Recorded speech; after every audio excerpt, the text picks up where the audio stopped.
And we did it. Hello, welcome to Wildfolk. It's session 17. I don't want to jinx it, but God himself could not cause my internet to falter tonight. Everything is fixed, for sure and for real, and nothing could possibly go wrong. Why would you say this? Everything is guaranteed to work with no hiccups whatsoever. And that's the way of things. My Wi-Fi is untouchable. Real talk though, I do think I found it, finally. It was a combination of several things, which is why it was hard to pinpoint. The funniest of those things is that my Ethernet cable has apparently been chewed to shreds by the cats. So that was at least contributing. I got a new one. Normal. Yeah, just normal cat things, normal cat behavior. But there were also a slurry of drivers that apparently did not automatically update, and Windows Update did not detect, and Device Manager did not detect. I had to go manually just uninstall and reinstall the latest from the site. Anyway, enough about my technical problems. Nobody here is here to listen about those. The point of this is that hopefully we do not have any internet problems tonight. There's some explosions, though. There are. I'm trying to figure... Oh, it's the printer. I thought it was like heavy rain out of nowhere. I couldn't tell what it was. Yeah. The hail or popcorn? I couldn't tell. Yeah. What's that? Someone printing porn? Like What? it's the 90s? Why would you assume that? Why would that be the first thing you assume? All your needs. It's not that. Boy, I don't even save mine. Who saves... We've already had this discussion, and we're streaming.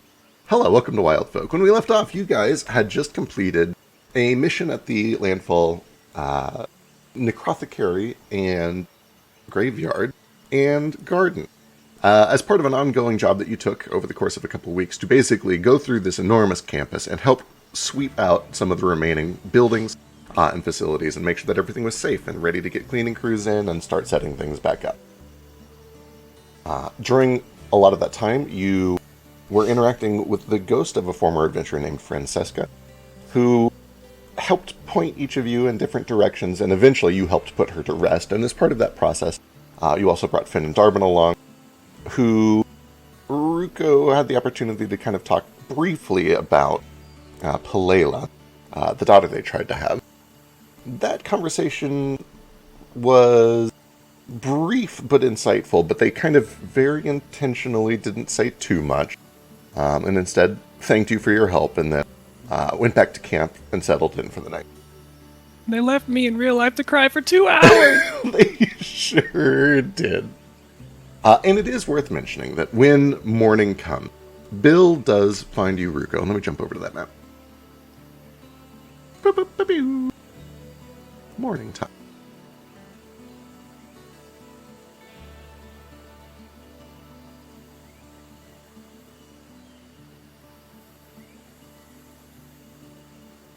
Oh, right, I forgot you still have your outfits. It's perfect. In the morning, as everybody is setting up and getting ready for their next jobs, Bill does come over to you, Ruko. So, I heard that you did a little, what's it, like object reading, emotion scrying. You found some things. Finn and Darbin seemed very, I don't know what the word is for it. It's not upset, just emotional. Yeah. In the graveyard, things were disturbed. It brought up a lot of old memories. Terrible business. Memories and emotions. Sorry you had to go through all that, but do I understand correctly that you're an occultist then? You process emotions, you process feelings, you process things, you read objects. That's correct. Wonderful. Where did you learn? It's kind of in the family. I see. Many people. Must be nice. And we had there was, for a time, it was Asha. She was, very well versed in Spirit Weaver stuff. You can tell Ruko's a little bit like, oh, this is the fake magic. Oh, great. He's making me explain it. Though he's committed, he's worried about others' opinions. Fascinating. Spirit Weaver. I know I've heard that name somewhere. That might have been a Francesca thing. I heard her ghost was there. Oh, wait, he did see briefly. Yes, it was good to see her again. Briefly. Sort of. She never really liked me. Terrible business. That's so. Anyway, She seems so friendly. She was. She's quite friendly. That's, I think why she didn't get along with me. I don't know how to do the friendly thing. It's not useful. Speaking of which, the main reason that I wanted to come over is because it sounds like you've been tasked with the library over the next couple of days. Yeah. Wonderful. If you need any assistance, I would be happy to come over that way. They're trying to... They have a few other things that they want us to go take care of, and I mostly just want to make sure that the library is left in capable hands, so if anything comes up at all, please don't hesitate to contact me. Do you have some way to contact me? Do you know any of those spells? Not at the moment. I see. Well, that is troublesome. Just, take good care of it. And he, goes through this force motion of putting a bony hand on your shoulder like he's, like he knows how to be sympathetic in any way. The library, that is. She's very important. Very well. Yeah. Anyway, I'm going to We'll go buy keep in some touch. candles. Yeah, do that. And he kind of turns and walks off and he shudders a bit, like he has no idea what he's doing. The camera pans on Ruko's face afterwards, and he's just like, meanwhile, the rest of you Weird guys dude. are able to wake up, get some breakfast going. Is there anything that you would like to do before setting off? Obviously, a lot of stuff has gone down over the past 24 hours. Particularly with Tex. Like what? Fought some zombies. Who cares? Fair. Yeah, right. How far away is the necrothecary? It's... Oh my god, I really should be writing these down. I want to say that it's like 40 minutes from camp. To the southwest. Sure would be nice if you had a map. Yeah, that'd be wild. I totally do. Here, let me just go pull it up. There we go. Let's use this thing I made. I don't know if I have this to scale. Right, like a map that isn't to scale isn't particularly useful. True. So the academy is up hither. The sanctuary is down hither. The necrothecary is kind of on the north side of it, and your camp is kind of right in the middle by this lake thing. The library is where? The library is up here, up that way. That's where we're headed. That's where you guys are headed today, yeah. So yeah, 40 minutes southwest. Okay, 40 minutes southwest. I think Narafi's going to go, while everyone was preparing, because he wakes up very early. Right. Back to the necrothecary and starts clearing out the the quarters we've seen a bunch of rooms with coffins in them. Yes, absolutely. He's set up a bit of an office area for him, using a coffin as a table, and managed to put a sign on one that just says "Meeting in progress. Please wait." Okay, let me pull you over so you can pick a room. Like, we're not going to have a private conversation in a fucking tent. Come on, we have some professionalism here. Okay, let me kill these tokens because they don't have the fancy new stuff. Pew! We also need light. Adequate lighting. Yeah, you do notice there's not a lot of lighting in here. I don't need it. I've got dark vision. But Yeah. people was going to need it. Wild how that works. There's also no east or west facing windows. That's a thing you learn as you study this building more. Yep, sconces. Yep, handful of sconces. You can definitely start some torches up if you want, and I'll just You drop just some put in. some yeah. You just put some torches in, specifically around the room where he's planning on having meetings in, Perfect. The place and is inside. pretty much your pick. If there's anyone that you want to kind of claim as yours, Which one is the most? I'm not. It's like a temporary thing, right? It can be. That's up to you. If Yeah. you, guys, if you If want to fight I'm- for it. I'm not gonna fight for it. I just need a place to talk to someone privately. This one here has a bed. That's not professional. This one here has a bunch of coffins. True, not very professional. You cannot talk to someone and have them splay across a bed. That's fucking crazy. This one seems about right. Here we go. This is the closest audio I have. It'll work. Cool. Let me drop in some lights. It's too big, though, I'm thinking.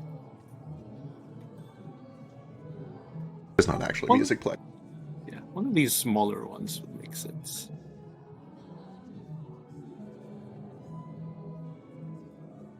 Yeah, acoustics are better in the smaller room. We Perfect. can keep our voice lower. Wonderful. You do find that the walls are pretty thick. They're stone. That seems to be kind of old-fashioned construction. Yeah, this one. I don't know why this keeps coming up for you specifically. The walls are so thick you can't be heard through them. Yeah, this is a first thing specifically. Apparently it is. All right, How you thick are claim... these walls, Mac? Boy, probably like... A foot? No, it's probably 2 layers of brick as is standard, so that's probably something in the ballpark of 8 inches or so with a small gap. I'm not sure what the standard size or I'm thickness of a brick is. not either. I'm just trying to I've seen reason some it really out. thick bricks, and I've seen some really thin bricks. Anyway, you're able to claim this top middle room as your own. It looks like it had a hammock and just a very simple wooden crate suspended in it. It hasn't been used in a very long time. If Yeah, excellent. you want He to... removes the hammock, Perfect. or like lowers it, like hammers it down so it's lower, and he can sit on it. Perfect. Use the hammock as kind of a chair. Yeah. There are And then he some... pulls in a coffin as a desk, stacks them. Excellent. 2 coffins stacked on top of each other as a desk. Perfect. He puts out his writing materials on top of it, a quill, some parchment. He can pretend to write if he needs to. It looks more official that way. You remember him? He noticed that when you're writing something, or at least look like you're writing something, it looks more official. People take you more seriously. True. This is a And then he thing puts a Rafi is chair. Yeah, he puts a chair on the other side. like. All right. It makes it so the hammock is just high enough where he's taller even when he's sitting down. Excellent. And then he has like one of this. He probably has someone who came with him. Do you bring like just another adventurer with you, or? Yeah, just an adventure. I'm like, here, I'm paying you to come do go for a bit. Sure, yeah. You can either just like grab somebody random, or if like you're just throwing gold around, Hopper will come with you for a gold piece. Like that's reasonable.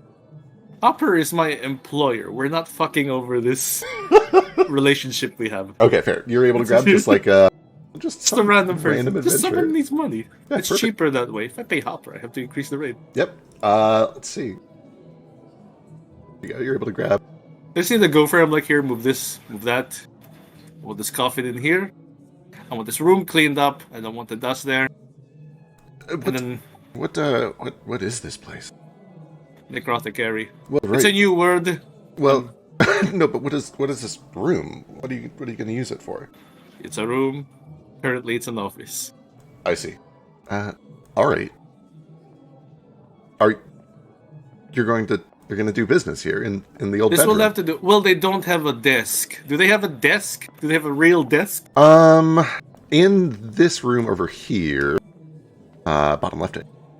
There's like a study that has. I guess there's not there's even a study. Well, there's not a desk in there either. They have like a mini bar and a bookshelf and some like chairs and a couch and a fireplace. This might work better. I just need to move the bar to the center. That could be a desk. Get rid of all the alcohol. People have no self-control. And 2 couches. Okay, I just need to build a bigger one. Higher one. Yes, this will do better, actually. All right, wonderful. There's a carpet. It's filthy. You do find that the fireplace is magically activated, and when it turns on, it has this like eerie green fire that glows out of it. Fuck yes. Very up your alley. I need my back to that. All right, wonderful. Yeah, this guy's willing to work with you for several hours, or at least a couple hours, to get things moved in here. He does eventually say, well, I should get back. I think we're getting assigned to the requisitions office today. Yes, I'll need you to get some people to come over here, please. And he just gives them a list of names, and it's my party from yesterday. All right, perfect. And it's like, meeting in this area, in this location. Wonderful. Then back at the camp, still early in the morning, Naravi woke up at the crack of dawn to do this. Oh, this was at night. Yeah, probably still early in the night, like 3 a.m., 4 a.m. So back Whoever was awake at the time was like, I'll pay you extra. Come on, let's go. Those night shift premiums are real important. Oh, they're so good. They fuck up your sleep schedule for life, though. But it's worth it. Sure do. Here's your premium, buddy. Here's a few silver. Thank you. What would you say is like a proper night shift premium? Would you say 2 silver? For like 2.5 hours of manual labor in the middle of the night? In undead. Boy. Pre-undead infested Right, area. with danger pay. Like with danger pay, probably a couple $100. Yeah, so that's like Which what? is like 5 silver-ish, 4 or 5 silver. Yeah, he gives like 5 silver. He Perfect. doesn't pay any more or 2 less. Thank you, and he'll take your list of names. He comes back. And I want your name as well for later. Alexander. Why are we gonna do this regularly? No, you did a good job. I'm gonna.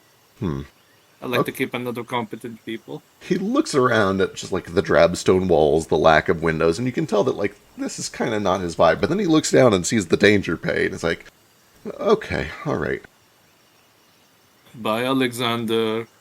goodbye. Your name? Narafi. Narafi. All right. And he sits and waits. Shortly before breakfast is served, then probably 7:30, 8 o'clock in the morning, Alexander comes back. Does anybody know where I can find, and he reads this list, Tex, Ruko, Kazabian, and Foster. And eventually, we'll say that to you guys. Never heard of him.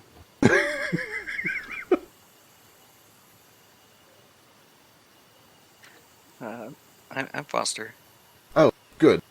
Somebody named Narafi is at the necrotic area, and he wanted you all to go see him. I think Narafi would have given him like a piece of paper, some documents to just hand to them, and it's like time. Time? Like a schedule of meeting. Like here. Okay. So yeah, he hands you like a summons to an office meeting at the necrotic area, apparently. Oh, it's paper that says time. It's a shame Jane's not here. It's a shame Jane isn't here, and I don't know she loves time. Yeah. No, I know she does. She has a pocket watch. Anybody who is aware of the current time loves time. That's Anyway, a fact. I know no one else who has a pocket watch. I do need to get going. My job is starting soon, but good luck.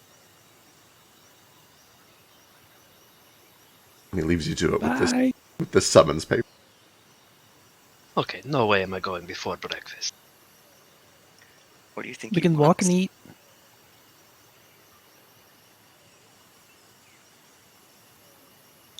I think he wants to be stoic.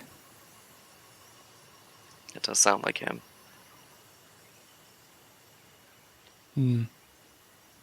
Okay, well, I'm gonna grab some potatoes and like kind of walk and eat, if that's okay. Yeah, easy enough. Anybody else want to walk? Yeah, I think I You saw don't some wanna rat go bones over alone. there. Let me just go grab those. Yeah. Boy. I think Cats. there are rats here. Big Whatever rats. Wildfolk killed last night. Gross. Oh, that's a good point.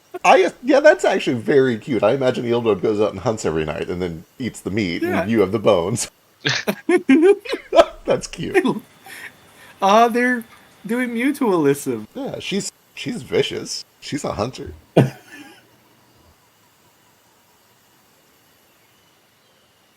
How about Tex and Kaz? You guys come with? You grab breakfast? What are you doing?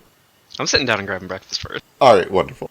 Ruko is like, oh, we can walk and eat, and I wave him off. I'm like, oh, if you want to spoil your digestion. Perfect. It's fine. I'm not You're swimming. later in the list. On the schedule, Texas first. The Of course. yeah, that tracks. No shit, he wants to talk to Tex first before everyone else. I don't know what I did. Serve this punishment. Just a cat. The food is not glamorous, but it is filling. It's hearty. It's working food. They have sort of like a potato stew thing going on. There's probably a little bit of bread that they have packed and brought with them. Some vegetables. Nothing glamorous. Any eggs? They probably have a few eggs, yeah. They're close enough to famine, or they could have got a few before they came over here. Cackles hassles whoever is cooking until he gets eggs. Eventually, the chef is like, all right. Here, have an egg. And he just gives him a big old egg. A whole egg. A whole egg, yeah. Cackles God. does the soft mouth thing. Just gingerly picks it up. Can Cackles talk today? Yeah, he can. Oh boy. I steal his egg. I'm gonna give him talking and hands today. Perfect. What A does it mean terrifying to have combination. hands? It's basically people. So yeah, the chef. I imagine he's just like rubbing up against the chef's leg and like running around in circles, like what a cat does when you're making their food. Right, of course. And then the chef finally succumbs to it and gives him an egg, and Cackle's like, "Hey, thanks, boss." Oh, Picks it up in one hand and just kind of walks away. sorry, I didn't know if you were the talking kind or not. Yes, of course. Yeah, only sometime. I see. Well, enjoy that, egg. It's raw. Just how I like it. That's pretty easy. Shells and all. Shells and all, yep. Yeah, dogs eat the shells. Can I briefly add a character? This actually makes me hungry because I've had plain rice today. I've had not enough It's your plain usual rice. Go eat. But also, Eventually. raw egg should not be making you hungry. That's a I was terrible thinking thought. of hard-boiled egg, and I was just everything egg sounds so good. And that is how Cackles eats it. He sits down, and sets it in like one of those egg dishes, cracks the top. Amazing. Where Eats does his with a hands? spoon. Yeah, where do his hands come out? He just is very good with his paws today. Okay, so they're regular paws. Yeah. I kind of had the impression that he would just swallow it like a pill. I thought he'd put pressure on it so it cracks between his tongue and soft palate. Oh, that's kind of satisfying, though, actually. Right? Yeah. Except for, it's raw It's egg like on the inside. it's an eggy gusher. Yeah, It's a an egg crunchy gusher. Gross. Jade, I miss You gushers. can't crunch gushers. Right. What do you mean? God, I need some pressures. What? You brought gusher, like a whole thing of gushers. You visited. And you liked them? Yeah, it was my first. It's like a little. I'm not gonna say. No, we're streaming. I appreciate What? your discretion. Tech, what do you do? You stay, you try to steal the egg. Yeah. I don't try. I succeed. That's fair. How do Steal you the egg tell from me? Cackle. Tell me how you try to steal the egg from Cackle's mouth. What's the plan? Just don't. Hey, dum dum, look over there. I'll let you guys play this one out.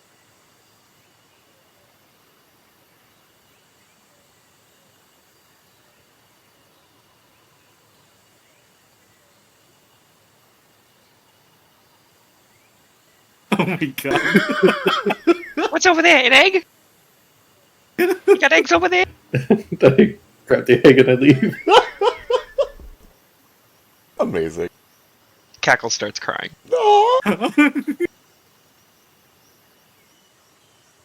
But your tears sustain me. Texas hatred for Terrible. cackles. It's the wildest. He just looks away and his egg is gone. Oh.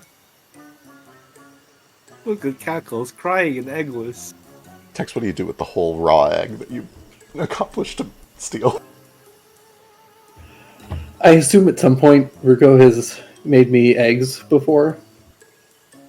Probably. You guys were in Applebend, yeah. Yeah, so I'm not an idiot. But Anyone can cook an egg, right? Just like put it Yeah. on the bonfire. yeah, I just set it like on one of the rocks next to the bonfire and I just like leave it there for a little bit. Just see what happens. Eventually I go to like just bite into it. Amazing. Oh no, it's gonna explode. I don't know enough about cooking eggs to know what happens when you just set an egg on the edge of a bonfire for a while. I assume that it would get very tough, hard-boiled, most likely, and the shell would probably burn, but that Well, doesn't matter. I don't even know if it hard boils because you need it to be in water to regulate temperature, right? It Right. just burns. Right, like one half of it is going to get cooked and the other half is not going to get cooked. Oh, so, 50-50, it's fine. Yeah, you've made an egg version of a Hot Pocket, where it is like boiling lava hot on one side and frozen on the other. I assume. I don't know anything about eggs. Anyway, one way or another, you're able to enjoy this fine delicacy that you've made for yourself. Yeah. While Cackles sobs hungry. Not Philo. Kaz will give him another egg. Oh, okay, perfect. Kaz makes sure that Cackles doesn't go hungry. He's not a monster. Perfect. Once breakfast is done, what do the two of you do? The others have left probably 35, 40 minutes ago. I guess I should go to my appointment. Yeah, Kaz will kind of help clean up dishes and stuff, and then make his way over there too. He's carrying Cackles over his shoulder like a small child, Wonderful. patting him on the back. You really need to keep a closer eye on your eggs and your breakfast. This is not the first time it's happened. He just keeps losing his egg. I don't help with dishes, not because of my physical impairment, but because I'm an asshole. Right, of course. You gotta specify. I would never assume the contrary. You have a hand. You could help if you wanted. I could do a couple of things. Kind of cleaning up dishes kind of needs. It's a two-hand job. True, that would be difficult with one hand. It would at least be a very slow process. Yeah. Meanwhile, You could just rinse. It's fine. You can help. back at the Necrothecary. Ruko and Foster, you guys are the first to arrive, and you follow the instructions up the stairs. You do see that it is lit now with some sconces. And as you turn the corner, you find yourselves in this, like, eerie, green-lit, it looks like kind of a cigar lounge sort of thing that has been hastily converted into a study of sorts. And you see Narafi. Narafi, what are you doing in here when they arrive? I'm sitting in front of this fireplace with this desk in front of this bar in front of me. Kind of an office-like situation. Writing. And it's like, I expected no one else would come early except you. So, if you could just wait a moment, Ruko, Foster, I'd like to see you first. This has Okay. enormous Flight of the Conchords energy. This flight of the Concords. Goes making that face like, ooh, you're in trouble.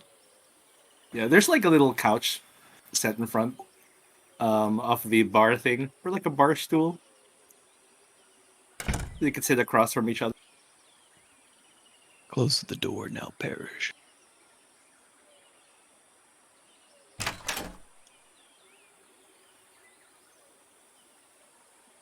Good morning, Mr. Ravi. How was your night? Okay. Well, that's good. Better than bad. Absolutely. He's just writing. He seems a little distracted. He's like, I hope this is the whole meeting. it's just them sharing pleasantries. It's like, so, ever since we went to De La Muerto, you seem to have been interested in the place, but was not interested in staying for the time being. I take it you have a goal you're looking for. I guess so. I was. Well, I still want to figure out why Olin did what he did. I kind of like to know why I'm still here. And now that I made a pact with the old growth, I guess I've got that going for me too. There's that too. I don't think we were quite told about what happened in detail. What is the old growth? Yeah, sorry, I guess I kind of skimmed over this. Well, I'll level with you. I'm not really sure what it is, but it's been giving me my powers, and it brought Yieldwoad to me, and I think it just wants me to kind of take care of the world.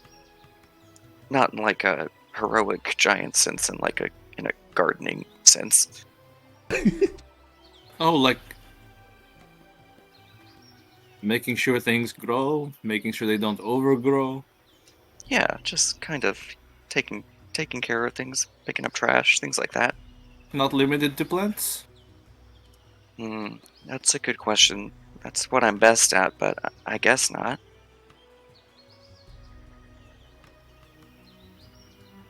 I'll be honest, I might have to ask some more questions next time I can talk to it. It's always good to ask questions. Yeah, I kind of jumped into that one. I just, well, I've been dead a long time. It's kind of nice for someone to offer me a purpose. So prior to the old grove, you didn't quite have a purpose? Aside from, finding out why things are the way they are. No, not really. I just kind of... Well, honestly, I think if Hopper hadn't come along, I'd probably still be in the Grove.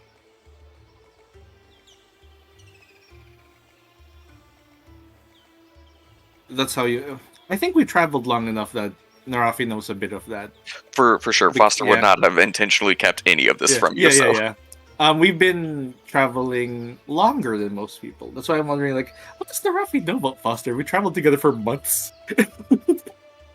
I'll let the two of you sort that out. It's kind of up to you, Foster, Yeah, how I much you guess- have told him about yourself. While we were traveling with Hopper, Narafi was, cordial.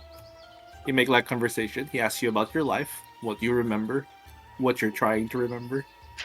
Yeah, for sure would have told you that I, woke up. Don't remember much. I remember that I was a groundskeeper for a family called the Vespers when I was alive. Would have told you about the memory I had in Del Muerzo about, being killed and turned and used to, basically siege the castle from them. Woke up and everything was in ruins. Spent my time just tending it back to life. Eventually heard Old Growth calling me through the woods. Hopper showed up. That's really it. I don't remember very much. And the question for Feck, does Foster have a glow in his eye sockets? Yes, it would be mild, but he does have one, yeah. Alright, so you were brought back once before as a zombie to lay siege. Give my sympathies for that. It's not uncommon to have happened back in the day. It's not right still. Thanks. You were laid to rest again, or destroyed, and you came back as a skeleton. I think so. When Olin was done with us, he took us all back to where he originally turned us, and I don't know what the word is, but he released us, I guess.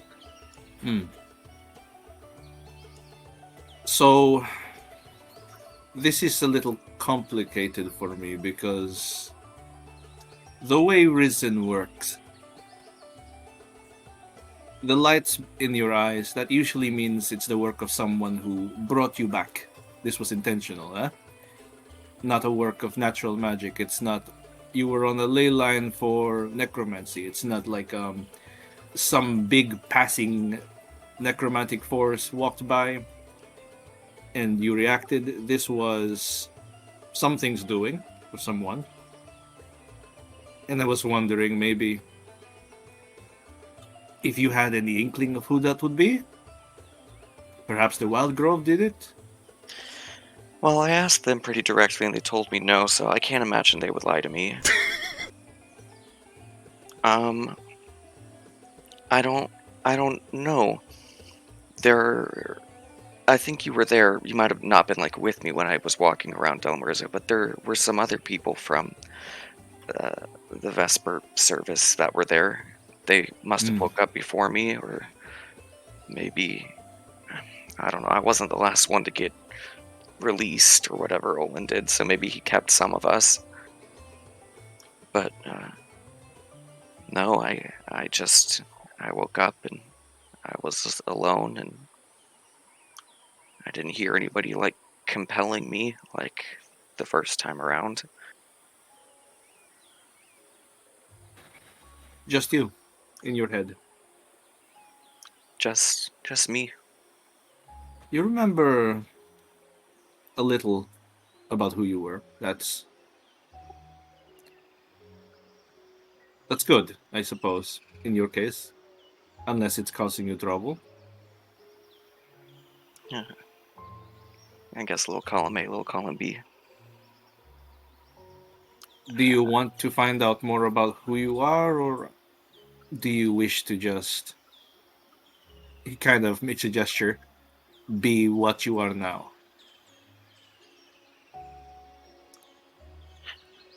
I'd like to know at least a little bit about who I was, even if I can't ever be that person again.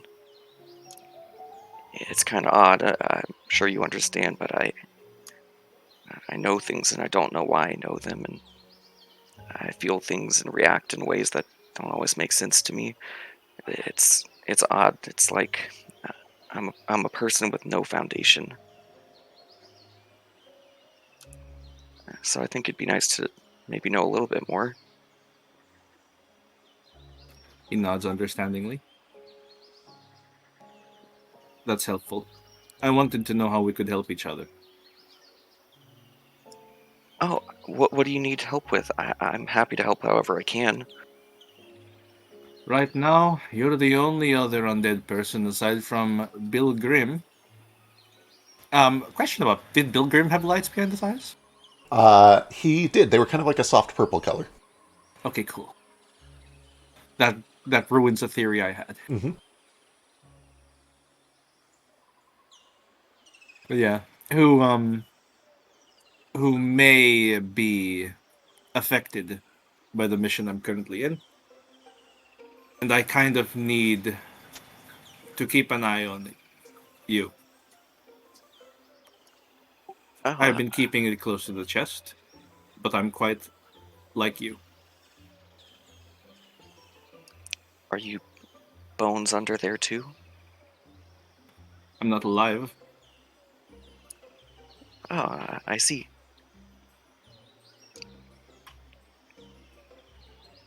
Were you raised by someone? Well, obviously that's a stupid question. No, it's not. There are no stupid questions, unless they're very, very stupid.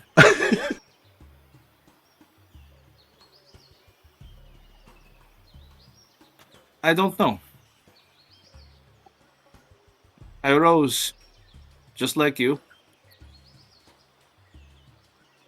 not knowing why.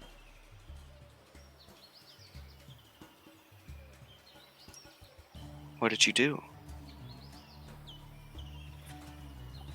I was a soldier. All my life I fought for Unma. I fell for Unma, and I thought that was it. Now I'm back.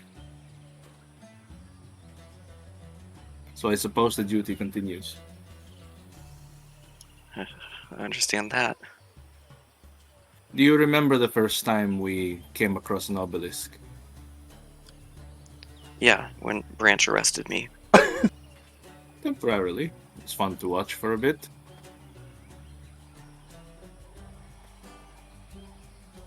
You remember how it felt? Did you hear the voice? It felt similar. I guess it was like I was trapped inside myself, but not in control of myself. It felt like some of the bad things that I remember. That is the voice of our adversary.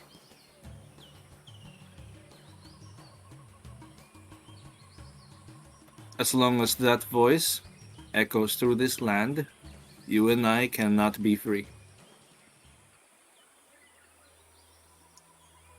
Well, how do we stop him? I don't know. I don't know how the game has changed. Back then we marched across the sands, fighting and destroying as much as we could. Now it's different. Now it's insidious.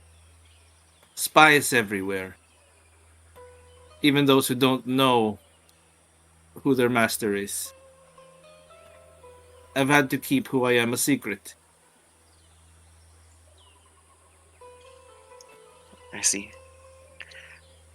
Well, your secret is safe with me. I trust that.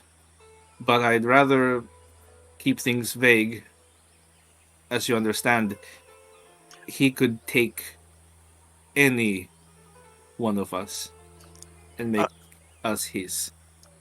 I'm sorry, I didn't mean to pry like that. I meant your situation, your on death, I guess. Oh.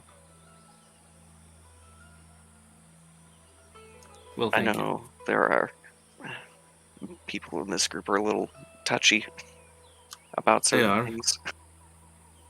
I've seen how they treat you, and I wish I could sympathize in public. It's not right that they okay. call you a boner. That's your word. It's okay. I'll take it back someday. Yes, reclaim the word. Make it cool again. Just don't write songs about it, huh? That's a weird message.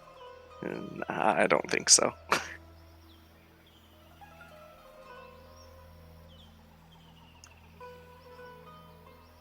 I don't think I've actually said this out loud, but thanks for everything, Narafi.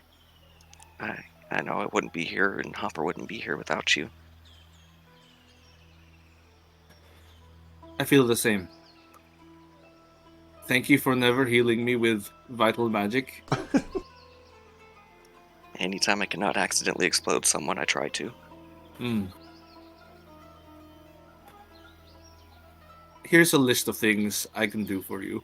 And he just hands you what he's been writing. What have And you it's been writing?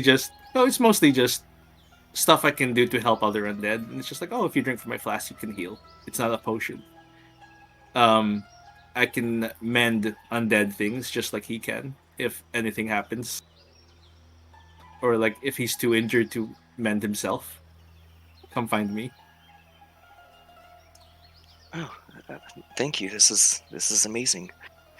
I wish I had anything to really offer in return.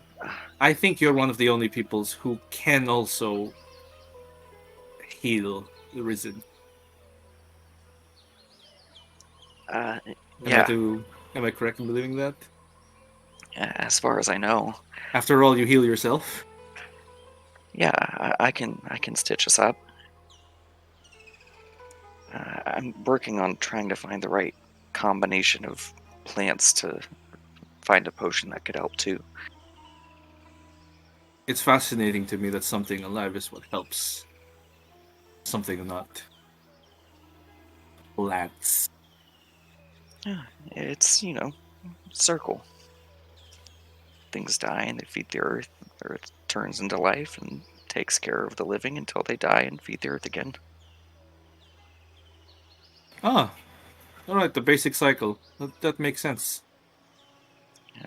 That's why I think it's a little odd that. Well, I think it's a little odd that the old growth wants me, but No, that makes sense. Something unliving to tend to the living. uh, it's weird. I've never actually thought about it that way, but I guess it does make sense. There's more to life than living. Yeah, he straightens up his papers.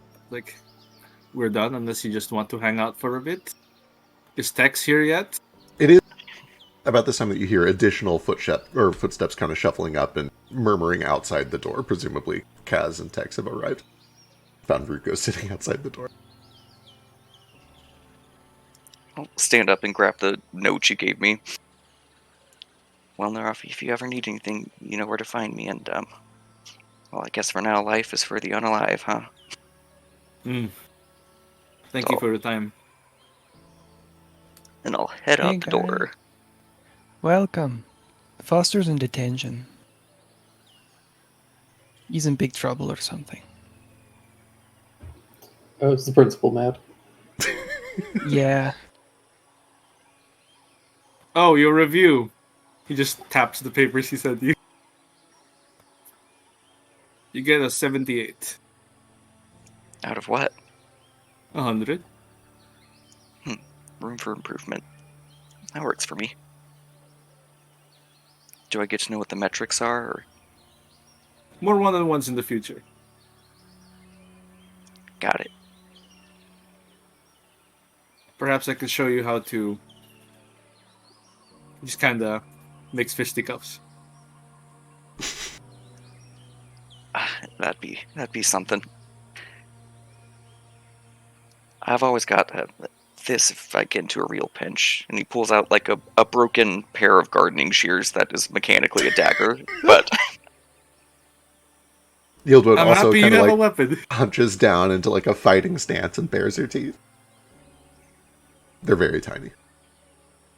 I think my best bet is to stand back and just help you guys, but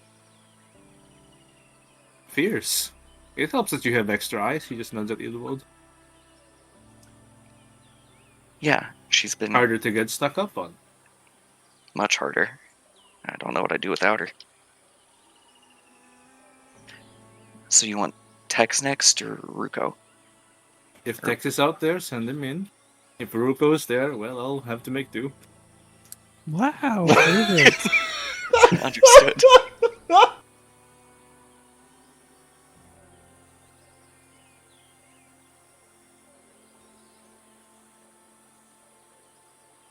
Oh, hi everybody.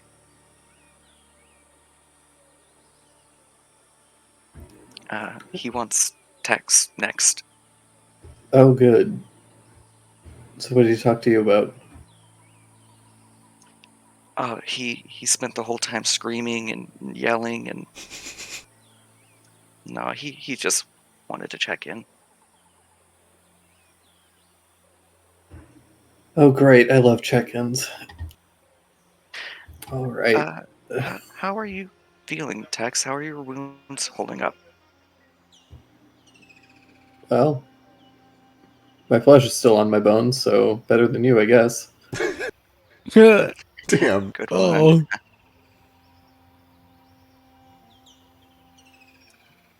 Alright, well, I wouldn't keep him waiting. Yeah, I wouldn't want him to be grumpy. Ruko behind Foster right now is like both hands gesturing toward Ildwode, looking at Foster for explanation. Like, how? How can the creature be real and this cute? What is she? It really doesn't make any sense to me. And she bites. She's vicious. Look at her. She's standing. She really is the best thing that's ever happened in the entire world. She's the best creature. Before I go in, I come over and I vomit eggshells next to Oh. Ruko. Then I go in. This is another reason why she's the best creature. Hey, I can bite too. Watch this. And then Cackles clamps down on Ruko's ankle. She does sometimes vomit up like bones and shit, but I really At love least she doesn't glare at me afterwards. Tex has like a vendetta rivalry with the familiars of the party. It's so good. He is the top familiar, right? There's a ranking. There's a Right. pecking There's order. a pecking order, and he's got to make sure that he stays on top. Tex, you step inside and see that Harafi has turned this into a makeshift spooky office. Quaint. Oh, what's the tallest thing in here? Probably these Staying bookshelves, upset. or maybe the fireplace. The top of the fireplace. Yeah, either that or I'll- the top of the bookshelf. I'll definitely jump up onto the top of the fireplace because that'll be warm. Oh, yeah. Yeah. It's like, yep, that's a cut. He instead just turns around and sits on the bar that he's like set up as a desk. Right, I bet you know why you're here. No, not really, actually. Really? Oh, are you the one who's going to scold me? Scold? No, this isn't about scolding. I just want to know what we can do for each other. I saw what happened. I saw the flames, saw the axe. You came down from, was it Hell or Zion that the spirit came from? The fire? The fire. The fire into the seemed axe. to be coming from Zion, Yeah. the larger of the two sons.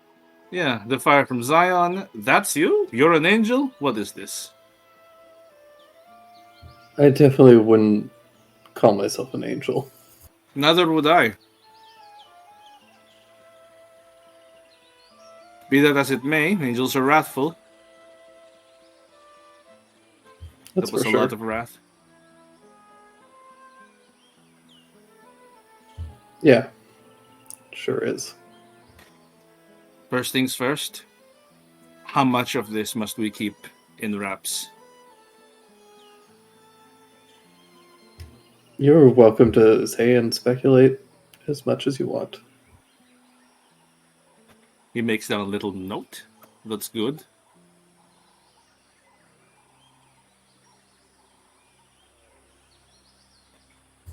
So what's your deal? What do you need help with? This really, I'm just trying to keep everything in order. You attacked it because he looks outside. It's because I've been out there actually. Yeah, Yeah. we came together. During your little fit, you did end up attacking a teammate. Oh, it was barely a scratch. Be that as it may, it was still an attack. You were not in your right mind.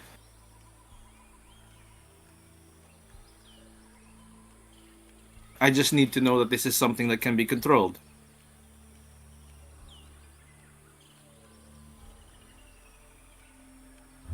I am in perfect control.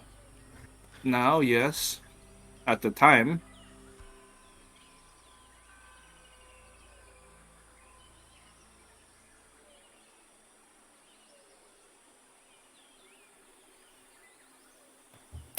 If you want to help, you can get me the rest of these totems. that's still on the docket. Don't worry. We've got, what is this, a third? Who does this? That's what I'd like to know. And what's their connection to you? They were not in the vision.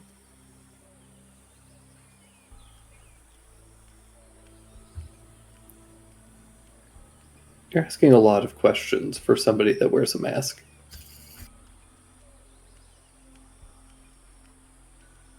People who wear masks often have a lot of questions. People who wear masks have a lot to hide and understand the importance of privacy.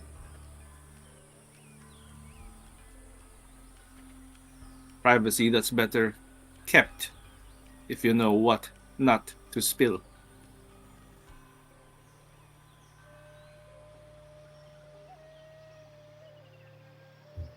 Then, for now, it's better that I keep this information to myself. He just makes a note. I want to help you find these totems. I don't know how they're related to you. I don't know what magic they hold. I do know one made you a little bit insane. While I want to help you, I want to ensure that everyone here is safe. I want to ensure that we function properly.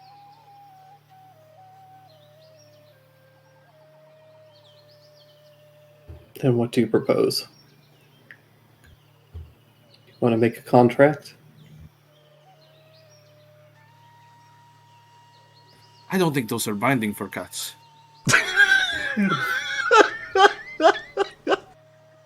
Because you are legally a cat. They're very important for me.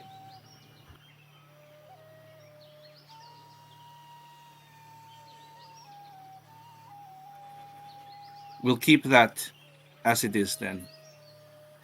You're a cat. You like trinkets. I'm looking for specific trinkets that a certain cat really enjoys.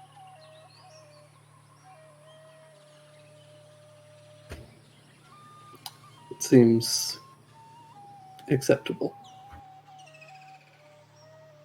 How much does Ruko know? He's terribly slow, so I can't imagine a lot. Explained a good amount, but I think a lot of it went over his head. All right. I just need to know how much I can talk to him about. Well, short version is that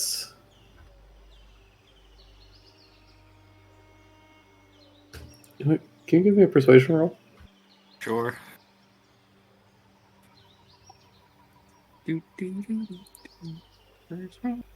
Dorothy's been cool. I could roll really Yeah. bad. Oh, thanks.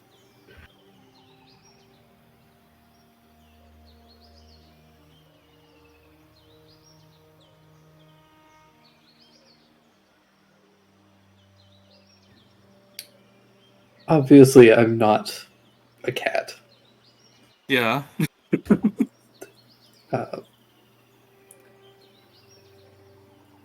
But what I used to be, it's not of much consequence anymore. But if I get those totems back, I can at least return to some semblance of what I was.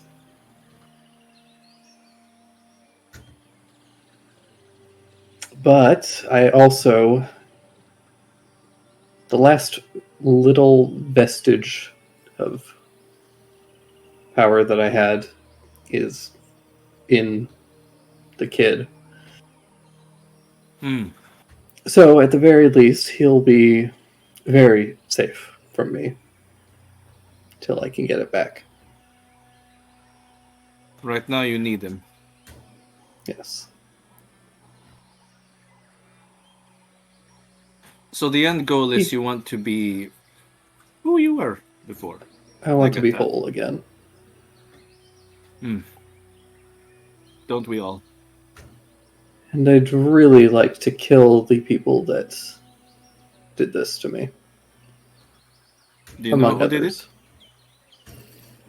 Oh, a handful. There's a wolf, an elephant woman, some lady called Sakazaki or something. You mentioned that one. The one with the blue wings. Yeah. Well, currently Sakazaki is the one we have the most. The word I'm looking for is. It's the closest we have. Yeah. It's the strongest lead, or at least one of them. She was here. That much we knew. I have a more important lead that I think I can get some information from. Well, I want you to know that whatever lead you find, it's in safe hands with me. I do want to help you. And you can help me as well.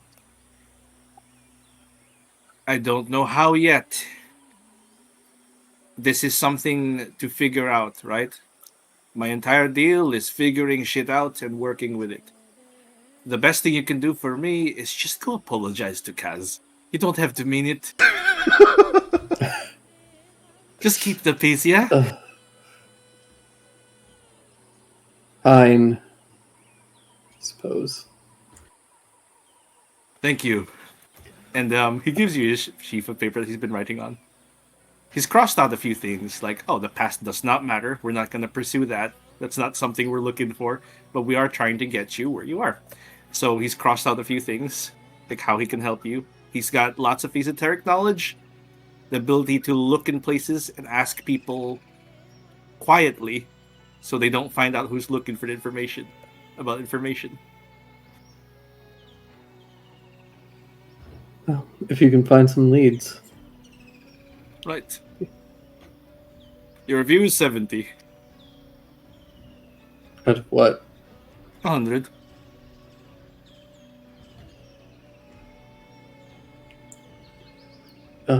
What was I being graded on? All of it. You know what? I don't even care. I know.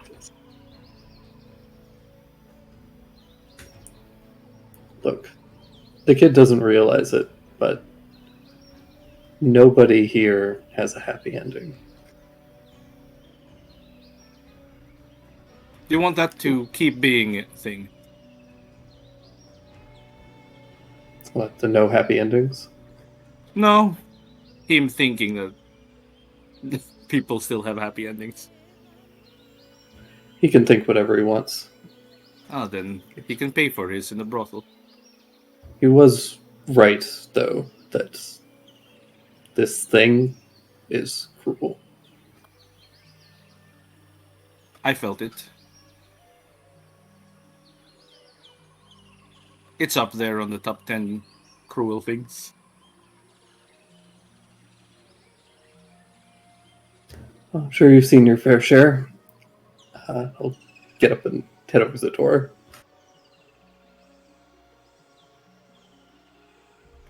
Please send in Ruko when you can. I wasn't expecting the session to be a Principal Narafi session, but I'm enjoying it immensely. Saves you a lot of time, huh? Yeah, it sure does.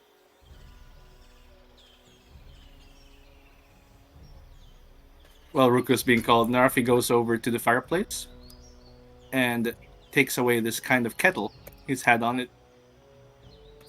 And the glass from the bar that he's cleaned. And pours this drink, something really dark, rich brown.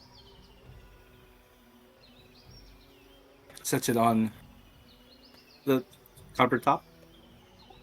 And goes back to his writing, waiting for Ruko to get in. You're up, kid. What, I'm in trouble? Yep. You leave the face like you got a bad score.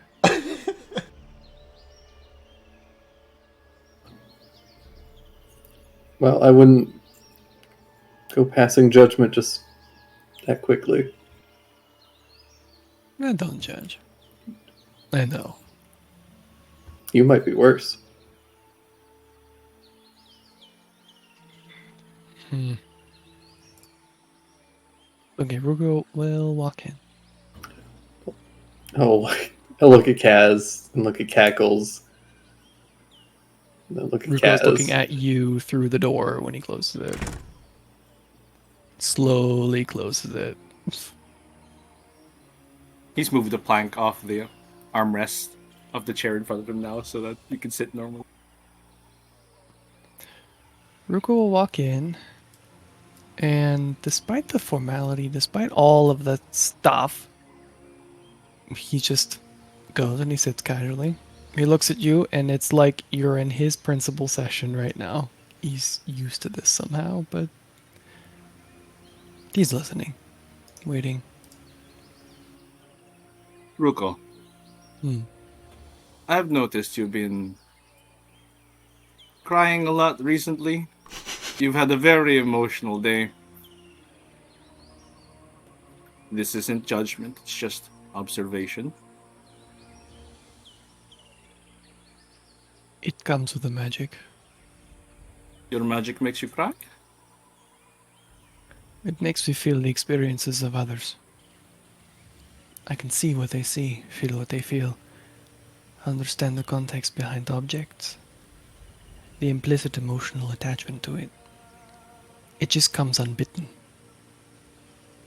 I know how to factor that into its own category, but it still affects. In a graveyard of all places. You can only imagine the torment. It's what I do. And how are you?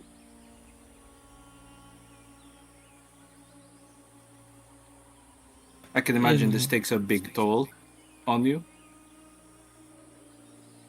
In what sense? Like a permanent sense? Or right now? Just on how you feel right now.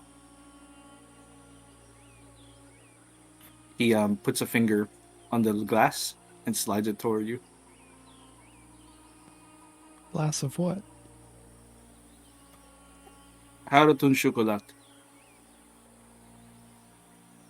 That sounds good as hell. His eyes are blank. Like what?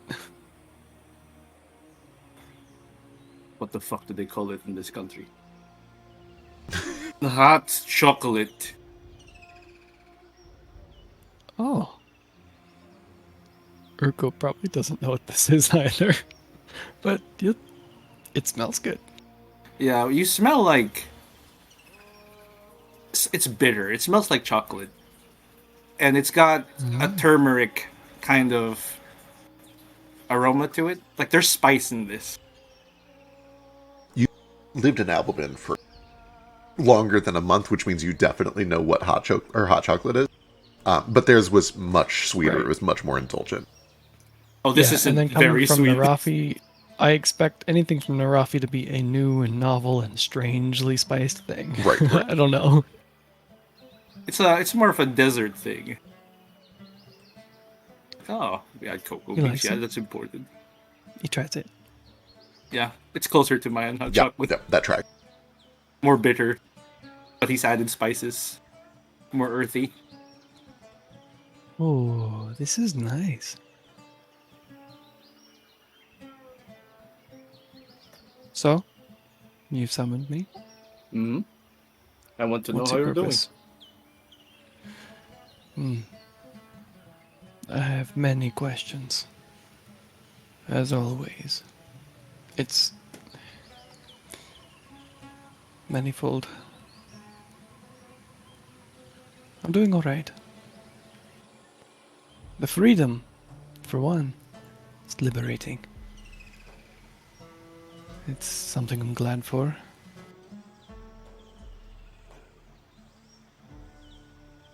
The freedom from... The cause. Everything. Constant turmoil. Strife, repression. These are all very Being someone general who's things that I'm not familiar with. You know, like, I met you a little while ago. I don't know what's going on in your life. I don't know where you came from, what you're doing. You're a spirit weaver? Is that a thing? I don't know much about spirit weavers. Could you tell me what they are? Well, you might have known that I'm from Blemodil. It is the old seat of the ancient empire. And as it has collapsed, the state of Blemodil today it's under occupation. Mhm. My family is from an old line that we had always a connection with spirit weavers, you see. There's to put it simply, we keep balance between the spirits and the rest. Fae, Echo Fae, everything in between. The original line. And since the chaos wrought by Cyrillin, there's been dispersal of our culture across the lands. And for us here, we've endured hidden in the mountains, in the swamps, in the forests. And now it's just a small, meager existence. But the strife I mentioned, we're not done fighting. My family in particular, we are trying to lead the fight. And I grew up in this situation. It's complex, secretive, hidden. It's just... Everything has death around the corner and you just can't avoid it. But you try your best. And you're never good enough. At least I'm not. And who told you that? My existence. I mean, I'm not built for that. I'm built for... I don't know, I had an affinity for the Spirit Weaver cause. You create a rapport, a connection, a diplomacy, some kind of thing like this. And what my brother, my father, what they do is...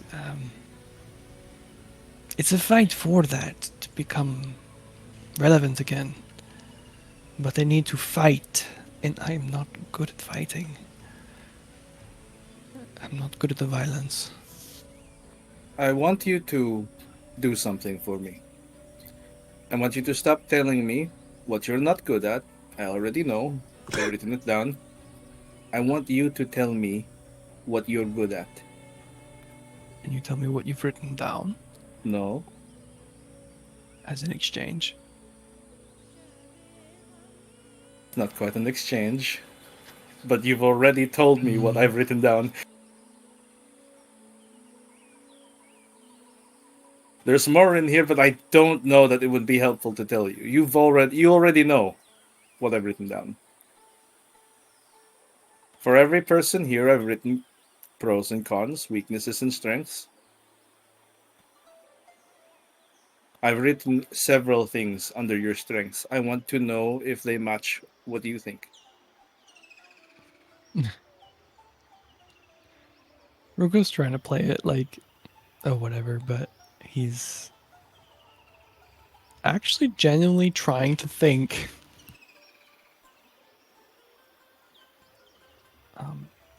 Do you want me to go first? Well, let's see. He takes on a tone of criticism, like it's somebody else speaking when he says,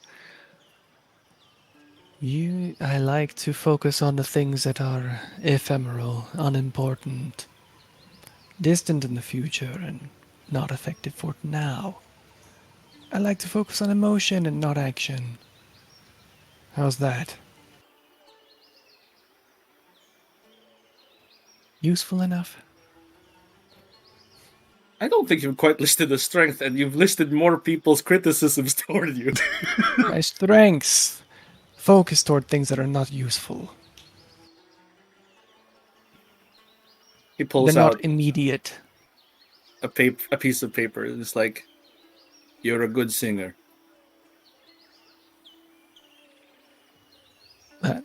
He doesn't say anything, but that strikes him as new by its expression. What? You're a good singer. That's a strength. The strength in what context? A strength in that you have a talent. I can't sing.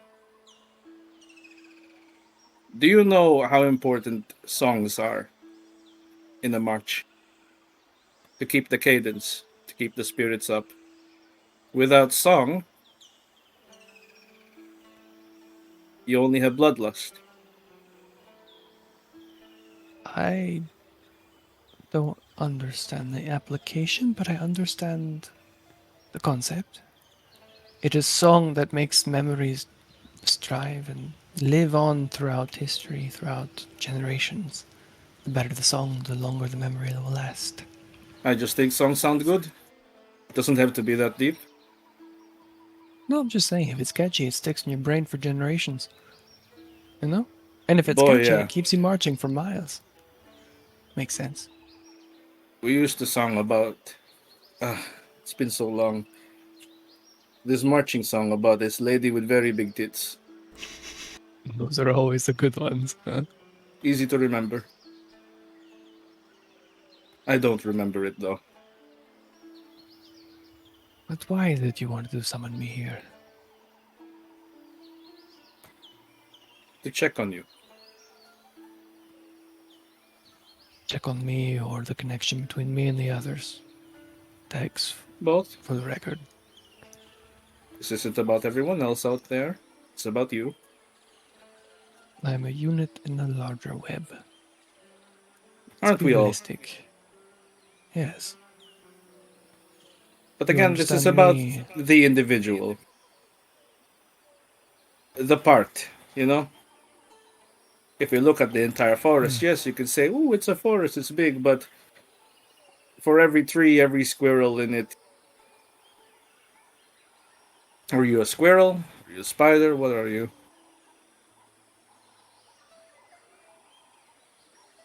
Ruko kind of gets this faraway look.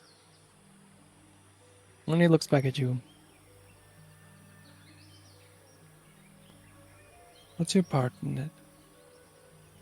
Do you have a sense about you that is... Who have we lost? I feel it. Who haven't I lost?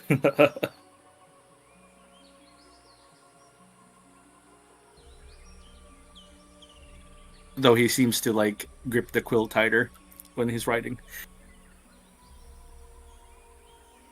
It's those in the position of question, interrogation, intrigue.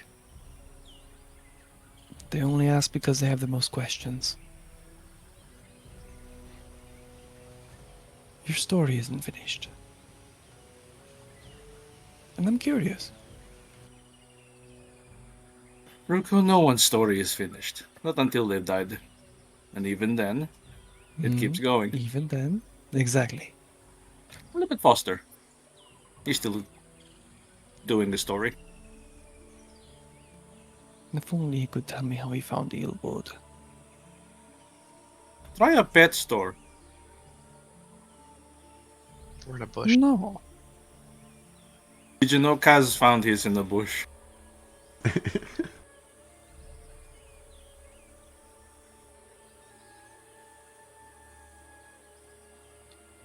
Sorry, just brief out of character.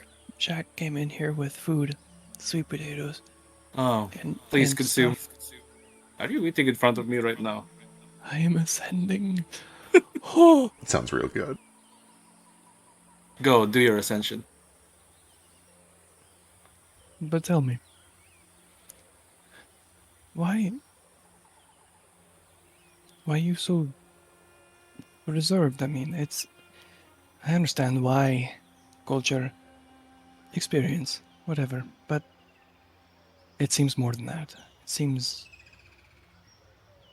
you've brought it into a part of your personality. It's a guardedness, a discretion, formality that forms and protects you, but I need to know anything to just... Do you mean well, I guess? I do. Just a curt response. And what is your purpose for caring about me? You mentioned being a part of a greater whole. As is everyone. So I must look after everyone under my retinue. I don't lead this group, but there's no one else who's checking up on everyone else. If one of us falters, that's a little chink in our armor. I want you to know you've been doing well. You're good at casting spells. You're good at keeping people in line. Your music gives us a cadence that helps us attack. and defend better. I want you to know that you are valued, valuable, and valued. Ruko gets that sad puppy look. Like, is this affection? But he holds back his expressions and his tears. Hold on.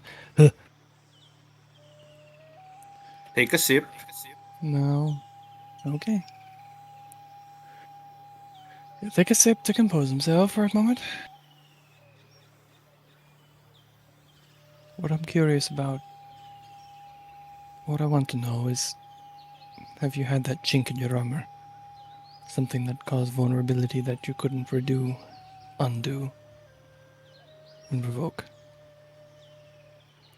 You have something about you.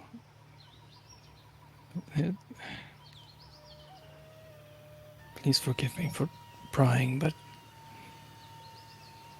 I know It's loss fine, I wasn't when going to I see answer. it. I know loss when I see it, and I want to know if you care for trying to rewrite the past, or if you really care now for what's happening in the future. Do you write the story or rewrite the story? What is your tact? Listen, Blemodil was not a thing when I was most active. I'll give you that much. And as someone who's been doing what your family has been doing for as long as you said, you know what it means to wear a mask. You know what it means to keep under the gaze of others. I can tell you're sick of it. I can tell you're tired of hiding, tired of not being you. I am too. But I must. Because if I take this mask off, it's not only me who's in danger. It's everyone around me.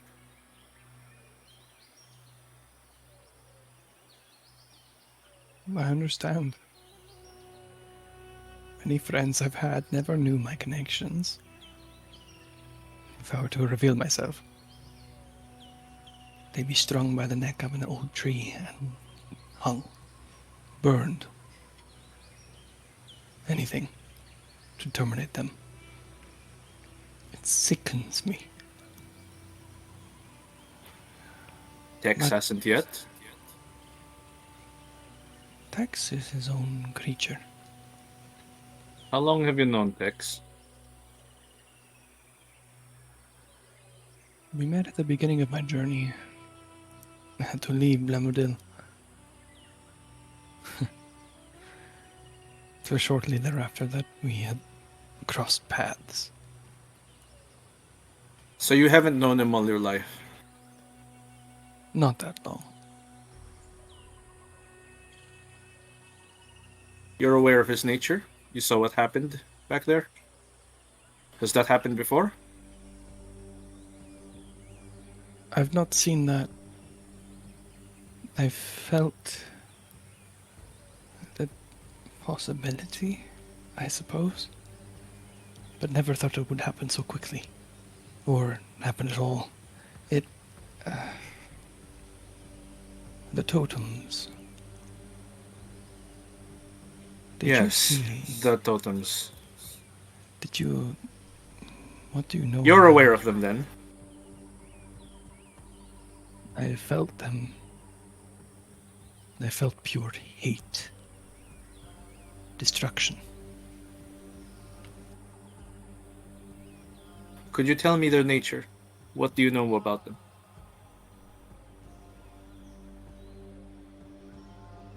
It's multifaceted.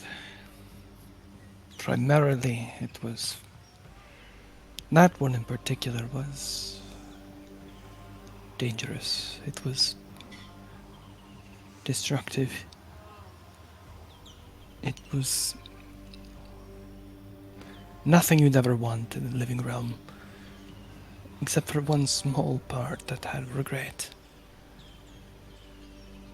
And perhaps that's something I see in Dex as well, is it's just a there's an essence of something that's not emotion, pain, destruction, anger, retribution. It's something behind there. It's perplexing. I don't know. It's something novel to me. But this totem, at least this one, it seems dangerous.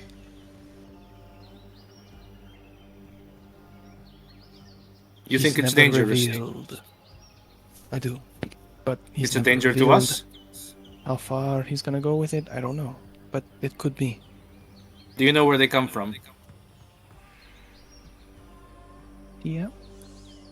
Where Tex comes from? No, The totems. the totems. Only what Tex has told. You know what? Actually, give me a. No, you know explicitly you saw the vision with Weiss. Right. Mm-hmm. So you at least know some modicum of their origin. I know. Right. Give me I know the vibe and feel of them.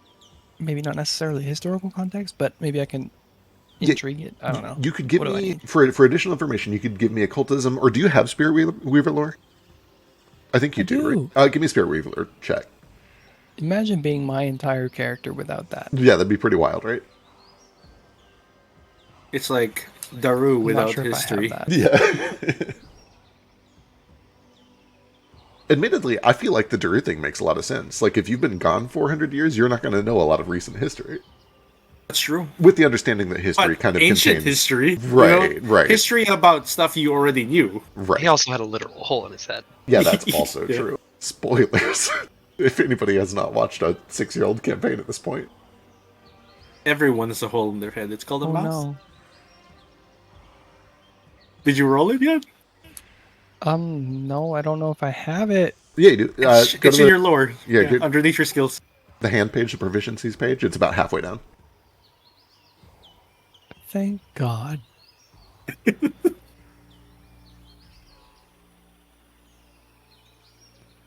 Here's time for a natural one.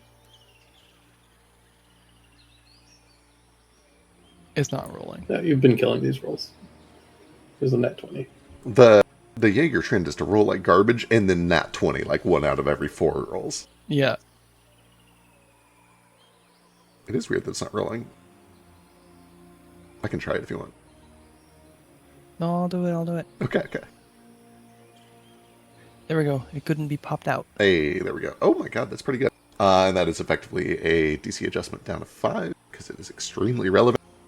So, obviously, you know, A, first of all, anything Tex has told you. B, what you saw in the vision, which is that this androgynous tiefling with white and black hair, Edelweiss, seemed to be responsible for them, or at least was handling them while discussing something about their origin. However, it does strike you of some old stories that you were told by Asha during your early life, during your training, about how some spirits that were too hostile to be reasoned with, at least temporarily, could be, how do I put this, either tethered to an object, whether it was a totem or a fetish or something like that, or sometimes absorbed into one, almost like a Pokeball, or have their power drained into one. You know that they serve as sort of a conduit for sympathetic energy.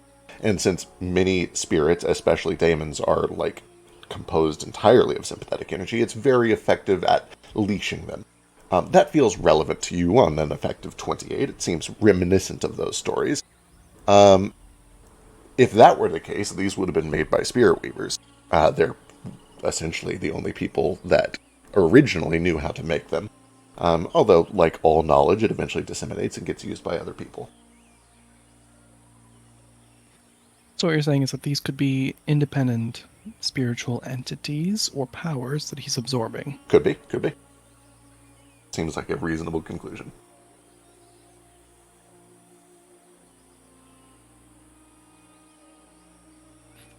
Okay. Return to the question. The question, Rafi? I think his question was, where did they come from? Yeah, like, where did the tokens come from? Do you know where they came from?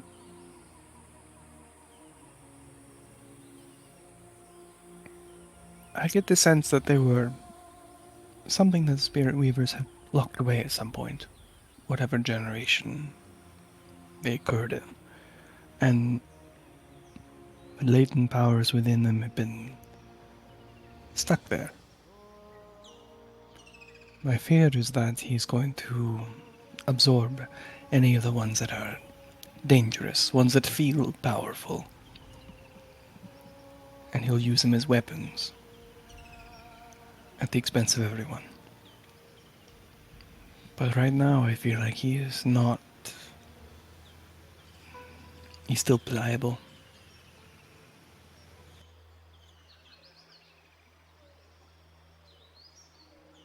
Narafi takes what Ruko says and has written something down in his notes. He didn't ask any questions, but he's happy to see Ruko is just kind of making conjectures.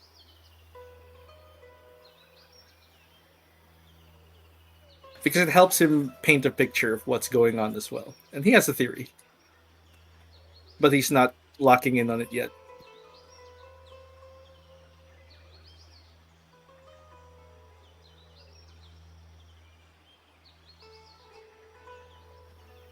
Ruko's just watching you write. And then he comes up with this weird question. You ever loved someone? Yeah, my mama. Continues writing. He rolls his eyes. Sips cocoa. And my abba. After childhood, perhaps? I didn't stop loving my mama. Meek but acceptable. Okay. It was about this time. There's a low rumble of thunder. It sounds like some rain starts to patter against the stone roof. He pauses to kind of look up at the roof and puts the quill down. You wanted to know why I'm so formal. Yes. It's just us in here, Ruko. You don't have to straighten your shoulders. I'm not here to judge you. I'm just observing. That's what judgment is. You observe to judge, right? No. There is a difference between observation and judgment.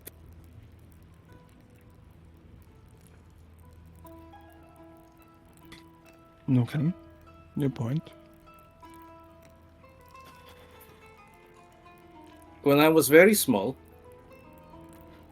my mama, she would teach me how to play at swords. We would go at it for 3 hours every morning. At the crack of dawn until breakfast. The first time I dropped my sword and started crying, my mama, she put a hand over my shoulders, right? And she says, Narafi, little Reed, I did not carry a bitch for 9 months.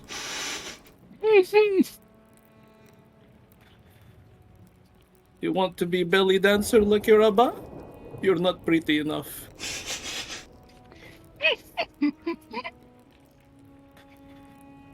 You either become pretty very soon, or you get good at fighting. So I got good at fighting. My Abba was very pretty. She kept him around at home wearing nice little outfits all the time. He would dance and shake his belly. I could not move like that. I wanted to. My mama had many lovers. She was beautiful and fierce. And if you displeased her, she cut your face, so everyone would know you made her angry.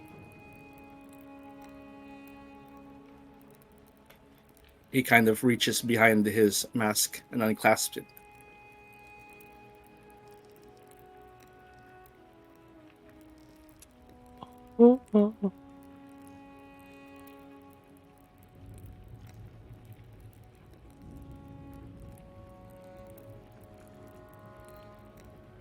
What happened? Under his mask, the lined face of a Black Panther Leonin greets you. His jaw and chin wrapped in bandages, his dark fur sporting salt and pepper here and there. His impassive expression matched his mask for a moment, but softens with relief as his helmet is finally removed, and he runs his fingers through the scruffy top of his head, smoothing down the helmet hair and flexing his rounded ears. There's an ugly scar on the bridge of his nose. It continues underneath his left eye and cheek, and his almost lime green eyes bear the weight of years spent in battle, hard and tired, but determined. And in this light of the green fire, they soften.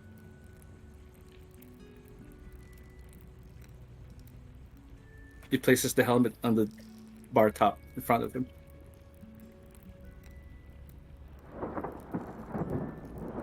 And Ruko just observes with wonder.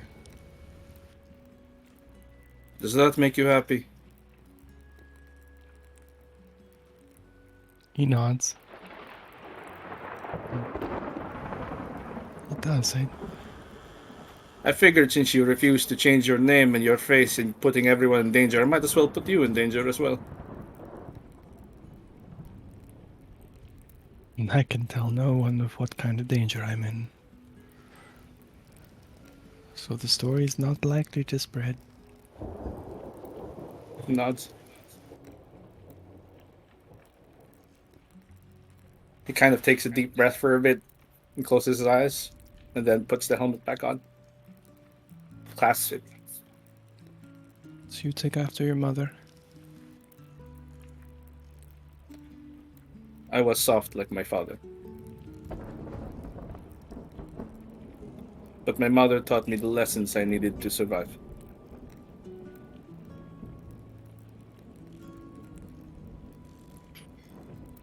I'm the inverse. My father taught me how to survive. My mother, without being there, ingrained in me to just do anything that pisses him off. He says it as a joke, but it looks a bit like it hurts. It's the softness, the connection, that stuff. Perhaps for you it was the sword fighting, the ability to harden your resolve, while your father was the softer part. I made her proud in the end. He nods. He looks genuinely like, just, like that story heartens him, like he's glad for you, without even Yeah. looking at you. Cut her head right off. Her head? Yeah, in the sparring match. Your mother? I could see the pride in her eyes. Oh, fuck.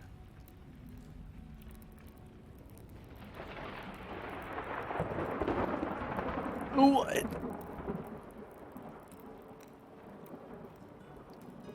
Well, mothers aren't really expendable around my parts, so, like, you know.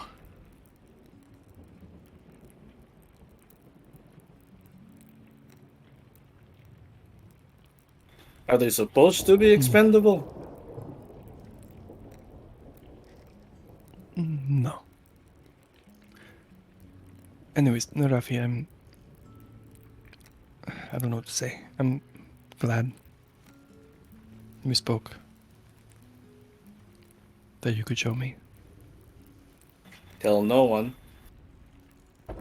I will not. see his eyes like kind of squint in the helmet. It's like, I trust you, but I don't. But we'll see. He's giving you a genuine expression. Like he won't. Here's your review.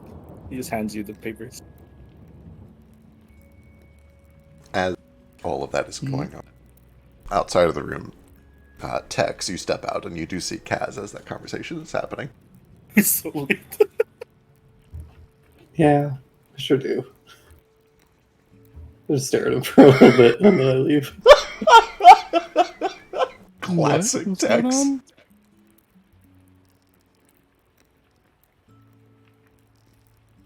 Expect nothing else. Uh-huh. I'm gonna chase after Tex, actually. Okay. Perfect. Before you do, Cackles is hassling you for some catnip as well. Oh, of course, as Hey, much as he hey, wants. Except don't his problem bog is on gone now. It's just in my boot. I wouldn't really. You can help yourself. He sticks his whole face in there. A bone covered in Got to get some catnip. more.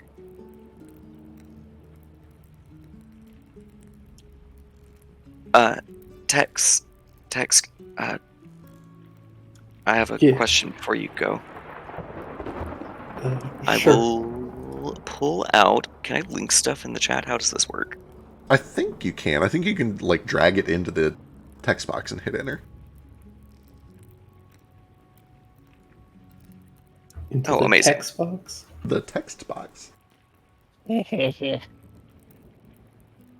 Do you know what this is? Where did you guys get this?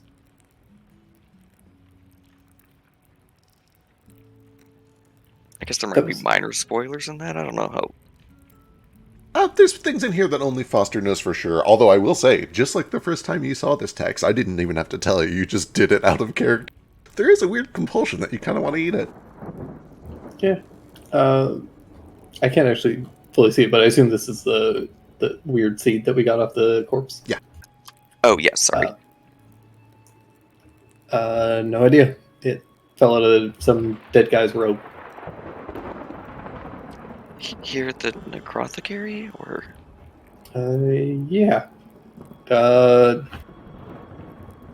Here, I can show you, and I'll take Foster downstairs to where the guy was. Be like, this is where I killed him.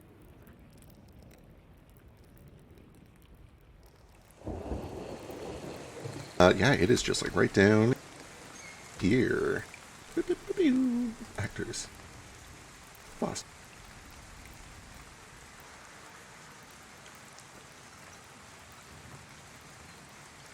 And there's probably even like a little bit of a sign of the battle still, some just zombie guts and stuff. Yeah. He was in this room. No. The weird arcane room.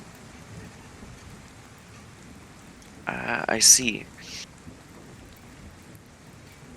I'm still not entirely sure what it does, but it's part of something bigger. I think I said that last time, but it seems to have a stronger effect on spirits and daemons.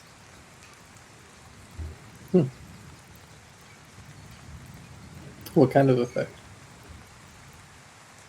It's like, how do I want to put it into words? It's alluring to them, I guess. It seems to draw in memories and sympathetic energy.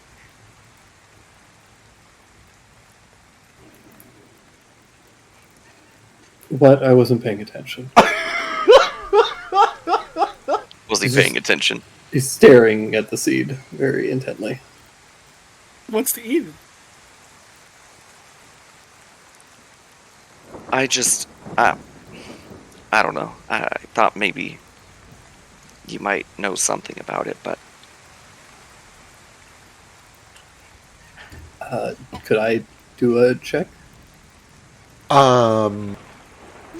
I'm not a smart person, but I do have a relevant lore skill. Yeah, if you have a relevant lore skill, hit me for sure. I was trying to think of what this would be, but if you've got it covered, you got it covered.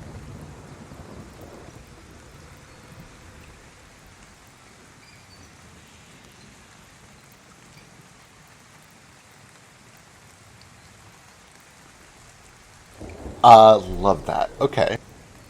The first thing that you can tell is, like, there is definitely a magical, compelling vibe that comes off of this thing. It draws you towards it. It has both kind of an intoxicating, like, catnip effect, but also just this, like, pleasantness. This, like, oh, I want to be near this. I'm happier when I am near this. There's sort of a sense of clarity. I'm never happy. True. You're This is strange. You're less unhappy when you're near. We'll put it that way. You know, negative number and positive number is just a matter of perspective. The how do I put this? I don't think you know exactly what this object is, but it seems very clear to you that, like, oh, this was made for me. I want this. I want to be near this. I want to be drawn by this. This feels peaceful. This feels like it might be the answer to some of my problems. It has an effect on you that, with your lore skill, you're able to kind of reasonably deduce, like, it isn't doing the same thing to Foster, and it isn't even doing the same thing to Eildwood, which makes you think it's probably made just for you, or for things like you. Right.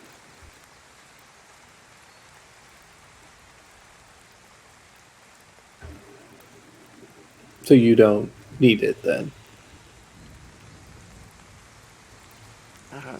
I suppose not. I think Ruko gave it to me. I can give it back to Ruko if he wants it.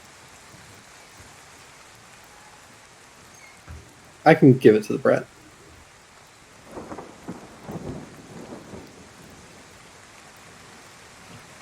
You know, I guess we both could. He's just right upstairs. I was mostly wondering... This is rude. Maybe I'm going to apologize in advance. Do you feel a pull from anything else in this room? Are the other pieces of this nearby? Are they? Give me a perception check, especially if you, like, walk around and kind of take a moment to look. Sure. It takes him a second to kind of pull away from the seed, but he'll take a look. I'll put it back in my bag.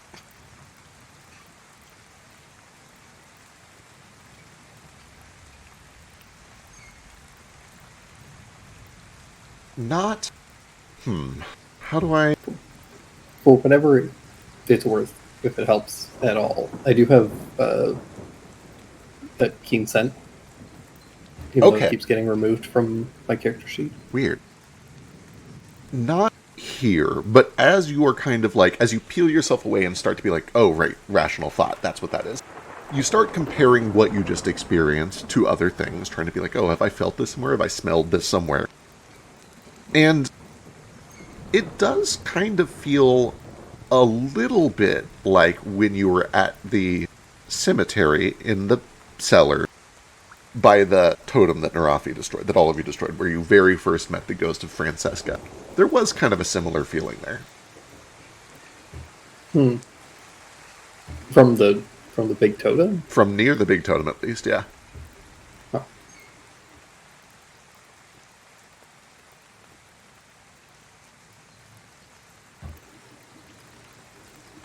I think I remember feeling something.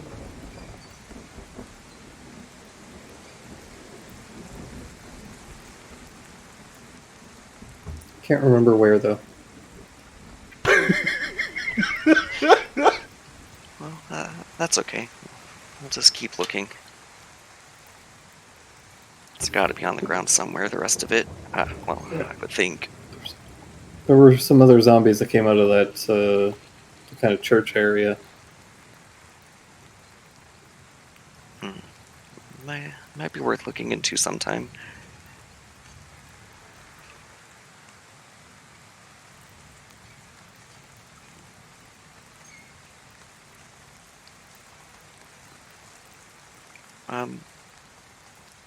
Tex, I don't know your deal, and it's not really my place to know your deal. I heard while I was gone, something went down and there was conflict, or... If you ever need anything, I'm here to help, okay?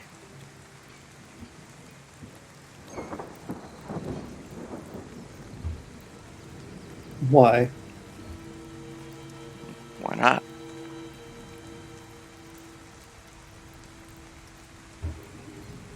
We're all in this together now, right? Gotta take care of each other. I guess so. Well, if you want to help, can I have that seed?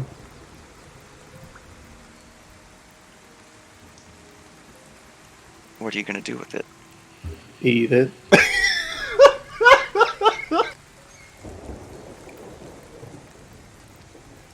What do you think that's going to do?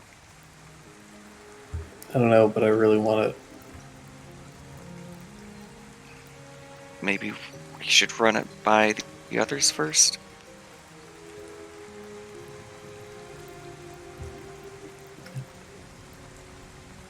I mean, they didn't know what it was.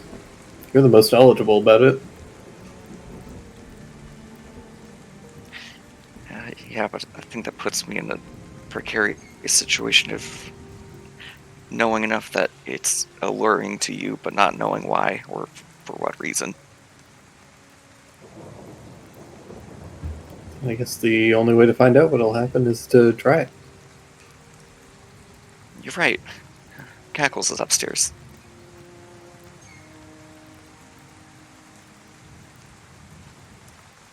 Or Eildwood, or I don't maybe think nobody.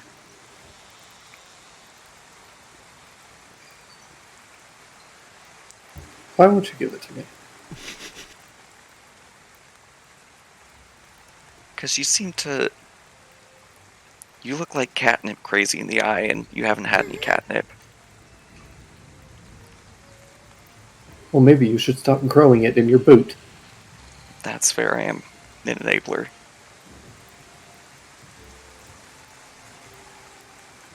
Look, I think maybe we should at least talk to Ruko first. He might know more about it than I know if I can tell him what I do know.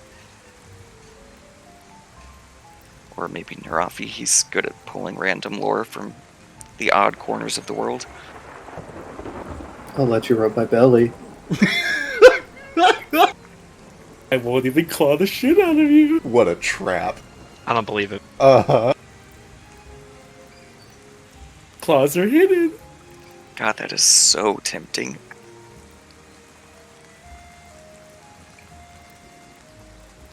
I think I have to... I'm sorry, I shouldn't have tempted you with this.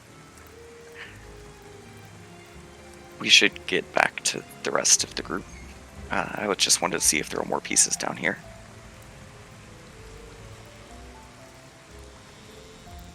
I'll attempt to walk away. Yeah. He'll let you walk away.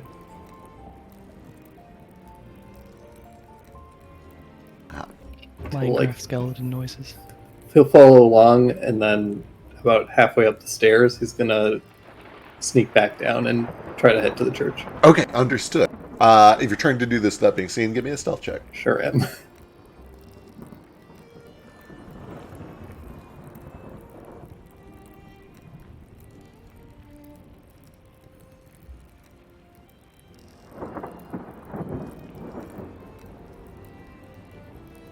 Understood. I believe that you are able to get away. Foster, you see Tex starting to follow you back up. And then you get up and you see Kaz and Cackles, and it's about this time that the door opens, and I believe Ruko is coming out. Unless you guys had anything else that you're doing in there, but I think you were wrapped up. Oh yeah, my I'm just God. asking. So, when did you kill your father?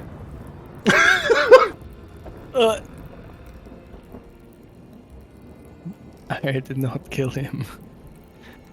Well, that explains a lot. Kind of leans forward on the bar as he gets up. We kill our weaknesses, Ruko. In the last 30 seconds of my mother's life, though she couldn't speak because her lungs was not forcing air through her mouth, her lips said, "Not a bitch." You would have made my brother proud. And my father. Though Abba I was in won't own shambles. it.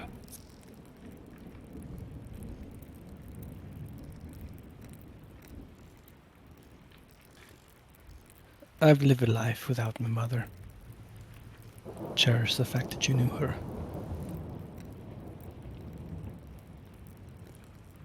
I do. Ruko's ready to leave. Yep. You open the door, and you find Kaz and Foster, Tackles and Eelboat, and no text. Don't forget your review. Just hands it over. Yeah, what's in that? What's in that? As he's walking out, he's looking at these papers. Just stuff like Narafik might be able to help you with. Like, oh, I'm knowledgeable in this. He's listed basically every magical, what's the word looking for? Discipline. Like, he studied bits and bobs from here and there.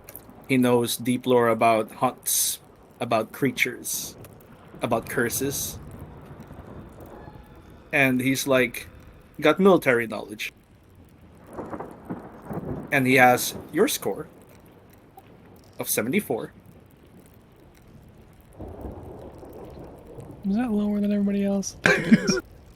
No, currently Texas is the lowest because he bit someone, and it's still a 70. He made up for it by being really good at killing things.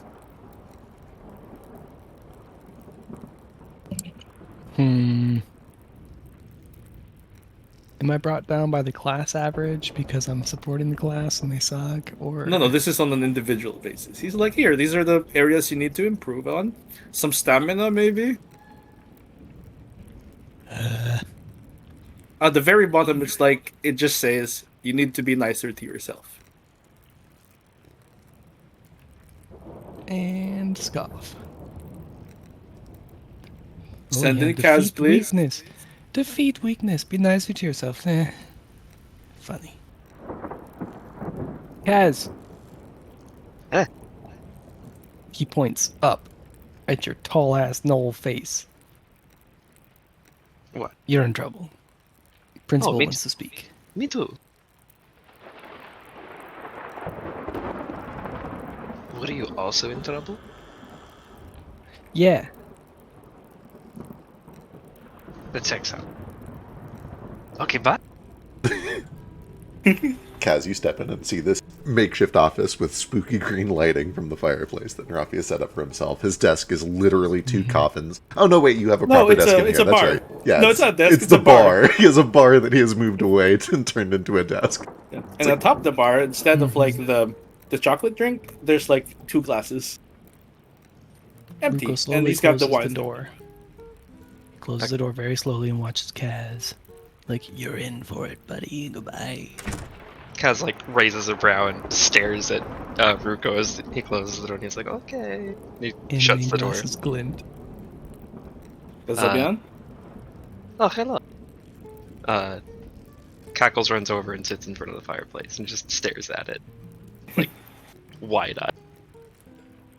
And assuming that if the bar is like one of those ones that has like cabinets under it and the cabinets are facing out, Kaz like immediately goes to open it. Yeah. Yeah, it's like, I don't know what's in there. Probably something. Well, I probably checked when I moved the bar, so it's like, if they're edible or usable, they're on top. There's an assortment of spirits. They are, they're largely very strong. It is very strong stuff. Things with like additional flavors. You're not going to find like vodka in here. It's going to be almost entirely like bitter and very sharp flavored. There are also in sort of a chilled bucket that remains chilled even after all this time. Several vials of dark red liquid. Kaz is curious about him, but he's not going to let himself get too distracted. He'll kind of look back at Naraf and he's like, "Okay, is this like an interrogation or?" No, it's just a check-in. Oh, okay. There was an incident yesterday where you were kind of bitten by a teammate, and I wanted to know how that made you feel. I mean, he's a cat. I kind of expect it. At the time, he was not exactly. But he is a cat.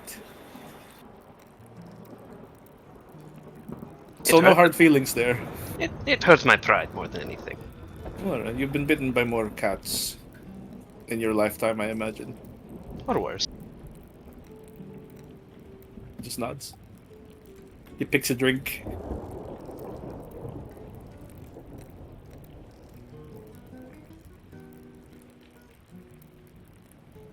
I'll just let Narafi pour me whatever he chooses as well. It's probably something strong. I first did not know anything about spirits. Fair. I'm gonna let Philo figure out what he poured. I don't know what kind of spirits you'd find in the Crothicary, and I also don't. Something know tells what- me there's Here is probably a lot of some gin embalming down there. fluid. Oh, Gin. gross. This is Alka-Seltzer and CLR. All they have is 70% isopropyl alcohol. Yep, that's it. Anyway, you're able to pour yourself a nice strong drink. You fight spirits. Hey. Damn. God damn it, Foster. I'll leave. No. Thanks, Foster. We Does pour that our drink reduce and my it just grade? goes, ooh. Ectoplasm, my favorite. Here you go.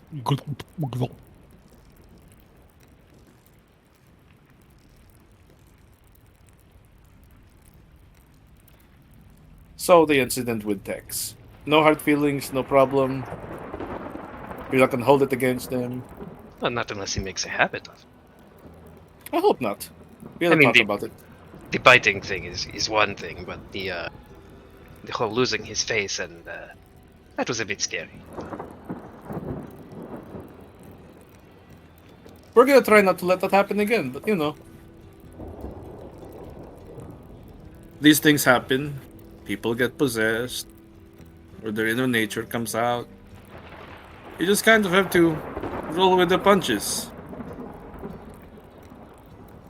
Make sure everyone's okay after. I suppose. I want to make sure I'm good on my deal with you. I said I'd give you information about Leo Chilache. Is that how it? Lache lache.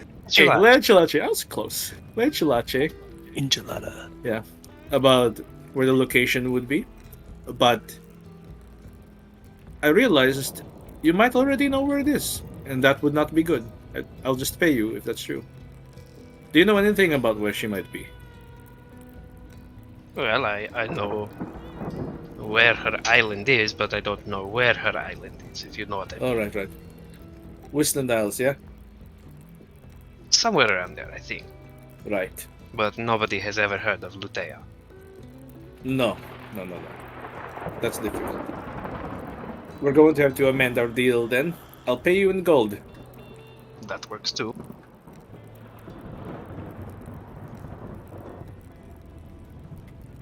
I want to know what your, I guess, goal is here. I enjoy you being around. I like that you can work with machines. That's not something I'm familiar with.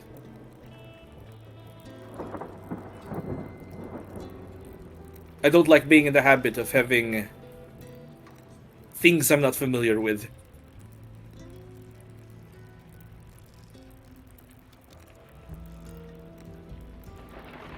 Well, I'm at least a little familiar with some of those things. But I'll admit, the reason I'm here, specifically helping out this company, this group, is a bit selfish. It's because they have things that I'm not familiar with, but I think could be helpful to me. We're of like mind then? It seems to be. There's nothing wrong with being selfish. If you say so. It's selfish to want to live. Yes. And yet we want it. What people call selfishness, I call ambition.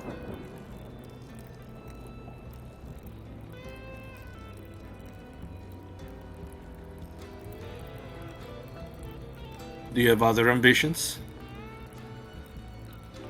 Well,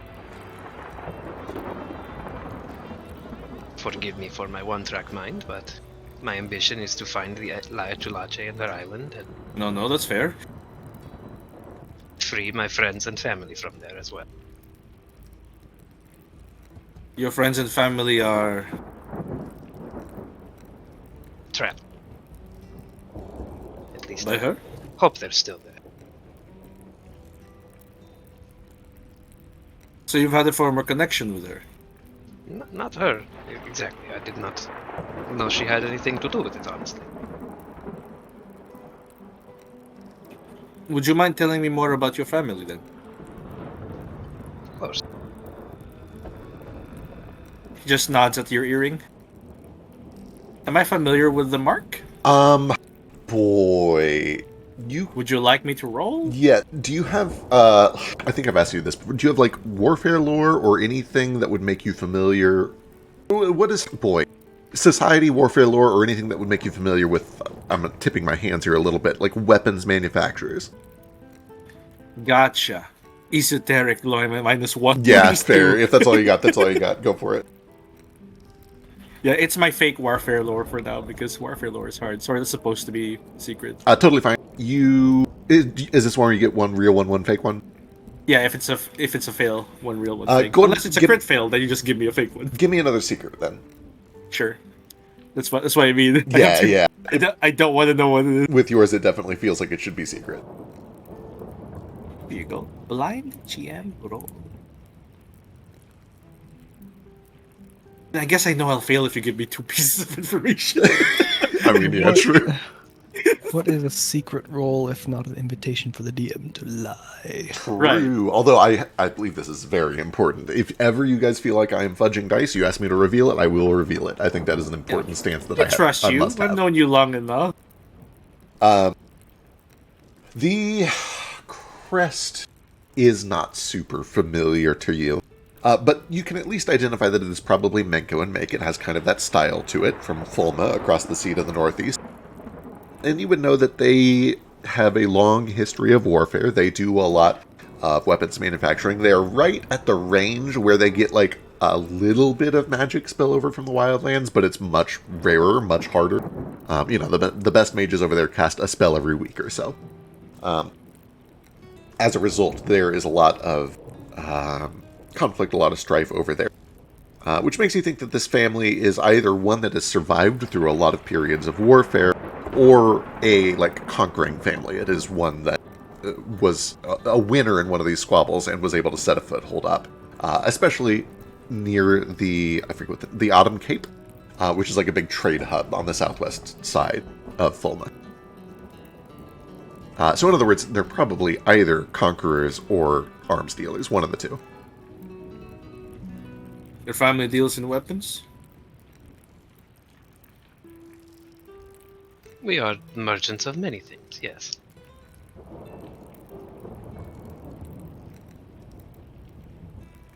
Just gestures to go on. He kind of frowns a little bit at first, but then he gets kind of like a prideful gleam in his eye, and he's like, but yes, that is what we are most known for dealing and for making. I've made a handful of them myself. The one you have on your side. You made that one, you mentioned. All of them, actually. All of them? Yes. It's a trusty tool I make myself more than any other. How fast do you work? Depends on the facilities and the facilities and materials. And the pay. The pay.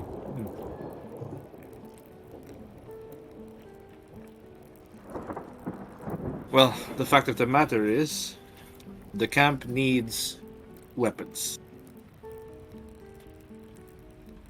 Long-range weapons better. They can't be close. They're not blooded yet. Well, some of them are now.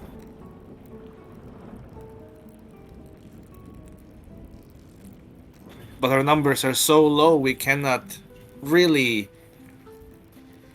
afford to thin it.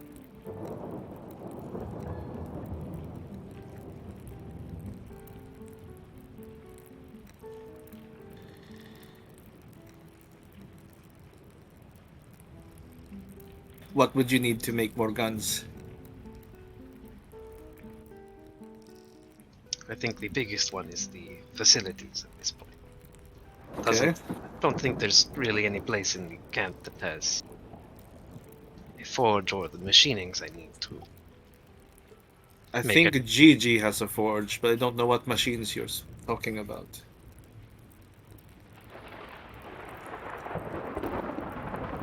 He kind of rubs his chin for a second. He's like, I imagine Gigi is not used to building the finer mechanical things that I need. They're very small. But I could see what he has. What we could work out together. Gigi's got a lot of skill, but not a lot of time. Perhaps he can let you use what he has.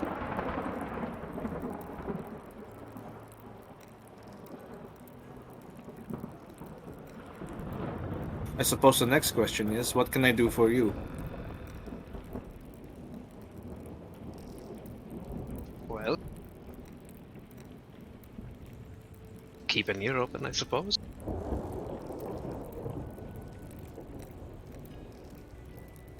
What was that?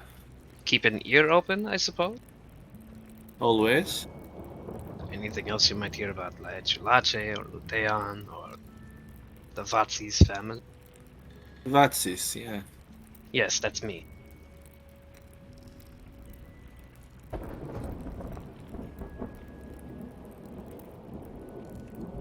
He makes a note. Luteon. How do you spell Luteon? L-U-T. Oh, Yeah, okay. effective. Oh, it's like a Pokemon. Yeah. Like Vaporeon. Or Jolteon. He scratches out a word, rewrites it. Okay. More things to look after. And the Luteon is where you're from? No, Lutean is the prison. The prison. The prison Okay. island of Laechulache. I am from Thorn. Makes a few notes. Yeah, low magic there, huh? Very low. Your family does well, despite. We used to. Hard times. You could say that, yeah.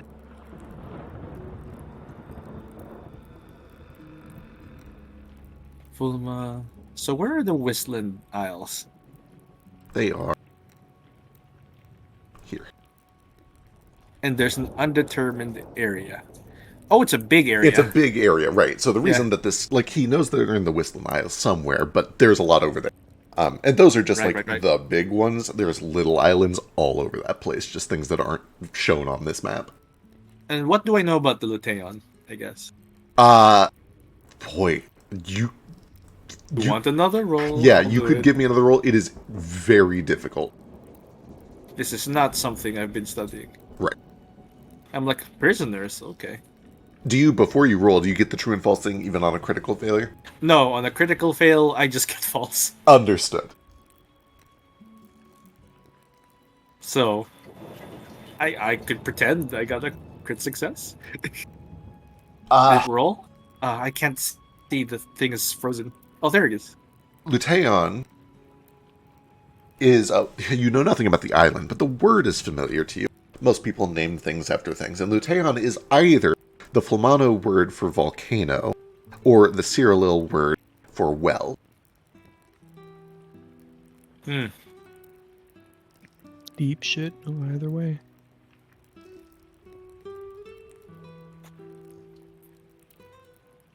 Volcano. He like writes down and then circles towards volcano? Well? Can you tell me more about Luteon? Do you know what it looks like? I didn't see much of the outside. I was brought in on a prison ship with many other prisoners from my home, either my family or just other prisoners of Cyrillil War. And that is what it was. It was a prison.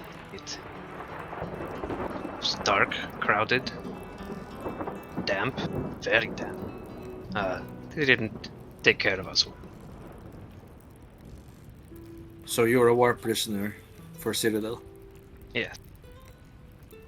Well, then I suppose War would have to- prisoner is a generous term, I think. It makes. See, when I think war prisoner or prisoner of war, it makes me think of someone captured on the front lines during a battle. Mhm. That is not what happened. Cyril came to Forma, to my home, to Balmora, in the middle of the night. They raised it. And they took us with them.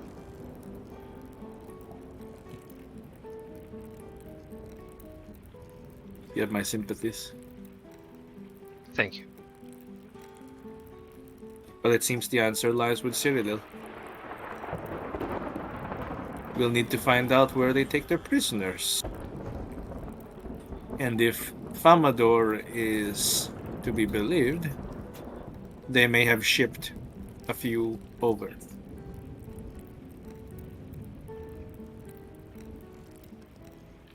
I think so. I don't think Luteon is an official prison. I don't think it's where they... I don't think it's a place people are meant to know about or to escape from. I've only heard about it from you. Yeah. How did you escape?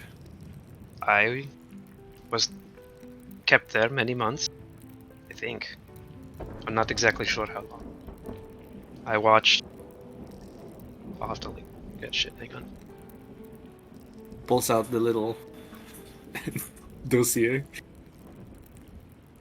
I just had this pulled up because I knew there would be questions. I just closed it. Hang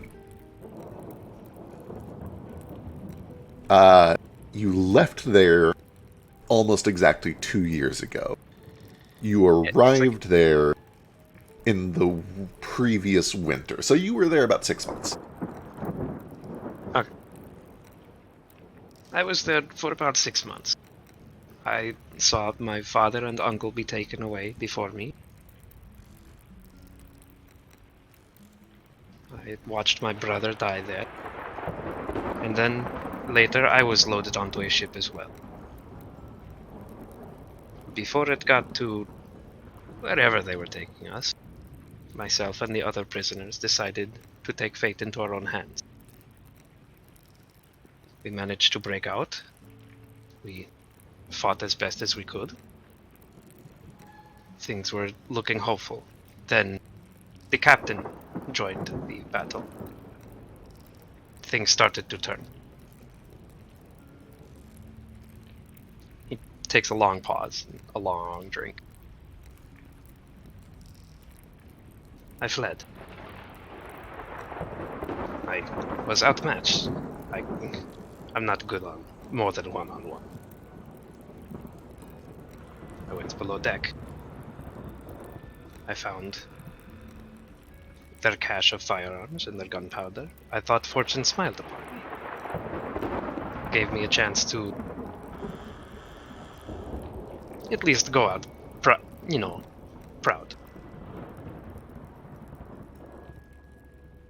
But somehow I survived the explosion and washed up later.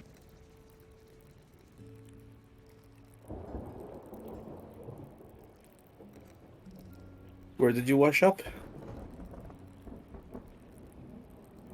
A ship saw me about 3 days after the open sea, I think.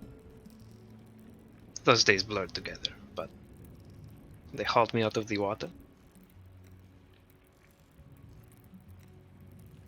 Can you remember the name of that ship? And how long you were at sea when you left Luteon?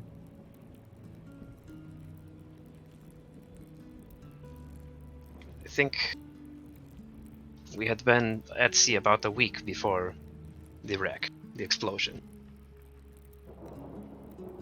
And then 3 days after that, this ship found me. I don't remember the name, but they took care of me and they took me to Abelbed. Name of a captain?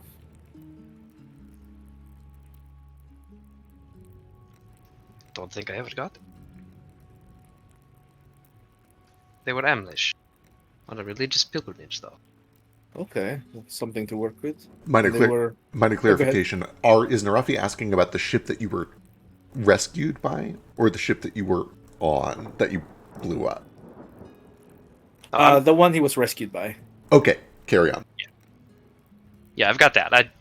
I'm looking at. I hope the same debrief that you gave me. I don't Yep. I don't have a captain for that ship, but I got the other one.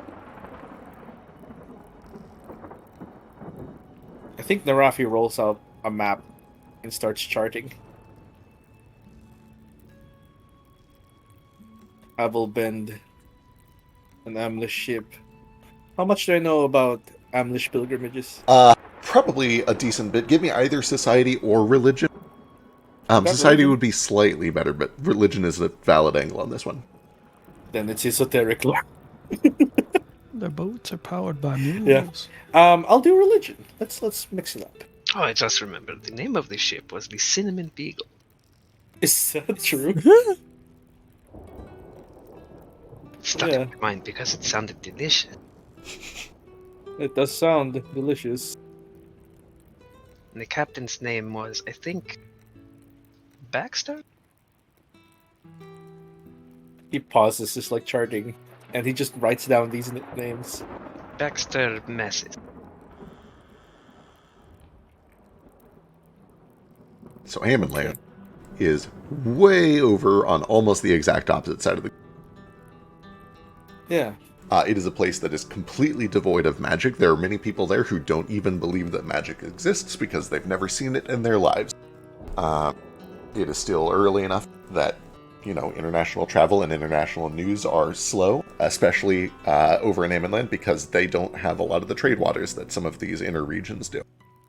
Nonetheless, Ammonland has a strong community of faith. They have a strong religious community. And it is a very common and important tradition for the faithful from over there to make pilgrimages to the wildlands to see magic firsthand for themselves. In many cases, they go there seeking some small blessing or miracle from gods that they've heard about and worshipped their whole lives, but who have been literally unable to do anything for them because over there, there's no conduit for magic. Even the gods have trouble producing magic in the barren side of this planet. So many people will go over there. They'll sail for months. They'll take a dangerous journey just to come here and have a cleric cast a spell on them so that they can say, yes, my god has literally done some magic for me. And then they go back. It's very common for them to travel to the Hiddlands, especially.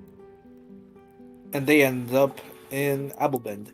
That is correct. That is where you were eventually taken, was Abelbend. They dropped me off there after considering finding me half dead and drowned like a rat in the water, a divine blessing granted by Begus. I just thought it was dumb luck. Yeah, it could be both.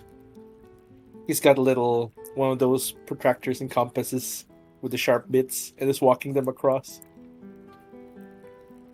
He's like charting where he thinks a pilgrimage or a boat would sail, and making like guesses as to where they might have found Kaz. Do you have any sort of sailing lore or expertise or anything like that? Esoteric. Fair, hit me. Just thaumaturge stuff. Yeah, just thaumaturge stuff. Here, take this with a -2.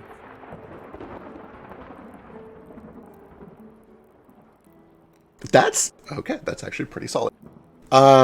This makes sense. Unma I does. don't trust you. You could be lying. Unma does have a shore, and you do a lot of trade by sea. And actually, you're very near the equator too, so it would make even more sense if you know this. This planet works very much like our own, where the planet is kind of split into bands. You have the equatorial line. Oh, drawing is hard. Okay. And this It's a lot of split lines. into 4 segments. Where they alternate in direction. You've essentially got the horse winds and then the equatorial winds that create these trade winds. So ships tend to go left, right here. You get the idea. So it would make sense from Ammonland. They would probably stick to the coast. And then once they hit this area here, they would probably make just a straight cut across the deep sea. And pass straight through here, kind of threading the needle right about here. Right. So we need to find out where you were picked up. Did you see any land at all when you were on your captive ship?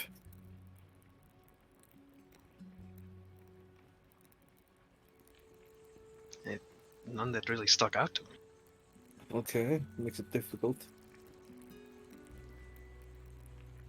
It makes a few marks here and there. And it's like, I don't like making guesses.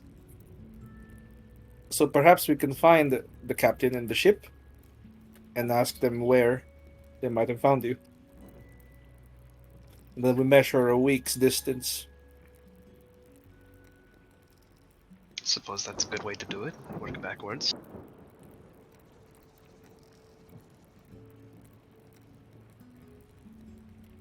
Hopefully we can track them down. If it's one of those pilgrimages, they probably make the trip many times. How long ago was this? Almost exactly 2 years. About 2 years ago? If the pilgrimage is scheduled, they may be making their way there again. I don't know if you can catch them in the water, but magic exists. You've met Captain Baxter. If we get the communications hub up, you can communicate with him. So that we need the Zephyrhawk people, right?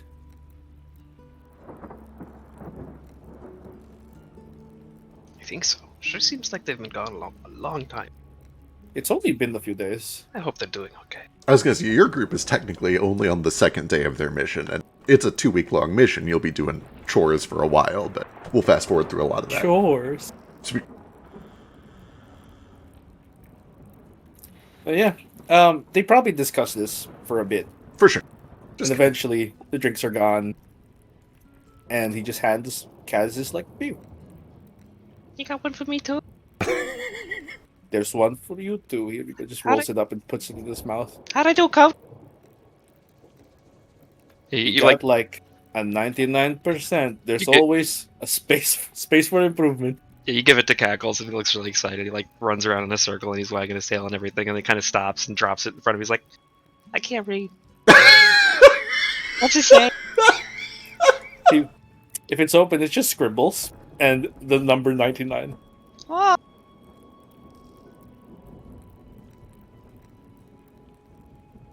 That's a very big number, Cackles. You did well.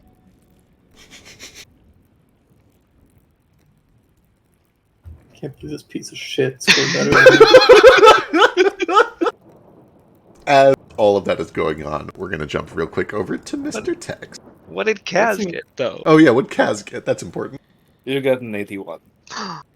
Whoa, look at that. Look at Mr. Performer over here.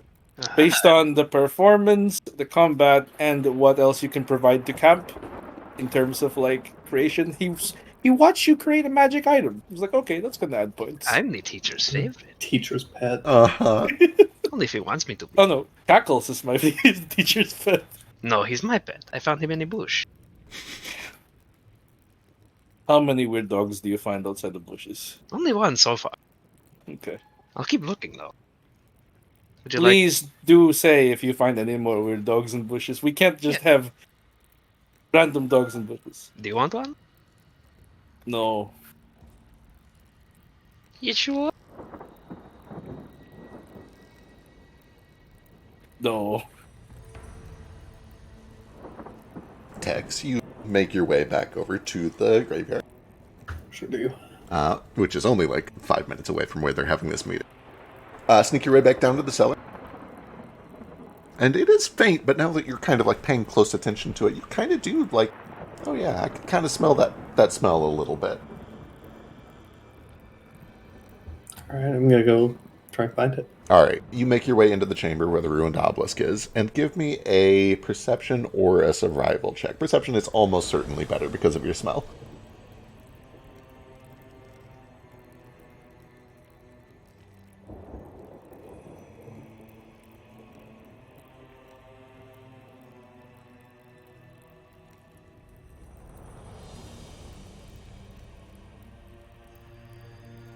Don't use a hero point. Understood. Oh yeah, do we Here's all one. get extra hero points? You'll probably all get one here in just a second. Oh, that's much better. Yeah, you kind of make your way in and you start sniffing around until you get to this central chamber. And this smell is coming from, like, directly under the base of this thing. It's been toppled, but it's, like, you can definitely smell that it seems to be coming from right, like this thing was built on top of the smell. It's buried under this thing. I need to draw, or I need to drag an observer over. Because it's dark down here. And I finally got the thing working. What's the floor made out of? It's kind of gravel mixed with dirt. It's potentially diggable. Okay, yeah. I start digging. Yeah. Try and squeeze my way under to it. Yeah, it doesn't take too terribly long. It's buried maybe a foot or so under the earth, which is pretty significant when you're a cat. But you dig and dig. You do find that it seems to have been pretty freshly dug. It is worked earth that was packed back down on top of it. And eventually, you hit something, and you kind of move a little more dirt aside, and you find another little wooden piece, just like the one that Foster has. Kind of glinting from under the dirt. And it makes me feel the same way. It does. It's just kind of this enamoring, almost like catnip-like effect. It just makes you feel a little euphoric, a little bit like, oh, I want to be near this. I want to eat this. I want this around me. It's about the same size. About the same size, yep. Yeah, I will try to dig it out. Easy enough. You're able to kind of either dig it out with your mouth or just use your hand if you want. Yeah, I'll grab it with my mouth and just start rolling around like a cat on catnip. Perfect. Excellent.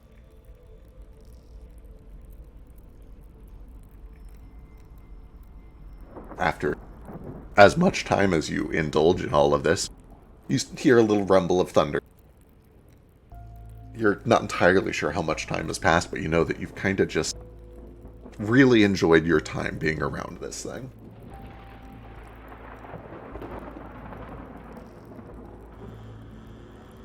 Yeah, I will stuff it, secret it away into my backpack. Understood.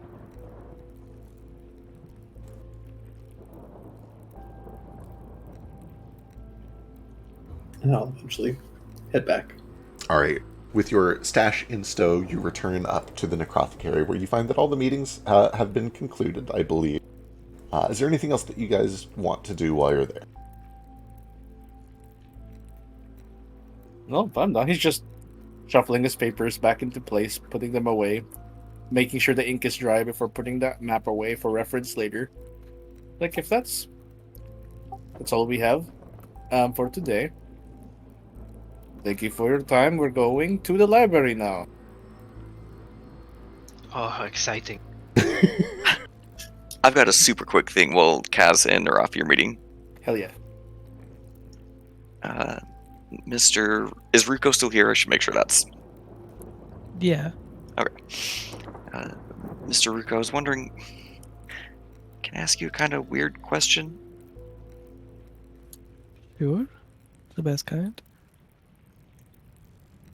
Your like powers, your magic, would it work on someone like me? Could you see things about me that I can't remember?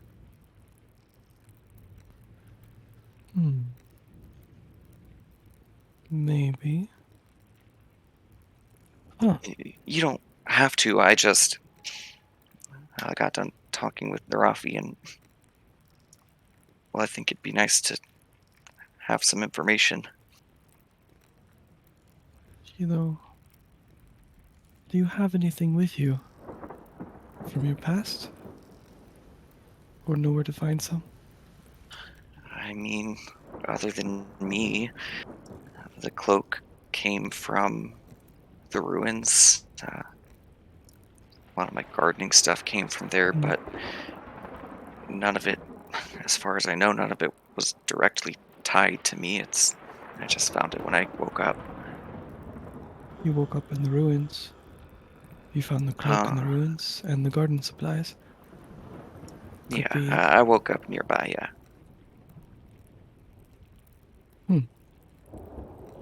The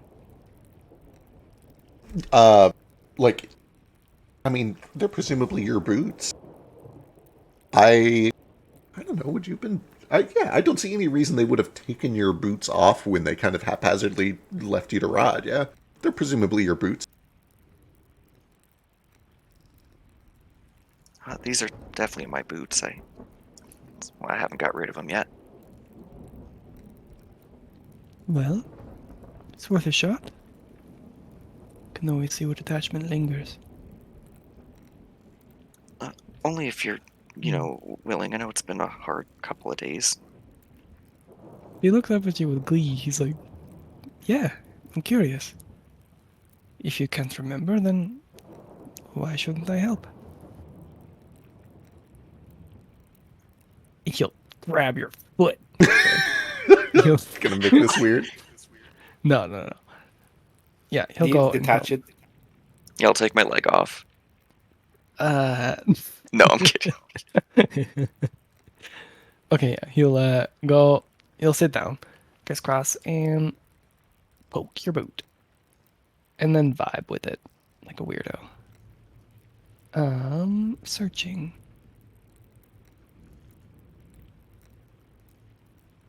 Here's a thing. Hopefully that posted in chat. Did it? It didn't. It didn't. Yeah. Pop-up messages, or when you pop out your character sheet, doesn't work. Oh, weird. Right.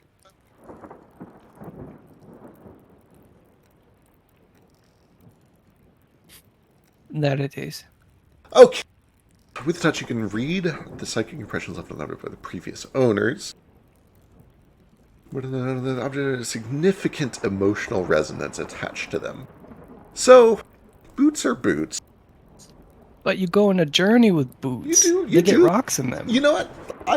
Here's what we'll do. We'll do the exact same thing we've done before. Go ahead and give me an occultism check. Let's see how we can stretch Okay. this.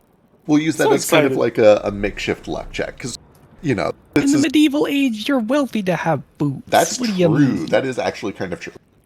Some valuable possessions that you wear for 20 years or more. That's your lifespan. These were probably the hottest new tech when I was a kid. There's my rolls. Inspiration exists. It really can't get lower. Inspiration.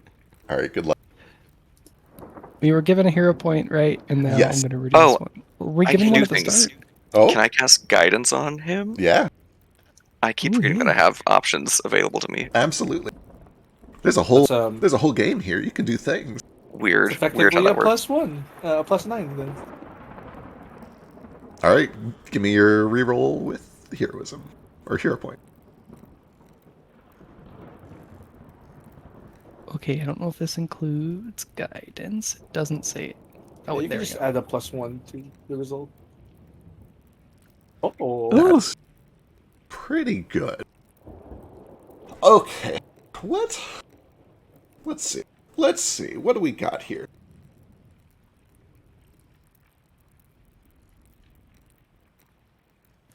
Find out the Vivid memories you get memories spoiled from with this stepping in cat shit. psychometric assessment. So normally, even on a success, all you're really supposed to see is a flash of a face. And I've given you a lot more than that in the past because you've rolled natural 20s on this a surprisingly high number of times. I think what you see with this is a flash of a couple of faces. And let me see if I have a token for this real quick before I commit to it. Or before I, do the scene without it. I might as well if I have it. You've done some real kinky shit with these boots. you just get a POV of feet. Would you call Nah. it kinky? Because you're a boot. Yeah, these boots got around when I was alive. Just the These boots. boots were made for Well. walking. The boots and the body attached.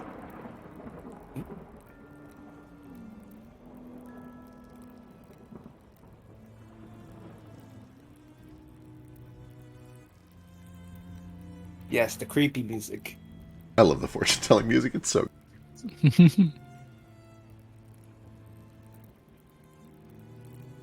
Do I really? Oh, I only have the one in the blanket. Okay.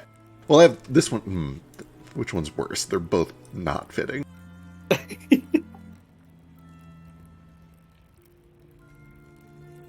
See a tent on fire. Yeah, we'll use the blanket one. So, you see, first of all, Foster's real, actual, human, living face. Which, Eli, you can describe if you'd like. They are very androgynous looking. Darker skin, black kind of shoulder length curly hair, short. They're honestly they're pretty nondescript. They just kind of look like a person, for lack of any other way to say it. You look like a person. Human. You look like a man. Oh yeah, I tell you, everything. However, there are two other faces that appear in this. And unfortunately, you do get, like, what the actual emotion is. The emotion that you get associated with these boots is trepidation, which I understand is a lot to unpack, so I'll try to expand on that a little. It's a bit of a nervous uncertainty. Not life-threatening, not even like, oh, there's something really bad happening. Just kind of like an uncertainty, an unease, but a gentle unease that is equal parts curious and maybe a little bit worried. And you see Foster's real human face, and you see an elven face, beautiful woman with kind of like this sunburnt, orangish, reddish blonde, like the strawberry blonde hair. And one other face of a wolven man, very tall, kind of darker fur, and these icy blue eyes. And this is all just kind of set against the backdrop of a beautiful garden. And Foster's not actually wrapped in a blanket in this scene. I just don't have one in his normal clothes. I probably should get that at some point. But you can see just cold. In this flash of his vision, the woven man appears to be very stately, very formal, very noble. The elf is beautiful, and you can kind of see that she's dressed very well, very elegantly. But she's not wearing, like, a crown. She doesn't look like... She looks like she's just kind of a wealthy, but kind of a flower child. She's not wearing shoes. She's in sort of just a nice garden dress. And Foster is in a groundskeeper's outfit. It appears that he is almost certainly the caretaker of this garden. And that's it. You kind of just get a flash of that, which seems to be vaguely associated with these boots.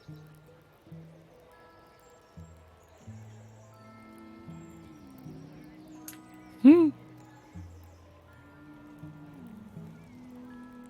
is this guy? Who knows? Do those eyes strike a pure primal fear? I mean, they might. I don't know. You can give me a perception check, I guess. I know I see blue eyes. Oh boy. Perception.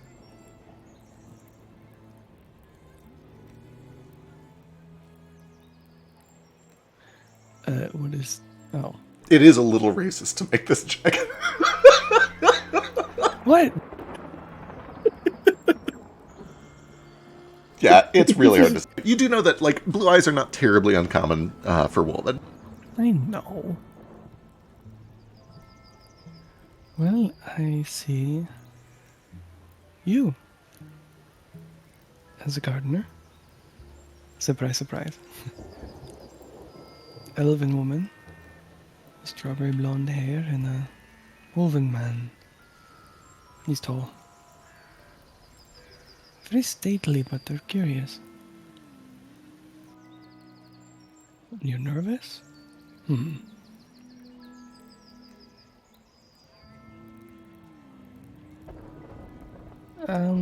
Hmm.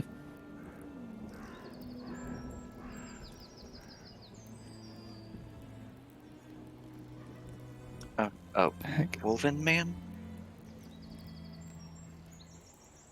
Yeah. Blue eyes. Dark fur.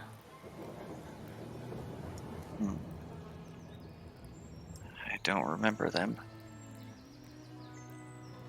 I know the woman, Thalia Vesper.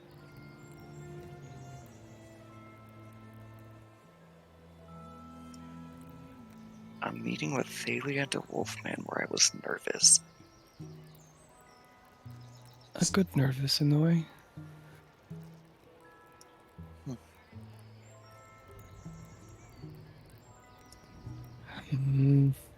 Ruko's trying to get more out of this. He's trying to like provide something than your boots were nervous vibe. Yeah. It's a useful ability, but in the past you've rolled incredibly well on it. This is the normal function of this ability, is you just see a flash of a face and an emotion. That's kind of it. With that said, Foster, you've experienced enough of these memories that oftentimes the vivid recollections are triggered by, like, standing in a certain spot, or smelling something, or seeing something.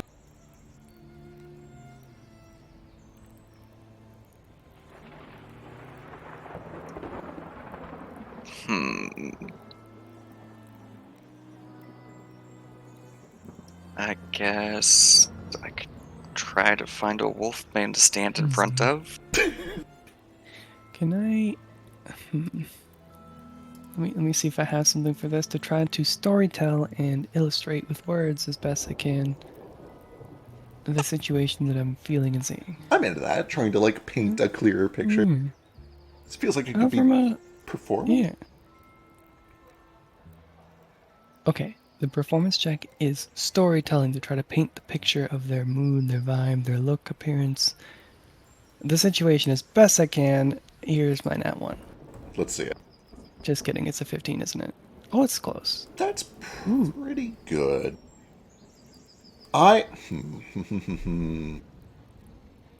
You're able to give a very detailed description of what you see. You're able to paint a clear picture of this person. Foster, you have a pretty good second-hand picture of who Ruko has seen, but it doesn't trigger anything new in you. You don't get a sudden flashback or anything like that. Okay, yeah. I will say, give me a society check, Foster. Can do.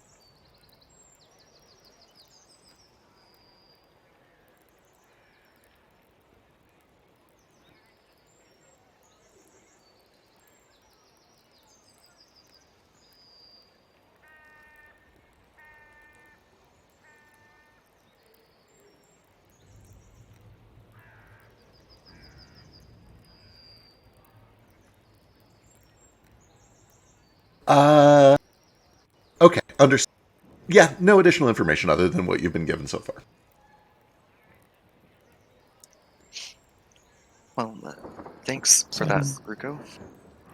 Yeah, but you have your cloak, you have your... it just goes on. It's more than I had a couple minutes ago.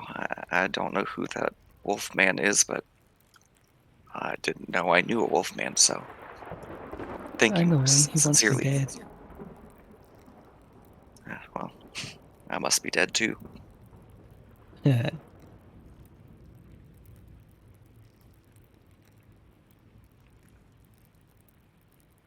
About this time, Tex reappeared.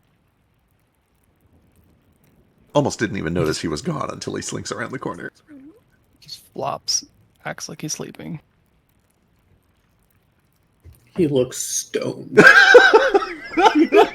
He does look What? blitzed out of his mind. Thanks.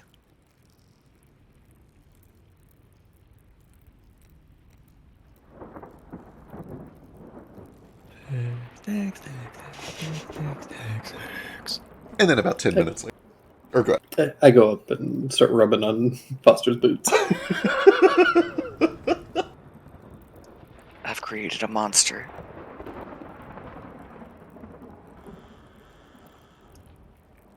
I'll have to get more catnip really quick.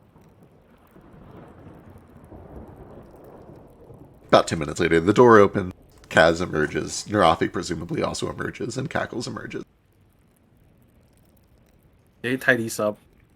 There's an empty glass, I imagine, where Kaz finished his drink. Narafi's is still full. Untouched.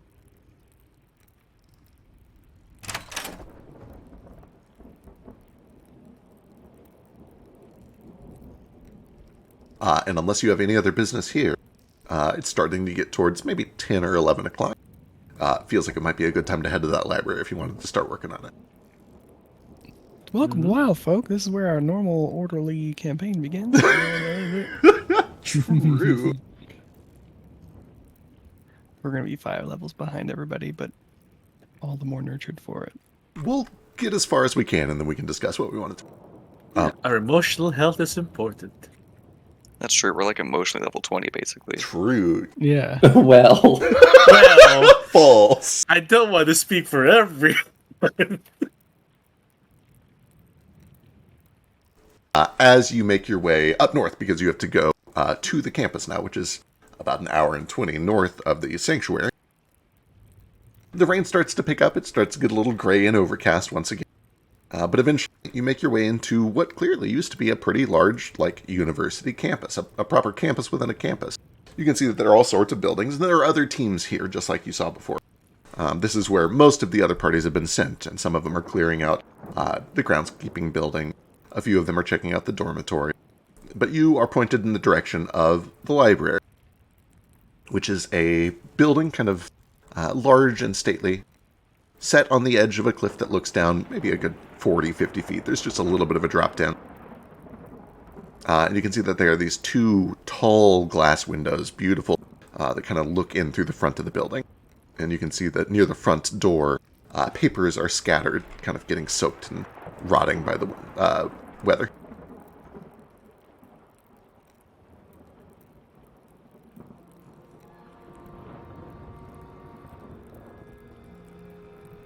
Oh, and actually, let me drag over a new token, because I don't think these have the new one, or the new stuff.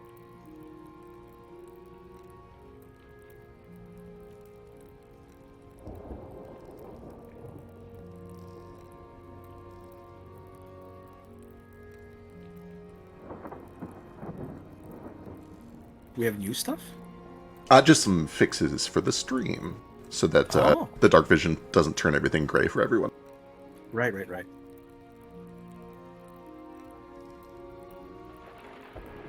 You know that, just like before, the plan is basically go in, make sure there's not monsters infesting it, find what you can that's useful, see if it has any damage, and report back. Right. Same as last time. hey kid, give me the seed. What?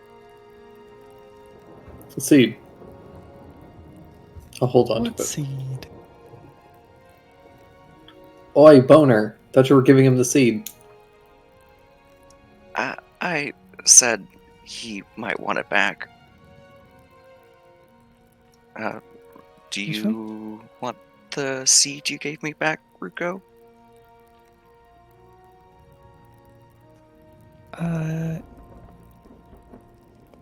Maybe I'm out of character. What seed? I don't think that you knew it was a seed. When you killed the necromancer in the necrothecary, the big jackal that tried to decapitate Tex, and you searched his body, you found a little shard of a wooden bit, which they are now calling the seed.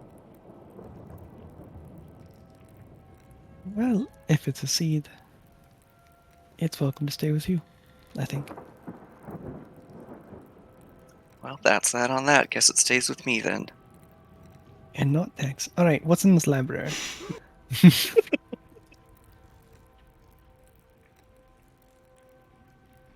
Do keep your wits about. There Wooden. could be monsters about.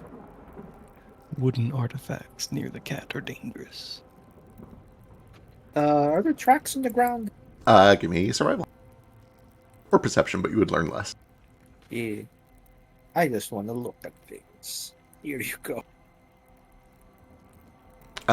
You can see that there are some tracks that are coming in and out of here for sure. It's also noteworthy to you, these papers are rotted and weathered, but still exist, which means, they couldn't have been out here for years. They've probably been out for days or weeks or maybe months. Someone threw these papers out? Okay. We're talking about zombie footsteps? Humanoid? To determine what kind they were, you would need survival. Yeah, were they two-legged? They You could tell if they were paused or booted. right. They at least like the DC for a survival to see if something is bipedal is very easy. They look bipedal at least. Yeah. I Okay. can help with this. I'm decent at survival. Okay. Good. What can you tell about these trucks? And I'm also gonna cast a spell. Yeah, you got the thing for that. Yeah, my reading? usual shtick. Yeah, the root reading. Wonderful. With a 20, nothing has been in and out of here for about maybe 2 weeks or so. But see, humanoids did come in about 2 weeks ago, and they didn't leave, at least not this same way. They go in, but they don't come out. With a 20, let's see. The papers were expelled from the building at about the same time. It's almost like the wind must have caught them and just pulled them out when they entered the building. I think that's what you get on the 20. There was a group of maybe 3 humanoids that came this way, entered this building through the front entrance about 2 weeks ago, and did not emerge. I will pass all that along. Okay. 3. It looks like they're still in there. God, it's so messy. I'll start picking up the papers. Perfect. Need to get you one of those litter picker things in the bag, or just stab them to the ground. I think that would be really helpful, actually. I could just sharpen my femur or something. Oh, I didn't make this door. Hang on. I'm like, why is this door not showing up? It's because it's not a door. There you go. Now it's a door. Bam. If they haven't been out in 2 weeks, then they're probably starved to death. Well, perhaps they didn't need to eat. Okay, ready to breach. Oh, let me Breaching. try. Let me try. Okay. He's like, all right. No, you did the last one. Cackles runs up, stands up on his hind leg. He says, 1, 2, 3, breach it! Wait, Okay, Oh, wait. there's something in there for me to eat. I'm going to try and squeeze through the window. So Okay. it is glass panes. They're actually not broken, but if you want to break one and then squeeze through, that's super easy. You can do that if you want. Yeah. Okay, so yeah, if there's a shattering of glass, it tinkles in on the inside, and you're able to just squeeze through the window if you feel like it. This Well, is that why would be- he's marked 70. I run over to the glowing skeleton and I start licking at it. So, notably, the skeleton not actually glowing, it just has the loot shiny on it, because, you know. Oh, never mind. Yeah. With that said, you do see that there's a skeleton over there. It also, as soon as you step in with your keen sense of smell, there's a strong smell of, first of all, library, which I don't know if you've experienced before as text. Just this musty kind of papery smell, which is kind of Definitely nice. Even read. But also sulfur, fire. There is a smell of, like, embers and ash that kind of fills the air.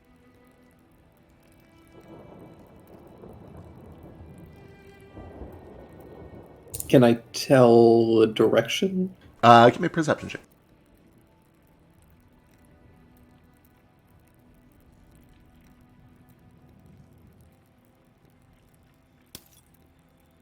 Sure Well. you can. Yeah. Hard to tell. It kind of just fills all of the air in here, which is why it's hard to narrow down. This place smells like knowledge and history.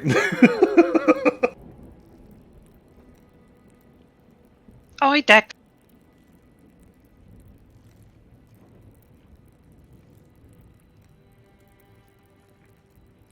Did you come in through the window because you don't know how to open doors?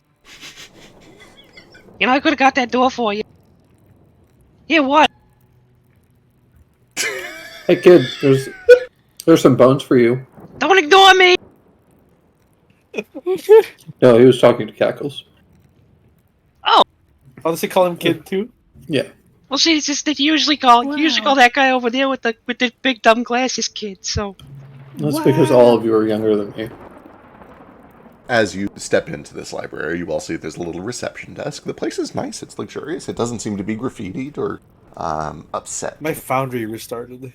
But there are papers scattered everywhere, and a few get sucked out by the wind as the door opens and just kind of splay out into the rain. There are statues, but the biggest thing is right in front of you there are just this 2-layer library filled with books. There's a grand staircase that goes up to the second tier. There are rows and rows of books. There are more over to the right, and there's a door that seems to lead into sort of like a back room. To the left, there's a study area. There are a bunch of tables and chairs. There are books that are set out in front of them, like people were probably in the middle of reading or studying when they had just kind of up and left. There's even a few tables that have like little bits of alchemical equipment on them, like people were doing research or experiments here. But then beyond that, Cackles can see it first. Just beyond this like study area on the left, there is another luxurious double staircase that leads down into a lounge. On the backside of this lounge, there are these big glass pane windows that look out over the cliff down into kind of the jungle or the rainforest. There's a large bar, looks well stocked against the back corner, and there's a fireplace that is burning, with a couple of luxurious chairs and couches set in front of just kind of a study lounge. The fireplace is burning. It is, and all of you can smell as soon as you enter as well. Just the smell of fire, of sulfur, of just this kind of burning, ashy smell. Oh, and the skeleton. Which, as Cackles comes over, sees that it is charred, blackened bones.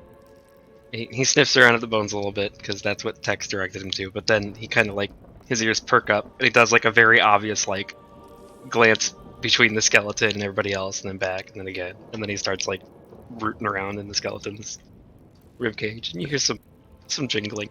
Yeah, you do find that most of the skeleton's possessions are burned away, but what is left behind is, first of all, a metal short sword. There's probably some buckles and things that didn't quite burn away. But a lot of coin. Lot of coins, actually. There's a small issue with that. I started moving those coins over to Cackle's inventory, and now I can't find them. Does Cackles have inventory? He has a character sheet. Don't think familiars have inventory. I mean, they potentially could. Where did all that money go? I don't know. I dragged it over, and now it's just gone. Did it put it in your inventory automatically since you're his owner? Maybe? How much money do you have? Let me see. now? Do you have a ton of money right now? I think that's what happened. You have a lot of money on you right now. No, all of that money is mine. There was like 100-something gold on this guy's corpse, and I do not have that much on me right now. True. I don't know where it all went. Okay. Well. Cackles just ate it. All right, I'll put some gold back in here. But if we find the missing gold, you have to be honest. Yeah, I will. Yeah, it's fine. I'm looking at character. I didn't even see a spot for like an inventory on his character sheet anyway. All right, let me do a little math to figure out how much it was supposed to be. Sorry. Oh, you're good. I just thought it would be funny. Stop! Spit it out! Spit it out! You're jingling. Oh no!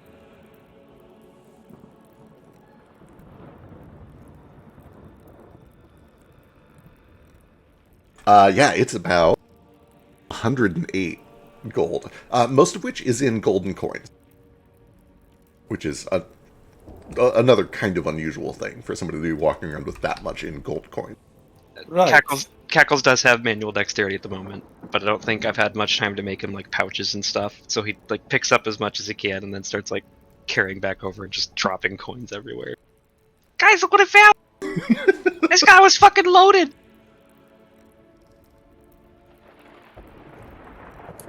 Whoa. Does he have any like identification on him? Give me a perception check. As he kind of like root through what is left of his charred belongings. Yeah, Ruko, make with the waterworks. No. If Foster kneels down, Tex is going to jump onto his back and just bury his face into some of the flowers. It reeks in here. It doesn't reek. It smells nice. Can't smell anything else. You can smell. Can't smell anything else in a good way or a bad way. In a bad way. Not for everyone, I guess. I love the smell of like sulfur and burnt, like that fireworks smell. I love it so much. I'm not a big fan of that, but I do like the smell of old book. Oh, that's another really good smell, yeah. Looking through, most of his belongings are burnt. There's nothing that could really be used to identify him. You can tell that he is humanoid of some sort. With that said, there's enough remaining. He had a sword and buckles. You imagine he was a looter or a mercenary or an adventurer of some sort who probably came through looking for cool stuff. What about loaned swords and stuff? Or personal swords? Usually they inscribe them or anything, maybe? You see that the sword looks to be of not quite shoddy, but it's certainly not like a family heirloom. It looks to be kind of run-of-the-mill, just basic outfitter. You imagine that this was not a super well-equipped mercenary. And you're able to kind of reinforce that by the fact that, like, his armor is a little tattered. He wasn't wearing, like, a breastplate at all. His gear seemed to be not great. What's left of it. It's charred now, but... So, are there like char marks on the ground? Did he look like he was blown up by a fireball? Yeah, you kind of come over and you can see that there are scorch marks along the ground. Not in the pattern of, like, an explosion, but, like, he smoldered to death here and it kind of just, like, radiated out from him. In fact, looking straight up in the tall ceiling, you can see that there's, like, a smoky patch directly above this. So a guy was set on fire. Whether he died from it or he was already dead, not super clear. What about the mint of the coins? Is it local? What a great question. Give me a society check. Okay. Probably figure it out if you check position of his body. Very wide variety of golden coins. It's actually a little strange. They are from all over. With a 13, you're not... I mean, you recognize a lot of them. There's some Cyrilo coins. There's some Adindric coins. There's some Hiddle coin. They're just kind of from all over the wildlands. And even a few that you don't recognize that must be from farther out.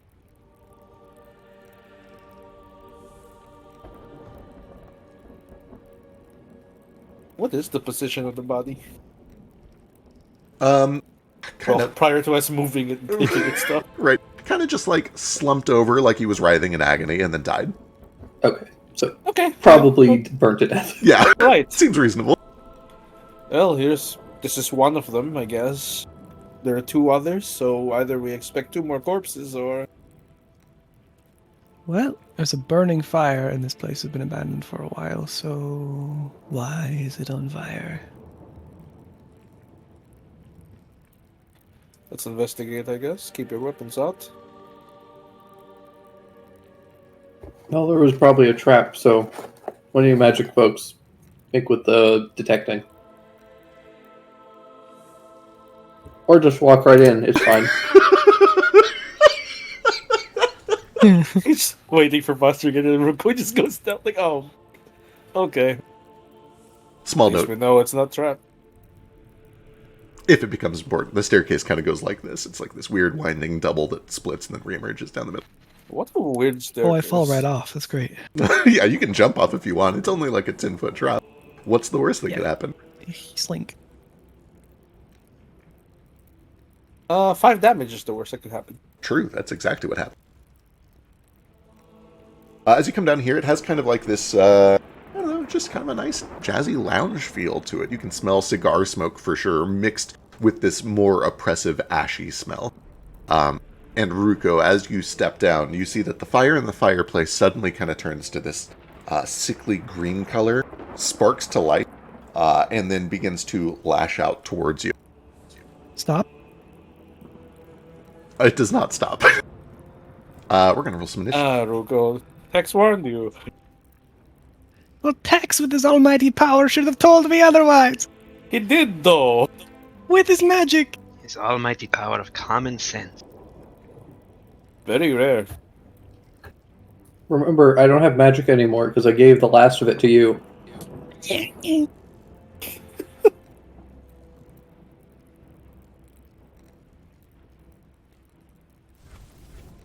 Ooh! Alright, I'll be right back while you guys roll initiative. Oh, sweet. We're rolling initiative. Yeah.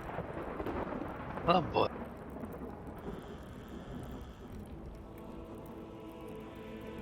Imagine we're gonna be fighting some weird-ass fire elementals.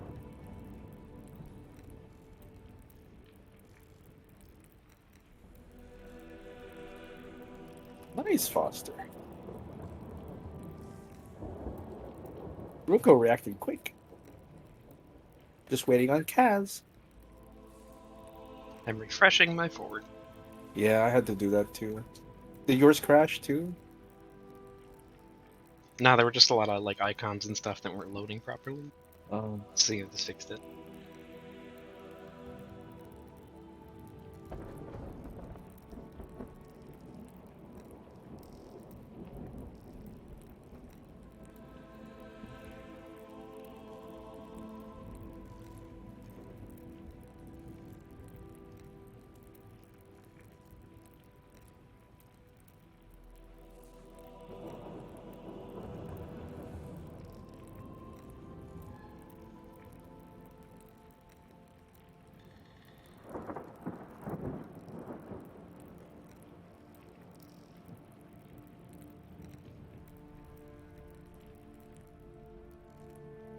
Did we get any rest? Did we ever recover spell slots we in this just campaign? we just woke up. Yeah, it's a fresh new day. Give yourself a long rest to get your stuff back.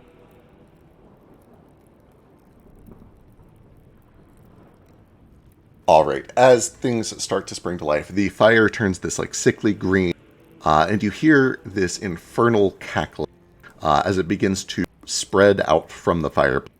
And it becomes very clear eventually that this is some sort of a living fire that was hiding in the fireplace. It is not alone, however. You see that a pair of embers kind of spark out from it on the ground and then grow up suddenly into shape. These horned, laughing shapes.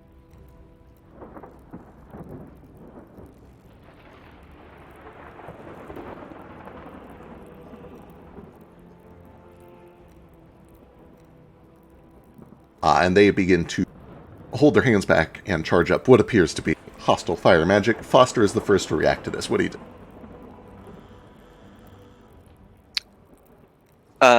Does the fireplace itself, is it still burning, or does it look like the fire turned into this element? It looks like the fire turned into it. It seems like it was hiding in there as if it was the fireplace's fire. Understood.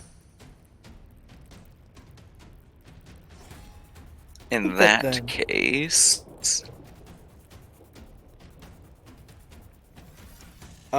Do we have 2 hero points now each? Yes, unless you've spent one. Each of you guys got another round for all of your cool interrogation / performance reviews. Let's just start with a nice, easy cantrip on the Inferno itself here. Can I see it from where I'm standing at the bottom of the stairs? How tall? What's the situation? So you're looking down over this. This is kind of like a recessed lounge. So yeah, you can absolutely look down. Oh, and see. sorry. I thought it was reversed. I thought we were down. It was up. Yep, you're good. All right, so I'll just gather up some of like the wind and the rain, kind of gathers around my hand and forms into a nice little icy blast, and I'll try to hit the fire itself. Love it. Give me some attack. Terrible. That is unfortunately a critical miss. Oh. The fire just splits around it. Yeah, that attack goes wide. You do have inspiration, 2 of them. Sure. I do. Yeah, I'll use one on that. This seems like, why not? I want to see what happens when fire is hit by eyes. I also want to see what happens. Because I might have all the wrong spells possible prepared today. I guess we'll never know. It's not a critical miss. It's true. It's not a critical miss. Unfortunately, it does still go a little bit wide. This thing is more nimble than you might expect. Cool. Has it been an hour since Ruko did his reading of my boots? It has been about an hour and 20 minutes, yeah. Okay, then with one more action, I will make sure I'm within 30 feet here. Cool. I will cast Guidance again on Ruko since he's up in the thick of it. And he probably doesn't want to be. Sounds wise. Alright, that brings us to the first of these alchemical demons. Who is going to Chemical demon. start things out by just lobbing a fireball, essentially. Just a little, like, Mario style fireball. Not a full kill everyone fireball. At Ruko. No. The fire burns this sickly green. You are able to just Yes. barely kind of duck out of the way of it as it splashes near your feet. It will then use one action to step up to you. And its hand kind of forms this sharpened point which it tries to plunge into you. If it's a green fireball, don't you mean a or a Luigi? True, a Luigi Oh. fireball, you're right. You're able to duck that one as well. That brings us to the Inferno itself. So, I will give you this. As these bolts of coal fly down from above over your shoulder, Ruko, and towards this fire at first seemed like it was kind of sprawling out in your direction, but its attention turns quickly to Foster. It is going to use one stride. 10, 20, and then it goes 5 feet up, 10 feet up. And the last 5 feet gets it right on the edge here. It is now up with this crew. Can it reach from here? Ooh, almost. Is going to use a second action to stride right up to Foster. And it will use its third action to lash out at Foster. It seems that you have clearly got its attention with that cold bolt for one reason or another. It's because the cold bolt and not because elementals are Oh, no. also demons. That's a reasonable thought. That's a critical hit, though. Good luck. Here we go. Thanks. Oh boy. Leave him alone.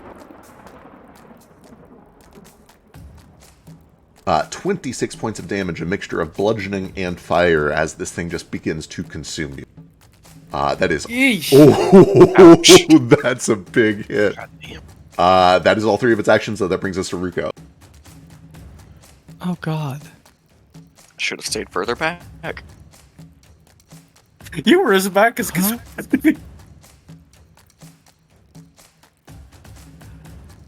Okay. Yeah, he's gonna shout out and rally. He's gonna say the position for anybody who can't see them currently. Can I get some information flowing? And inspire. Courage. Excellent. Okay. 60 foot enemy. We're all in it. Yep, everybody's in range for that. All right, that's one that's one action. Yes, and then I'm gonna phase bolt. Courageous I hand. imagine will be. Wait, does this game let you do phase bolt close? Yeah. Yes, there is no penalty for firing ranged attacks with an enemy next to you, except that they might give an opportunity attack if they're able to.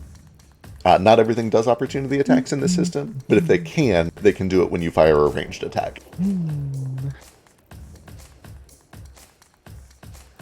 Okay.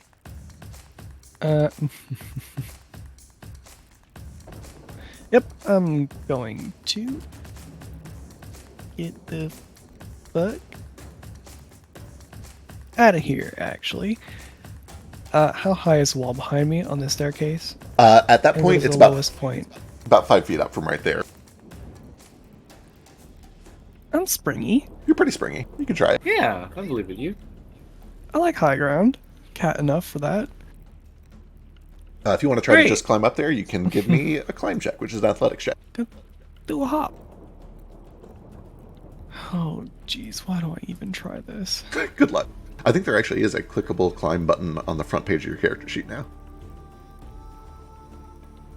The DC here is pretty low. There's a climb button. Is this witchcraft? I don't see it. Hey. Oh, there it is. I have. Oh, wait. I have my own Inspire Courage. Yeah, there you go. I don't know if this helps. Phew. Status, damage, saves. Okay. Plenty Okay, more than yeah. enough. Yeah, you're able Good, to just hop up there with one of your actions and still have, I believe, 10 feet left over. If you want to run. Scrolling. 5.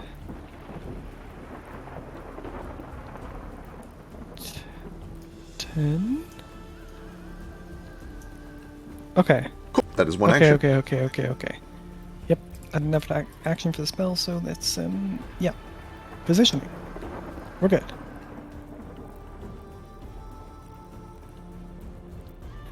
What's the vision like from down here? Dim light all throughout, just coming in through the window, basically, and then bright near the fire itself. Although I do need to turn this fire out. Yeah. You know what? Hex could use some new action. Let Hex go first. All right, Tex is up. Okay. Maybe this will teach you to listen to me.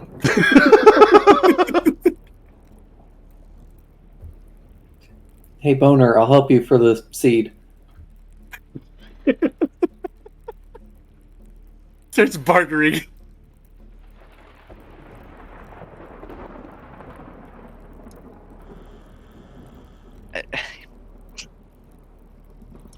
Ouch, I'm burning to death. True.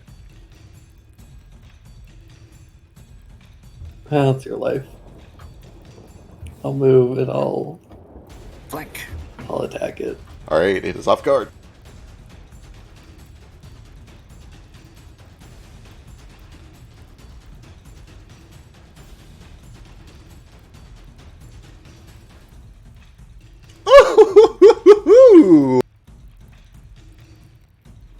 For a crit. Very nice, very nice. The Bardic makes the second a hit, and the first one's a crit. For 21 total points of damage. That is combined. Wonderful. For me. Resistance. You do find that, like most elementals, there's almost like a jello-like consistency as you slash through the flame. You are hurting its corporeal form, even though it is just fire. And it lets out this hissing cackle. Hot jello. Hot jello. I believe that's 3 actions. Yeah. That'll bring us to Narafi. Yeah, 5, 10, 15. It's 5, 10, 15, 20. 25 puts me here, I think. Yep.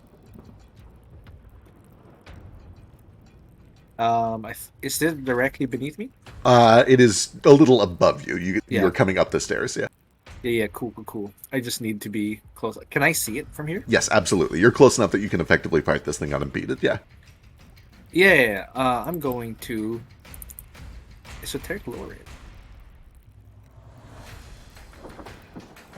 Exploit vulnerability.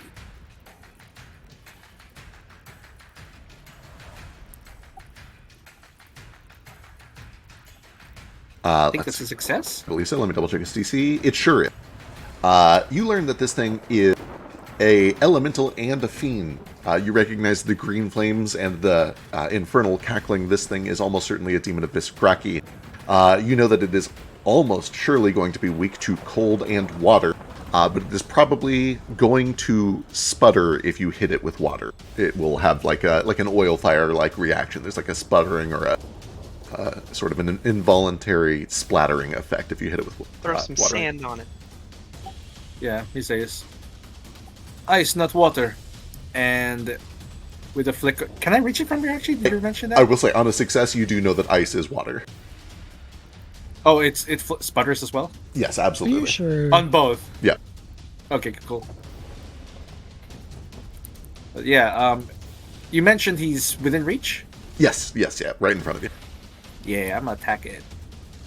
But try hard and get water that. isn't ice. It's true. It's technically a rock if you really think about it. Hard water is still water. And sand is just small rock. So by hitting it with ice, you are effectively throwing sand on it. That's a hit. 3 for hit. For this much damage. Plus its weakness. Its highest weakness. True, which is its weakness to water, which is quite high. But you're not actually throwing water on it. You're just doing thaumaturge stuff. That is a 16 then. No sputtering. No sputter. Hey, keep away from him. All right, As 3 actions. Kaz is up. Okay. Well, it's already off guard, Sure is. But I see it's still focusing pretty intently on Foster. It seems to be very upset with Foster, yeah. So I'm going to try to get its attention. Or rather the opposite, I guess. I'm going to create a diversion with a just gonna pull out my sword and do a little flare. Ooh. Hey, eyes on me. Ooh. That might be a critical. It's not quite a critical success, but it is a success. Why is it not a critical? He's got pretty good perception. It's at 19. It doesn't have a critical effect. Oh, I guess that doesn't do anything on a critical anyway. Anyway, you temporarily become hidden to this thing, which I believe gives you your panache. Yeah.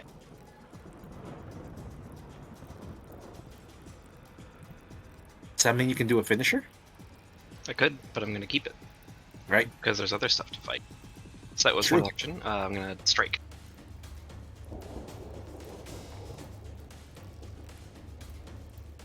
Target him. Not sure if this is targetable by, like, precision damage anyway. That is a hit.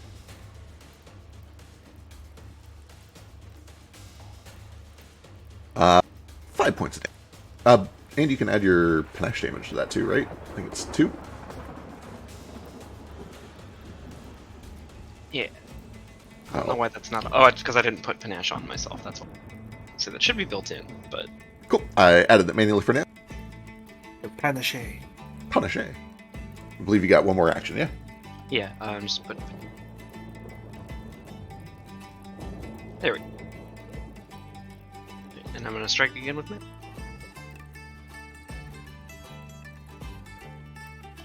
That one is no good. Dang. This thing just sputters and flickers under your blade. That is 3 actions. I believe that'll bring us to the last demon. Well, the boss is in trouble. What are we going to do about that?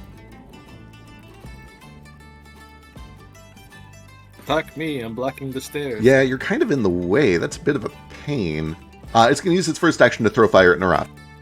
Okay.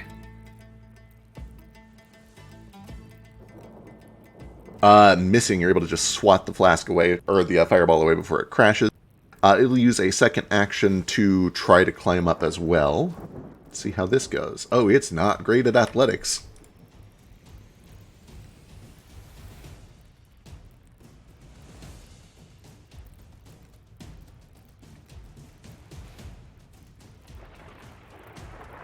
Oh, it's great at athletics.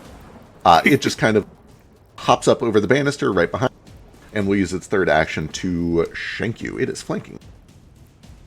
It's true.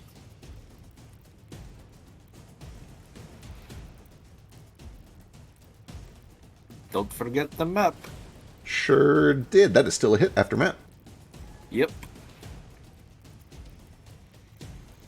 For a wee little 2 points of piercing damage. Oh. And that'll bring us back to Foster. Foster, you're burning. You're not actually burning. It's not like an ongoing dot or anything like that, but... Okay. After this thing rushes up to me and starts laying into me,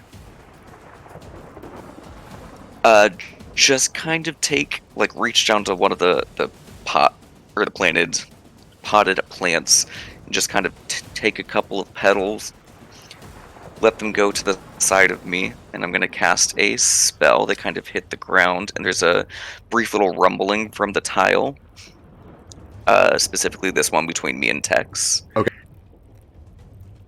Oh, and hell a yeah. medium tree pops out. Sick. I should probably have made a tree token for this. I knew that this was a thing you could... For now, I'll draw a tree.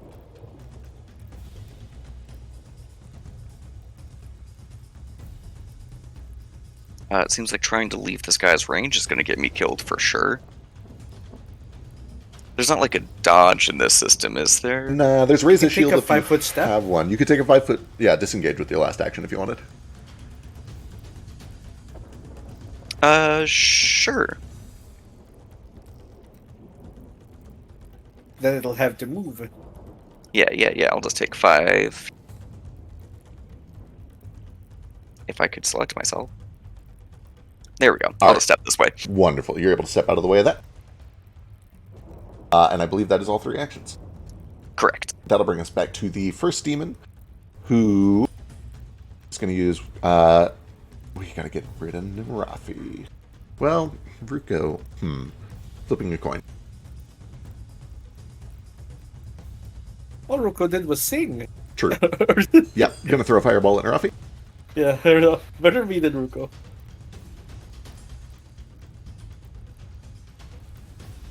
That is a a hit.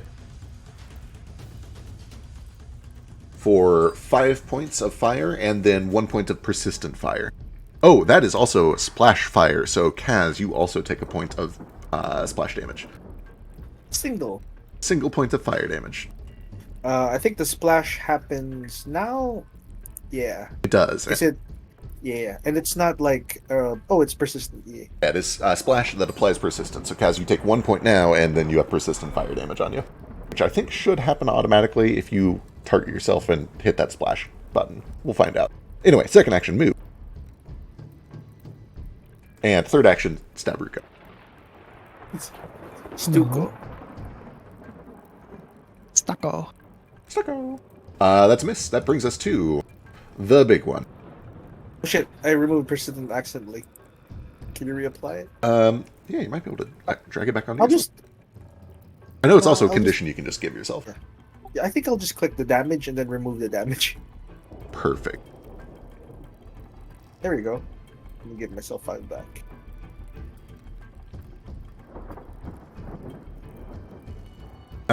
Well, boy. Let's start with Foster. It is going to throw a fireball towards Foster. And I'll leave him alone. Which I believe the protector tree is going to do something. Oh, never mind. It's not going to do shit. It's going to miss. That Hell yeah. sucks. That sucks a lot. It wanted some fireball. Great news for me. Look at that fancy tree. Is this a real fancy tree? Is it?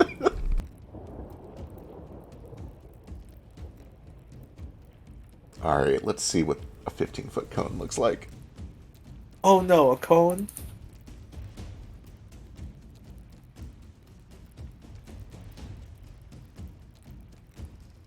Am I able to, like, rotate? Ooh, why is it fiery? That's fun. Because it's fire, right? I assume it's fire. Okay, there we go. It is going to, with its final 2 actions, expel toxic fume. Oh, okay. This burning gout of poison. I need Cackles, Ildode, and Foster to give me fortitude saving throws. You bastard. Yep, I'm so sorry. Looking for a 21. I got to just barely in it.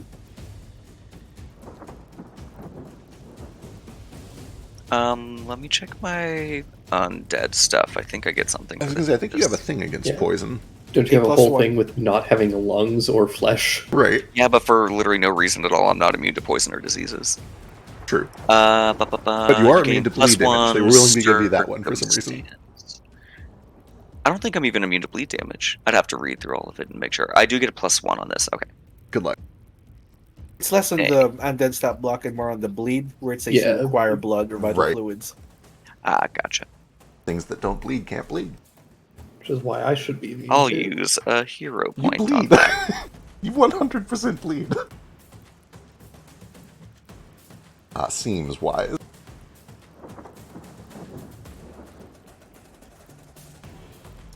Failure. A failure from Cackles. Soon everything will be right in the world. And one from Yield Mode. Alright, failure from all three of Truly you. incredible. Cackles have hero points. You can use your hero point on Cackles if you want. But he doesn't have his own hero points. Alright, I believe all of you fail and all of you take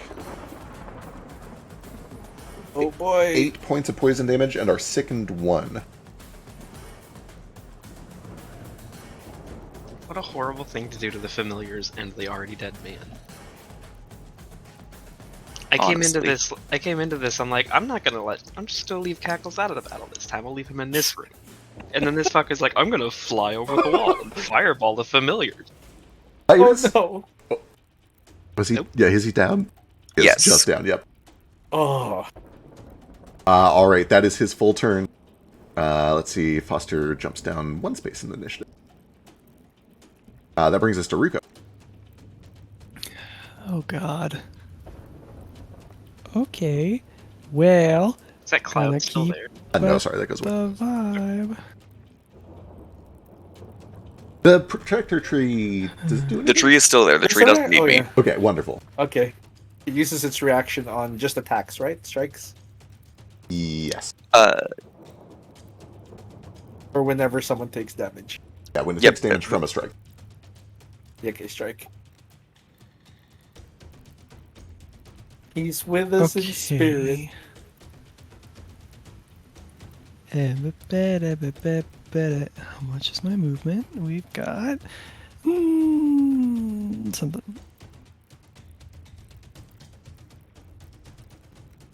What is my movement? 30? I thought I took fleet. Oh yeah, fleet plus 5. Okay. Yep. Cool. I'm going to have to blast him with some phase bolt. Good shit. After I inspire. Okay. Good idea.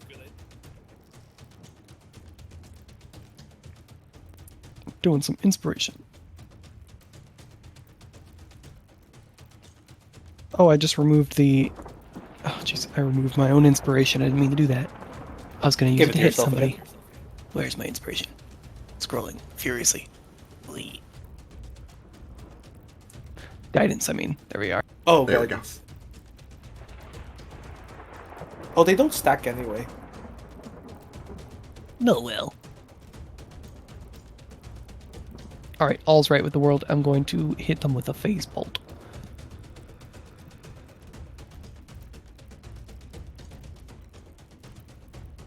Ruin him.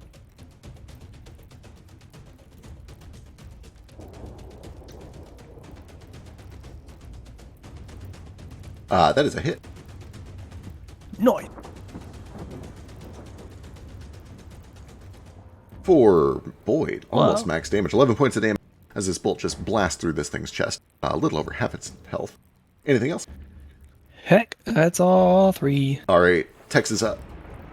Oh, damn. Foundry isn't showing me what just happened. I'm gonna look over to the one that attacked Ruko and say, "Oi, back off of the idiot!" I'm gonna do an intimidating glare on it. Love it, love it. There he goes. Extremely good at. I'm gonna burn Oh, my no. hero point. Hell yeah. He- Oh, God. Classic. We're back. Classic 1 to 2. Yep, we did it. It looks at you and just kind of laughs and starts to charge up another firebolt, specifically for Ruko, it looks like. Cool. Jesus. Well.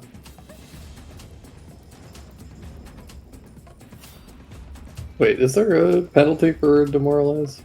You This can only is a- attempt it once per person, Yeah. basically. But there's no penalty otherwise. Okay. I'm just so used to this system. Yeah, there's not like map or anything on it. Well, I know that, but a lot of the time they're like, "Oh, and now you're frightened of the No, thing." no, and no. Oh, Take no, out- no, nothing like that. There might be 50-point some penalty monsters. for crit failing. I'm just gonna use my other 2 actions to double slice this thing. All right, fuck it up. It doesn't look too great. Oh my god. Let's just do what I'm good at. Yeah, this is what you're good at. Aha! 2 critical crits. hits. Fuck it up.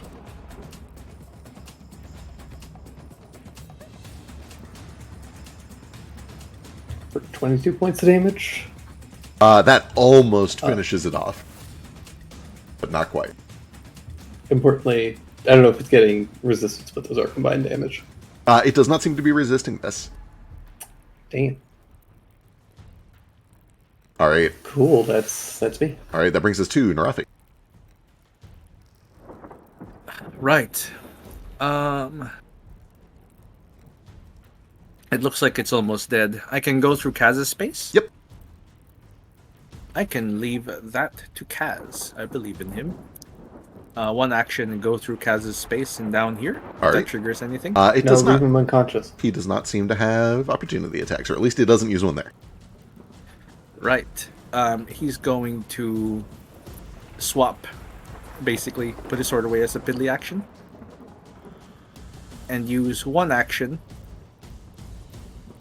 to battle medicine as he flicks a little scarab beetle at him. Excellent. Wonderful. He just heals 2d8. Wait, I gotta get that seed first. He's still down. Heal 10. Alright, Foster is back up with 10. Amazing. I've got one action, and my hand is free because I put the sword away. I'm gonna Chakri attack this fella here. Alright. I didn't exploit vulnerability on it, so this is just my regular. True.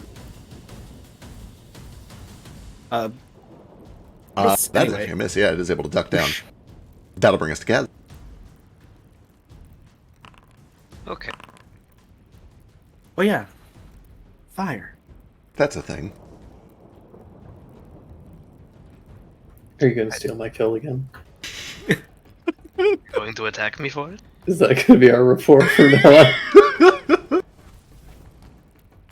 Okay, persistent goes away. Nice. Well done.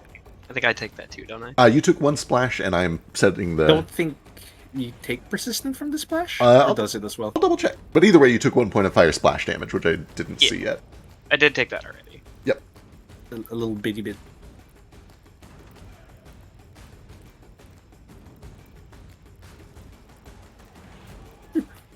This is for biting my ass.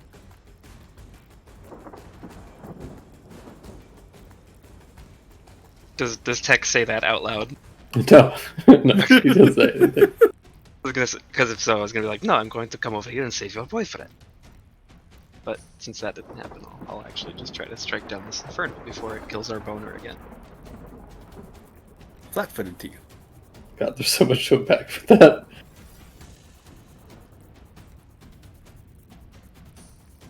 Shazam!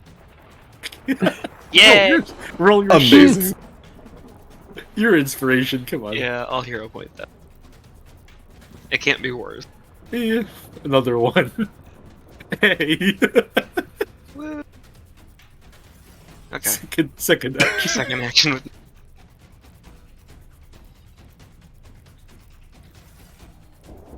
Hey, there there we we go. go. 9, I believe. It is. It's enough to cleave this thing down, and just like, whoop, it's gone. Cool. Quick as it came. And yes, I did confirm the splash damage does not apply the persistent. Yeah. Otherwise, the bombs would be open, Bombs would be so good. I wouldn't be surprised if alchemists have a thing for it or something, but... probably. Alright, I believe that's all 3 actions. no, that was just 2. Oh, just kidding. Because I hero pointed it and then just. Oh, right, yeah. Yeah. Then I will use my last action. I'll turn and I'll point my sword toward this blue pyrochemical demon. We'll try to shoot it. Alright. Couple yeah. Incredible, guys. Alright. That'll bring us to this one. Can't believe I've heard the 2 fart sounds. This is going to use Same turn. 1 stride to get up to Narafi. Continue chasing down. Yeah, come here, bitch. Second action.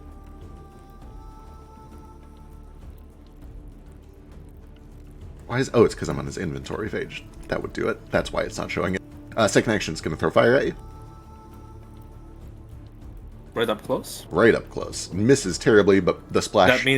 That means Tex can attack of opportunity if he wants. Oh, true. That is manipulate Sure action. can. Yeah, go for it.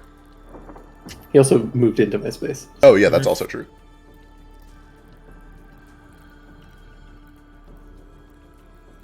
And it's flat-footed in this area. Sure is.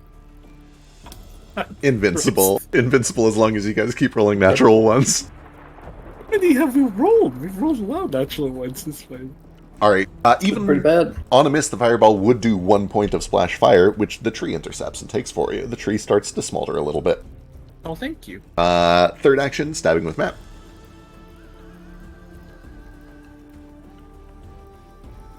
Hit It's a hit. for 2, which I think the tree still intercepts. How's this work? Yeah, does it use If its reaction? If you took a strike just now, it interposes and absorbs up to. It has 10 total HP. Just took 1 from the splash, so it has 9 HP to absorb left. Gotcha. Okay, So so- it'll drop another 2 down to 7 remaining. What a kind tree. What a good tree. What a good boy he is. Giving tree. All right, that'll bring us back to the top, and the other demon by Ruko, who is gonna throw fire at Ruko. No.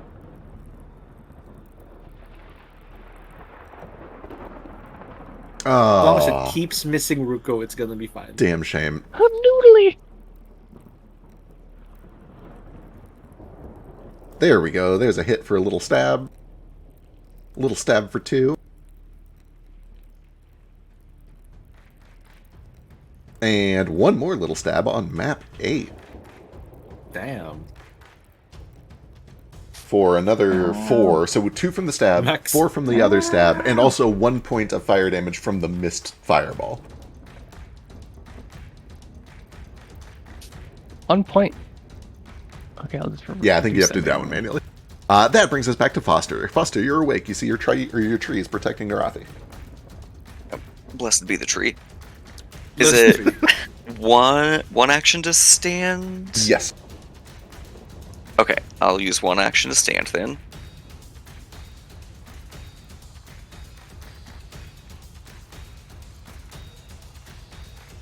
Then, well, I reckon my tree's still helping out up here. I will, once again, now that I see the big fire elementals kind of dealt with, gather up some of the cold water, or cold rain and air, and try to, once again, Ray of Frost the one next to Ruko. Love.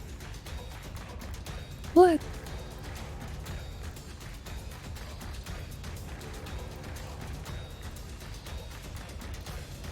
Oh. 14 is a miss. I don't think. Why can't I target this guy? It's kind of weird. I see you targeting, like, this guy currently. Oh, no, wait. No, I don't see you targeting anything. That's kind of weird. Yeah, I can't target anything. It might be Huh. a server lag thing. The Foundry has been kind of wonky for me. Weird. Well, either way, turn done. All right, that'll bring us to Ruko. Scream in an inspiring way and hit him with a phase bolt. Please just fucking die. Just a hit, just barely. The guy Ooh. that inspires only yourself and no one else. Good job believing in yourself. Yay. 11 God, points I of love my dice. Yeah, they're so cool. That is enough. This thing bursts into smoldering coals and collapses onto the stairs. Woo! The international Victory symbol for does death. he does a victory little hop and nearly slips down the stairs. Then he Alright. refocuses toward the last enemy. All right, end of my turn. 3 actions, that's his text. Let's just do what I'm good at and murder. Hell yeah. Heck yeah.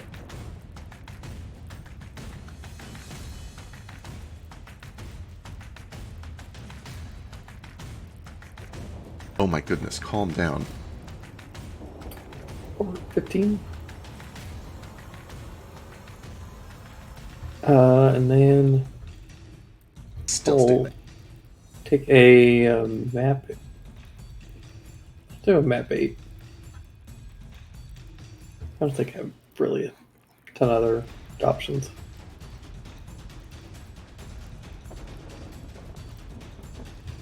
Actually, you know what? Yeah, actually.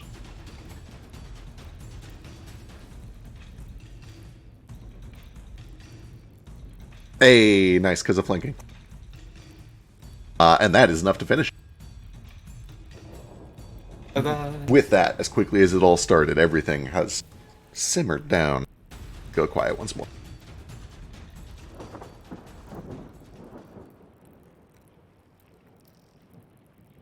I go over to check on Foster.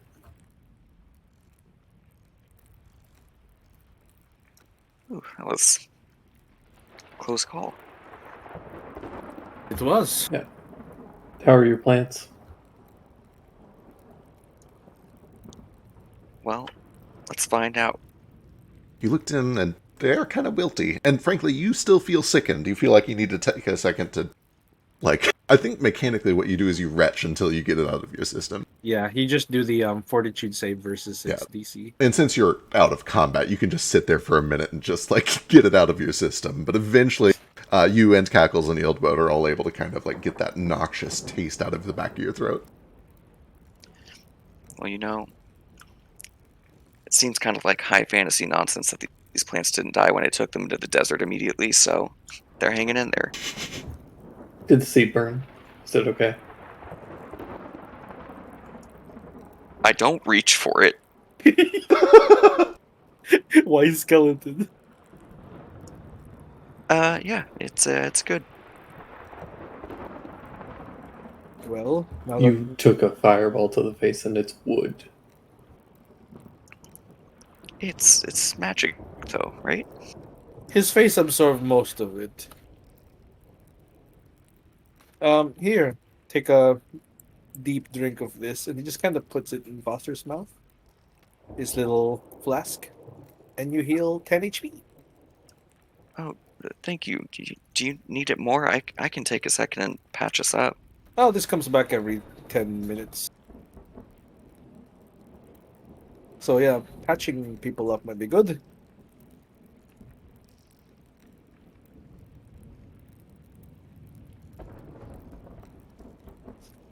Why do I have a white spot on me? White spot. There's a big white circle on me. Somebody's I can't get it targeting out. you. Yeah, something's looking at you. Oh, wait. I don't have you targeted. You sure do. Can I? Yeah, there There you you go. go. You are Okay, there we go. We're Nice. clear. all good. Help! I'm dying. You're gonna be Thank you, fine. Foster. Way to go, kid. I think that probably earned you a couple points from the principal.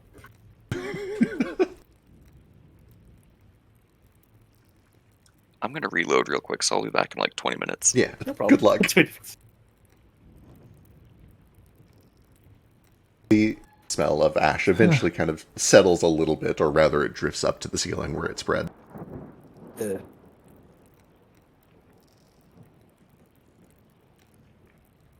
Somebody crack the other window. Let's get a breeze through here. Yeah, there's no fire anymore. It's not gonna spread, so I'm gonna go crack a window. Perfect. Do you... Yeah, you're able to either, If literally... it's able to open. Yeah, you're able to either open it or crack it, whichever one you please. And it does create a little bit of a draft that causes some of the smoke to... Like, ideally this one so that it goes through the door and the window that I rode. True. It's just opening several. Let's ventilate Yeah, this place. you start to let the Papers place are kind gonna of fly ventilate. everywhere. It does cause papers to kind of rustle all over the place. That's fine. It's just Cackle rusting. starts chasing them. But yeah, as you look around down here, you don't see any more signs of more of these demons or monsters or fires or anything like that. It appears to just be sort of a study lounge that was left in a hurry. There are books scattered all over the place, papers. The liquor is still stocking the shelves up against the back wall. I thought I had a piano in here, but I guess I don't. Just kidding.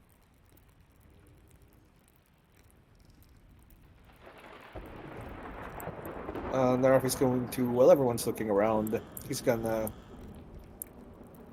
I imagine Foster is gonna treat Ilwood, and Narafi can treat Cackles. Treat Wood. Perfect. Cackles just gets.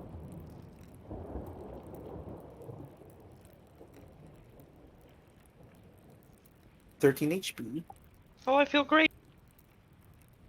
It's like bandages you up and puts something on your nose to like draw out the toxins. I feel brand new, like I just crawled out the bush. Whose bush did you crawl out of? Wouldn't you like to know? Oh, God. Ugh. Gaz's, That takes 10 minutes, so he gets a charge from his flask back and he just drinks it. All right, perfect. Hours 10. Yeah, I'll do the same thing for Wildfolk real quick. Excellent. Cackles gives you a big smooch on the cheek. Metallic mask. Just baseline for this.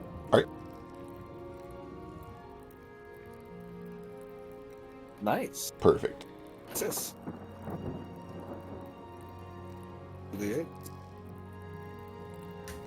While they're getting their healing going, are there any like labels on the bookshelves? Yeah, give me a perception check for reasons.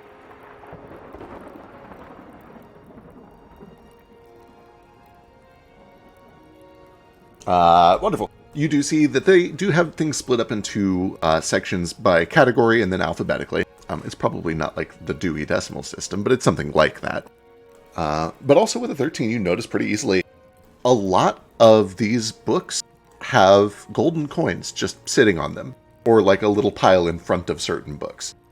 As you kind of just like walk around through here, there's just a stack of coins in front of these books. And there's, let's see, where's some more?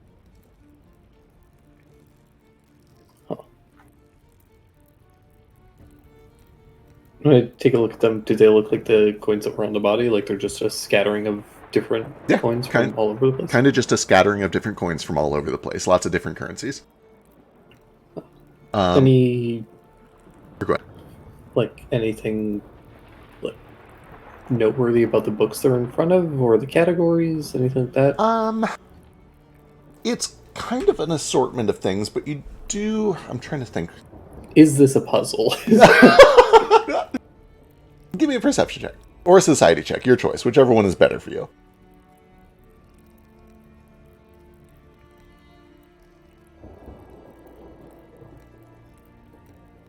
There's not a whole lot of rhyme or reason to it. The only thing that you're able to piece together with a 15 is the coins seem to be in front of non-fiction books almost exclusively. Things that contain, like, research knowledge. Are there any books on daemons? Absolutely. There's plenty. You do a little bit of digging around. And other important question, is this all timeline-wise? Are these books new enough that they might contain relevant information for me? Possibly. They wouldn't have... they wouldn't have anything newer than maybe 6 or 7 years old. Right. But they would almost certainly have things that are interesting to you. They would have, trying to be careful here, they might have info about your friends. They might have info about your hunter. They might have, yeah. Maybe even you, yeah, for sure. Cool. Yeah. Can I look for books on daemons from Blemidil? And also, if there's any about some of my friends. Love it, absolutely. Particularly Kingy. For sure. Go ahead and, I mean, you're at a library. It's designed to help the common man find a book about what they're looking for. Give me a very easy occultism check. Unless you have something that is relevant to, like, searching a library. Thievery? You know what? Sure, why not? I have good occultism. Okay, I'm going to take a huge thievery penalty. Sure. It's the equivalent of looking at your middle school friends on Facebook. L. There we go. Yeah. Beautiful. Love to see it. Yes, you are able to find a book that is basically exactly what you're looking for. It is a catalog of the various monsters and especially spirits of the Blemidil region. And you know what? On a nat 20, I'm going to give you a little bit more fun information. The first is that this book, which I'll get a card for you soon, contains information about all of your friends that are pertinent to you and about you. I don't think it probably contains anything that you're not already aware of. If there's like a specific tidbit of knowledge that you're hoping to find, let me know, and I'll hit you up with an answer to that. Kind of like your research system. I like the way you do that. Cool. I'm famous. You are actually kind of famous. You're famous enough to be in a book. Infamous might be a better word for it, but yeah, you're famous. Ooh. Does it have any pictures? And are they cool? Yes. Did they get a good likeness of me? You know what? Natural 20, there's absolutely a picture. I'll let you have that. I'll let you decide whether you reveal that to anyone else. But Absolutely not. I kind of figured. I'm Cool. going to keep that in my pocket for a little while. Oh, what you looking at? With your natural 20, though, you do see that there are a few golden coins in front of this book, and you can see that the coins in front of this book are almost all either Hiddle, Blemish, or Cyrillil. And you find this book up in this top left corner on the second floor. Okay. I'm going to leave the book there because I'm a cat. Uh-huh. And I'm going to have a hard time dragging this book with me. But I'm going to go down and look for Ruko. Yeah, you can kind of regroup with the party when they're done healing, and everybody kind of meets back up. Hey, kid, can you do a reading on something? Yeah. Sure. What is it? Look. Take him up to the coins in front of that book. Where are you? He's...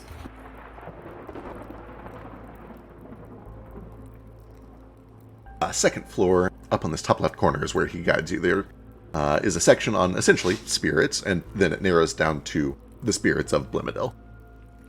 Whoa. Can you figure out who left these coins? I can try. Particularly these ones, and I'll bat the Cyrillin coins. Yeah. Okay. Oh, here goes nothing. All right, good luck. With your spirit reading, you just kind of get a face, but as always, I'll let you give me an occultism check to see how much you can stretch it. Crit. Hey, face might be good enough. Look for my stuff. Where's all my stuff? Ugh. Page with a hand.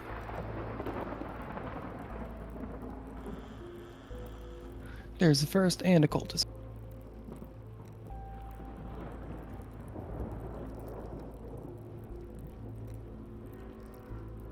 Perfect. There are 5 or 6 coins there. There are 2 Cyrillil, 1 Hiddle, and 3 Blemish.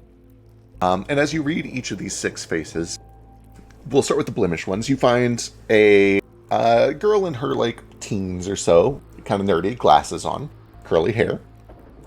There is an older woman that looks kind of like almost like an Asha sort of figure. She's not actually a spirit weaver, but she has kind of that hag-like, witchy, researcher vibe to her. And then there is a young man. Looks like he's probably a furbolg. And you see all 3 of those faces from the Blemish coins. From the Hiddle coin, you find just a halfling woman with wiry glasses, kind of her nose buried in a book. And then we get to the 2 Cyrillil coins. The first face that you see is familiar to you. It is this kind of androgynous-looking, black and white-haired figure, Edelweiss. You've seen his face before. And the second one appears to just be sort of a stuffy female elf, kind of her hair back in a bun. Again, kind of just this stuffy librarian sort of appearance to her.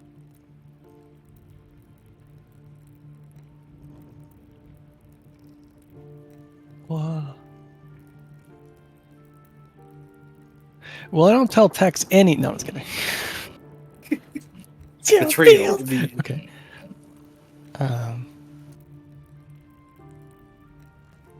Well, your now badger friend fetch this.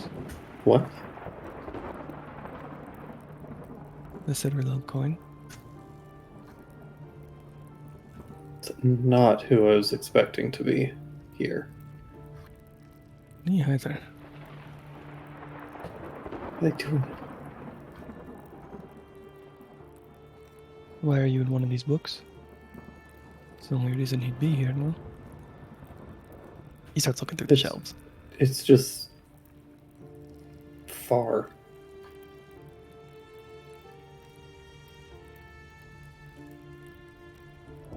You start looking through the books. Yeah. Give me perception or occultism, your choice. You didn't see like a Strix woman or an elephant, anything like that? Not of that kind. It's an elf. Furball, halfling, witchy-looking lady in the Hiddle woman. Not the wolf?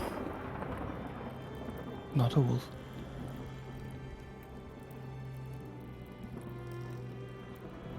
I'm furiously looking through these books with my glasses making my eyes 3 times bigger. You are able to eventually stumble across a book that specifically details the spirits of the swamps of Blimadil, which contains many, many fun and interesting monsters, all of which are very cool looking and very ominous. On a... I need to go check something. Keep talking while you're They're looking. missing slot that Tex stole. Just kidding. Hey man, I didn't steal it. It's still on the shelf. I can It's just still there. I can't hide a book from you guys. A book is as big as me. True. Look, I'll just run this one by Drade. I don't think this is a spoiler. Is there anything that would immediately link this illustration to you in any way? I don't think you have like shared symbols or markings or anything like that. I mean, if it has my name on it, Ruko knows that. Does he know your? Does he know Yeah. your name? Christian name? Your Christian He, name? he knows. He would. Pretty sure he would know that. That's up to you. I didn't know if you had told him. Yeah. It was the long one with the M and the... Yeah. Then right, you do eventually find an article about a creature called Textorus Melotus Funeris, which you're able to look at if you'd like. It is. I'll let Drake decide if he wants to reveal the appearance or let only you and Ruko simmer on it for a while. I'll send it to Jaeger. Understood. Perfect. hot. I'll also, assuming that you read this article, I'll send you a little bit of information about him, Ruko. And I'll probably do that between sessions. Come on, do it now. I want to know. I want to know too. Okay, understood. As you are... If you have stuff, you don't. I have do. to No. I do have some stuff. As you were briefly skimming this article, you learn that it is a spirit that lives in the caves of the swamps out in Blimadil. It has moved from lair to lair, although it is mostly settled in one, at least at the time of this writing. Believed to have been around since the Golden Wars. It is a creature of anger, of malice, of wrath, who was very violent. They were a menace. They killed many people. I'm trying to think of the timeline here. I believe, and I might have my timing a little off, but I believe I can safely commit to this. The most noteworthy thing that is mentioned in this book is that there is like a little memorial to another famous author, Prospero von Moresco Wittershins, who was killed by the spirit, and left to basically rot in the swamps there in front of his cave. It was seen as a menace to society. It was a danger. They would tell horror stories and spooky bedtime stories to their kids about don't go out into the swamp alone, because Textorus will find you. They say he fills bowls full of unfortunate children. Then he scratches and finds the bottom of the bowl and says it's empty and he needs more. Dun dun dun. I'm just kidding. I don't say this. The article does describe this as if it is a very old creature, and a creature that it's not like it would come to cities and raise them. It was upset when people came to it. It was upset when people wandered through its territory. It was, above all else, very territorial. That was a defining feature of this creature. It did not like when people intruded upon its home.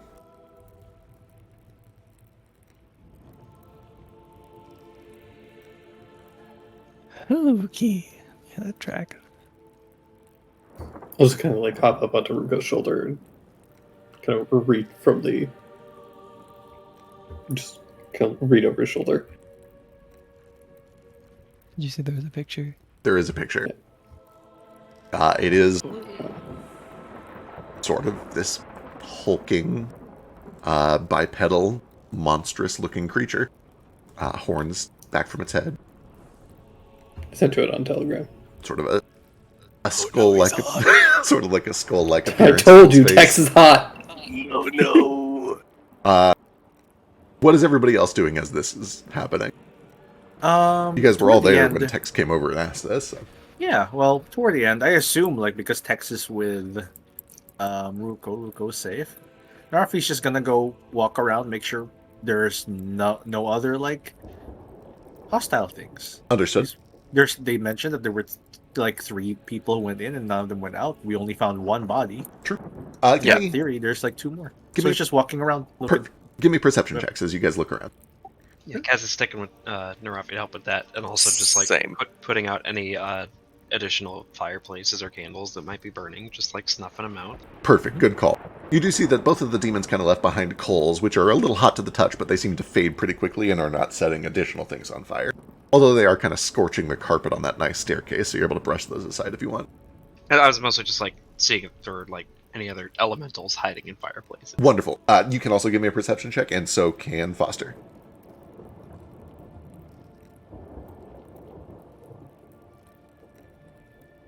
Wonderful. Narafi, kind of leading the way on this search. All 3 of you do see the exact same thing that Ruko and Tex have. There are golden coins just kind of littering these bookshelves. I say littering, it's not like they were scattered haphazardly. They almost seem to have been left intentionally in neat little stacks in front of certain books. And with a thorough search, you're able to reveal all of these piles, which you guys can kind of drag coins from into party loot as you feel like it. Yeah. Before dragging them in, I guess what's the purpose of these coins? Narfi wonders. Do you have any... you can give me a society check. You could maybe give me an arcana check. Or esoteric lore, of course. Yeah, I could do Arcana. 'Cause Yeah. I think I was wondering like if this is a religious thing or if this is just like, oh, this is payment for books. Understood. Arcana would be a good angle. If you have anything that relates to like research or libraries, that would be a good angle. I don't know if you have academia lore. I know a couple people do. Esoteric lore is pretty good about research, Yeah, for sure. honestly. So it's this -2 because it's neither a person, haunt, or curse. It is a relevant lore skill, so you'll be getting an adjustment from that. Yeah. Yeah, that is great, actually. You're very familiar with this practice. Your job is to learn about random things, and you've often employed the help of magic in that process. There is a pretty popular ritual where you send little research messengers, either birds or little paper, like animated things out. They scour libraries all over the world for the information you're looking for, copy down that information, and usually leave a coin behind so that the librarians don't get mad about you stealing the information. Okay. These are presumably books that people have sent messengers to copy and then left a coin in exchange. Neat. That means it's not a religious thing. This place is no longer manned. Well, we might as well take the coins as acquisitions. Sure, you hold on to them. Right. I do have the bag. Right, and I already have enough curses on my hand. Just thumbs up. Don't worry, this place isn't cursed. Aside from the fire things, I guess I want to figure out why those are there. Those fire demon things. For sure. What was your... Esoteric lore on the other one was 22. 22 was And on pretty this- good. Yeah, I can roll for the smaller ones as Yeah, well. give me another one for the small ones, too. Here, these are for the small ones. There are no penalties for this one. Wonderful. They definitely appear to be demons of Viskrek, which is a very old god of fire. A little hard to say why they would be drawn to this place, but once they were here, it makes plenty of sense that they would hang out by the fireplace and that they would be malicious. They are demons, they're hostile, they like to kill and burn. That's kind of just their nature. They're summonable, right? They I wonder are why they didn't burn down the library. summonable for sure. It occurs to you that they had sort of an alchemical bent. You think maybe it could be related to the fact that there's like alchemical research stuff set up on these tables here. Maybe somebody had an experiment that was in progress that just never got finished, or maybe they were like summoned to A fire experiment in the library. I feel like they were summoned here as guard dogs. seems like a pretty reasonable thought, possibly. It is There's worth like mentioning. free gold, basically. Right. Otherwise. Yeah, this place contains a lot of valuable information and also gold that apparently gets delivered here when people do research from afar. It is also noteworthy this place was, as you've learned, attacked by monsters several years ago. Presumably, people tried to defend themselves when that happened. Maybe they're left over from... Yeah, they could have summoned these to help them out. But there are no other skeletons here. No signs of battle, no monster carcasses. True. Just this kind of fresh body. Oh, also, you rolled very high on your perception check.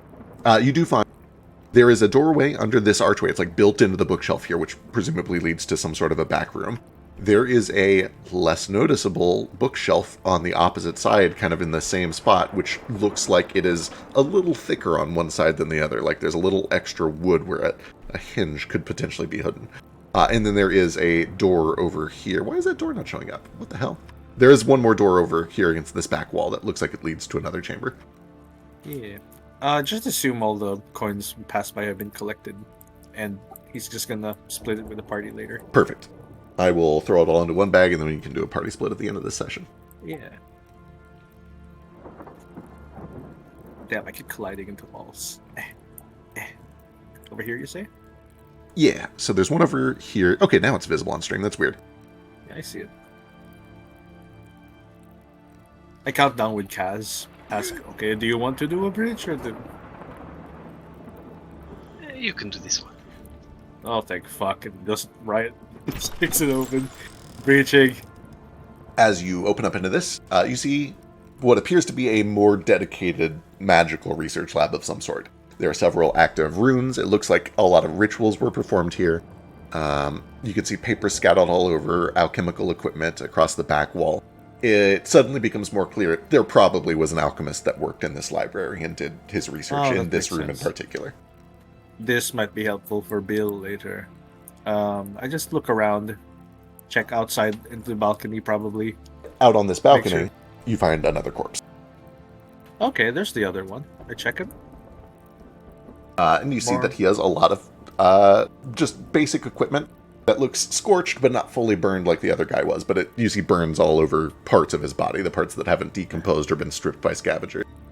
And That's two. a very high quantity of golden coins from many different denominations. Right, makes sense. He's probably been collecting them. I'll add those to the pile of gold and choppers and stuff. Perfect. And then I take the body later. I'll leave the body. It's raining, right? It is, yeah. Yeah, I'm gonna take the body inside so it doesn't get super, I don't know, rained, washed out or Yeah. something. That is a gross process. This is a 2-week-old corpse that has been out in the rain exposed to the elements. Yeah, maybe I'll just leave it there and let the rain weather it a little more. It's fine. That's fair. I'll drag it over here just to gather all Yeah. of that loot up in one place, but Yeah, and then he's just gonna check the magical area for anything that might be useful. yeah. Give me, this is all very arcane. Give me an arcana check too, if you want to try to understand the rituals that were happening here. Otherwise, your perception check will write out and you can clear it. There's no monsters, there's no damage. It looks to be in pretty good functioning order, actually. You're able to see that rituals were performed here. You're not really able to determine what those rituals were, but it all appears functional. Somebody who's better at arcana can probably make heads and tails of it. Magic was done here. Yep. That's all he says. Pretty much, yeah. Any of this familiar to you, Kaz? Foster? So I don't think this is Foster's discipline. Say Arcana's not my super strong suit. Do I get any occultism vibes in here? Not Probably not. really, no. This appears to be a very, arcane research. I will say, are you an alchemist? Somebody here is an alchemist. That's me. Yeah, you can absolutely give me a crafting check if you'd like. Cool. Oh, good.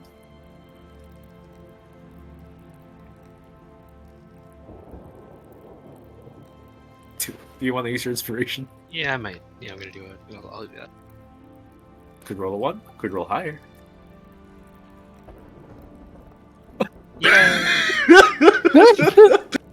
It's very nice stuff. I mean, you're looking at an alchemy lab. It appears to have most of the standard thing.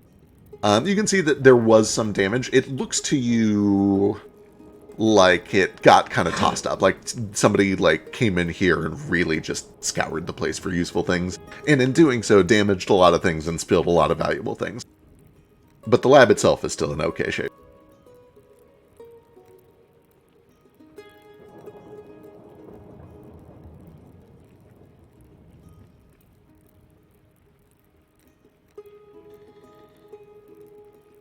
Anything useful to you?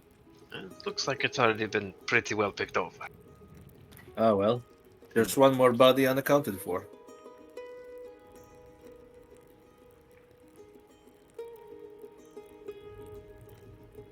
I guess we come across Tex and Ruko at some point. You do find that while you guys have been kind of exploring, they've had their noses buried in a book up there for a while. I let them do their thing. They seem fine. Understood. Likeness is pretty good. Kind of offensive that they keep calling me it. True. You really look like this? I mean, damn. I didn't really give people a lot of time to, draw. Yeah, it's not a perfect representation. It's like Bigfoot photos, essentially. Like, ooh, I saw him out of the corner of my eye and ran.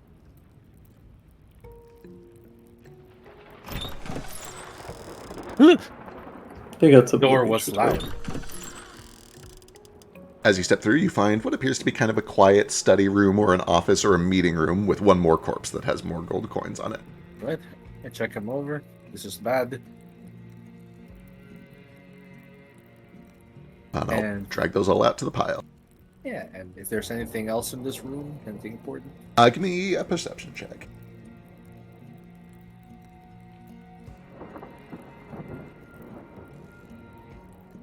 Nothing. Perfect.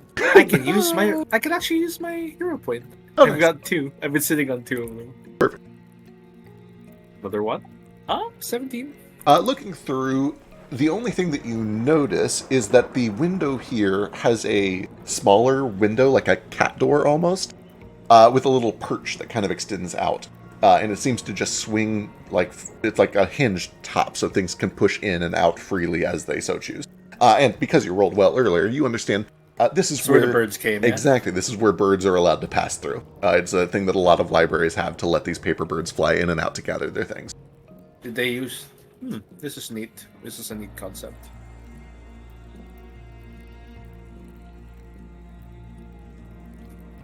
I gotta get ready for work, but he just kind of goes around making sure there are no monsters anywhere. Understood. All is clear, he's his weapons. You guys have searched almost everything. You've cleared basically everything. The only thing left is the secret door that Narafi found on the other side of these books here. Yeah, I make sure everyone's around for that. Make sure that Foster has time to heal himself and Ruko. Yeah, for sure. Just in case it's bad. Yeah, at some point while we're all walking around, I'll take 10 minutes and do this on myself. Just a regular check. Ooh! Very good. That is a Oh. crit for 48. Nice. Big ol' to you. Let's see, I should be able to split these coins automatically. Find out. Foster, Cass, Narafi, Ruko, Tex, and not the stream. You're not to stroke your ego, Tex, but... And then Narafi interrupts.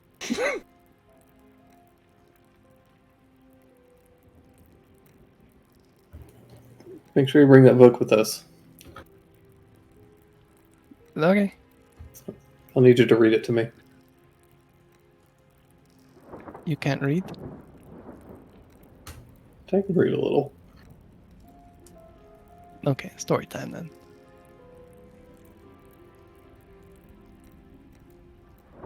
I didn't exactly have a thriving library in the swamp.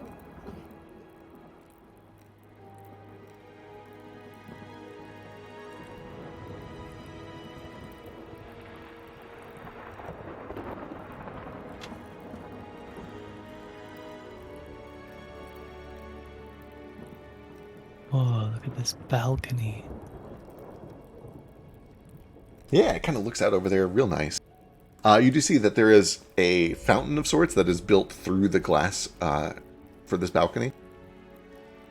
And there's a little bit of water that has gathered from the rain and then trickles inside. It's almost like those pools that have a tunnel that goes indoors and outdoors. Whoa. Tex, you go over to the secret bookshelf doorway that was pointed out by Narafi. It's very large and heavy. It is literally a bookshelf that has to swing in and out. You can try to open it on your own if you want. Yeah, I'll tug on it with my magic hand, and Alright. I assume it does nothing. You can give me an athletics check. It's not impossible. It's just you're a cat. Oh, Foster, did you only heal 2d8 from the crit? Yeah, I just realized that was a crit. My bad. Oh, let's go. Oh, that's plenty, actually. You're pretty strong Thanks, for a cat. It's I'm a work. big cat. You're a big cat, but you pull and pull and pull, and it slowly creaks open. And as it does, it reveals another room similar to the meeting room, the office room. And inside this room, there is a little table. Oh, why is it not showing? Hang on. There's another window. And sitting at the head of this table is a little guy. It looks at first to just be kind of a kobold, but he's made entirely of folded paper. If I can help, I can't move Narafi there. Oh. And as Who's this little dude? he's kind of like just got his feet kicked up on the edge of the table, and he seems to be reading what looks like a newspaper, but it becomes clear to you that he like folds it into himself, like into his arm, and he suddenly like straightens up his posture. Oh, I'm so sorry. I wasn't expecting anyone. Hello. It's been Hello. quite some time since I've seen anyone. Are you the librarian? Maybe that's because you were locked in a hidden room. Oh, is that what happened? I heard some very loud noises a long time ago, and I haven't heard anything since. How long ago? Oh, I'm not really sure. Years, I think. It's been a little boring, although I've been getting the daily news. I have been keeping up with things. You never checked? You never went out? Sorry, I don't know what that is. I was content to just read and relax. It's been very quiet. I do like the quiet. I am Diurna's Axe. It's a pleasure to meet you and to be at your service. What can I help you find? I think we've found everything we need. Wonderful. Then please keep your voices low. There are people trying to study. Person. Singular. Oh.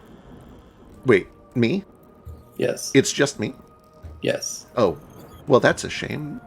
Well, unless you want to count the bloated corpse, the burnt corpse, and the other corpse. Oh, heavens. Something terrible must have happened. May I go outside? By all means. Do. In the Alright. rain. Yeah, we will need you for questioning. Questioning? Oh, has there been a crime? Just There are to see 3 what corpses. happens. Is there Oh, heavens. This is going to take some time to clean up. Oh, what a crime indeed. Nobody's been gathering the coin. Where'd the coin come from? Oh! Oh, this place is just a wreck. I have my work cut out for me. Oh, that's a dead body. That doesn't belong in the library, that's for certain. Well, thank you for letting me out. I'm going to get to work. Let me know if you need help. Yeah. Does that mean you're going to clean this place? Oh, of course I am. That is my job. I keep the place tidy and I tell the daily news. Does that mean you want the coin on the bookshelves? I am supposed to collect them. I usually give them to... Have you seen Bill? Mr. Grimm? I was gonna yeah. ask about him. Can you send messages? Yes, if you have the supplies that I need.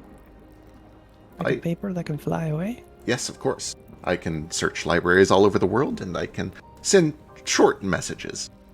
Although Bill does most of the long-range communications.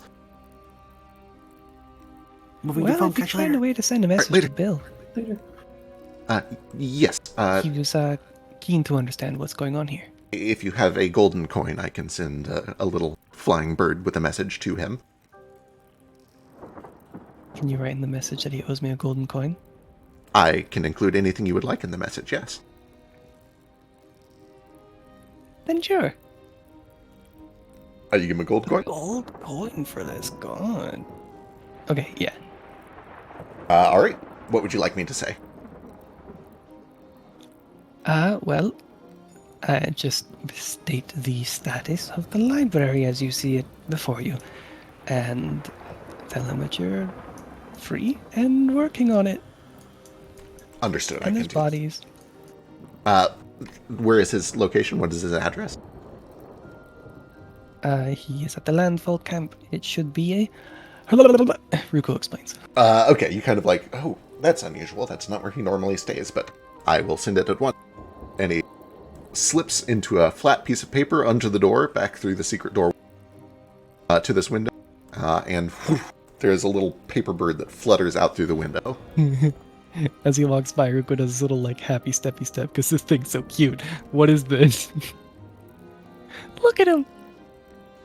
I am Diurnizak. I keep the place clean, I help you find books, and I tell the daily news. That is my function.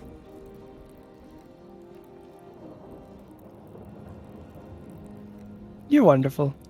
Thank you. Thank you. I do what I can. I take out my knife. And he just kind of gets to work. And I believe with that, you guys have fully cleared and explored the library. And we will probably wrap there. We've already gone way over. But next week, you guys will essentially fast forward through 2 weeks of just cleaning out buildings. But not this one, because that's his job. And eventually regrouping the party. And yes, you guys will level up at the start of next session. You can just do it now if you'd like. Hell yeah. We did it. Next week, we finally regroup. And get to see what the other party's been up to. They're going to be so much higher level than us. I'm so proud of us. Also, why hasn't Foster been on the board? Foster been on the board? The Twitch board. The Twitch board? On the Oh. stream. Why isn't... Hang on, is he on this one? What the? I don't. My Foundry's been acting weird, so Well, no, you're not showing up in the Discord thing. You were earlier. Oh, I think it's because you have a profile picture now. Okay, wonderful. I can fix that. Don't you worry. If you have not ever assigned a profile picture, your user ID is blank, and now that you've set one, you have one. So I need to update it real quick. oh, fascinating. Yep. The more you know. The more you know.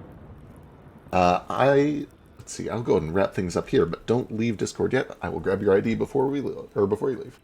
Roger. I'm distraught. Why are you Text distraught? Looks like. I know what text looks like. You sure do. And Rafi. You know what everybody looks like. You got all the secrets. You're getting all the and you're the one who fixes. can't keep their goddamn mouth shut. Yeah, I true. can. You don't know what Kaz looks like under his mask. Uh-oh.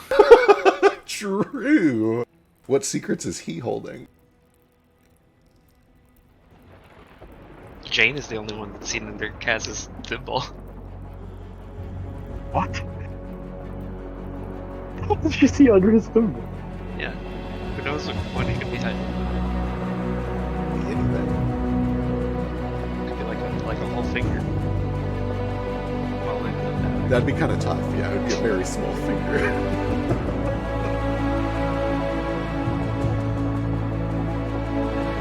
Alright, I'll stick around for this one, so you can check what I do have to do.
Eastward of Eden, where the clouds meet the dirt, we left our poor mother and seeded the earth. Gates, they were shuttered, the latches were locked. Oh, eastward of Eden, where men become gods.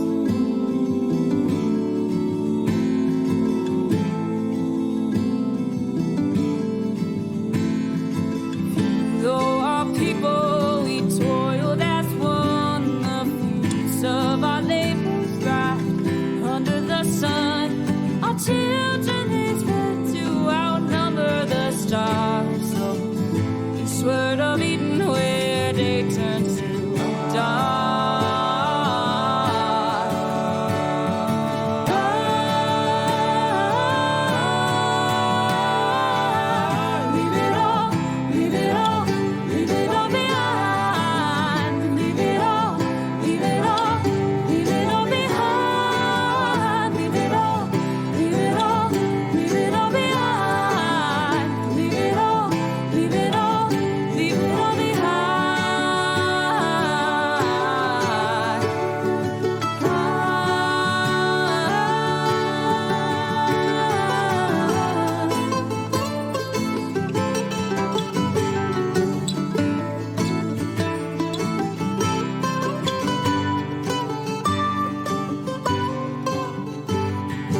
Watered our forests with fire and flood, and fed our own egos with our brothers' blood. We starved every ocean till they ate up our shores. Oh, eastward of Eden, where we always want more. Our towers, they rose up and set with the sun. Our servants, they burned us with fiery tongue. We rode our wings of metal, surprised when we fell. Eastward of Eden, where heavens are hell.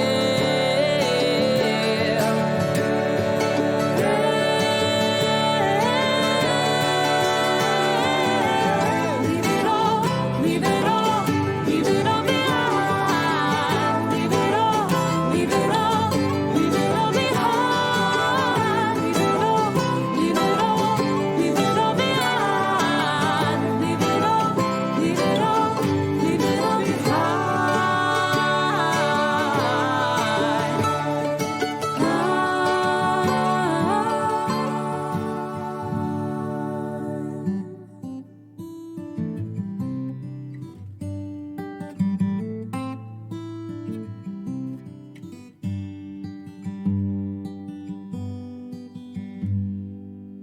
Eastward of Eden, where the dust meets the dirt, we murdered our mother and strangled the earth. Forgive us, oh mama, whose face we forgot. Oh, eastward of Eden, where men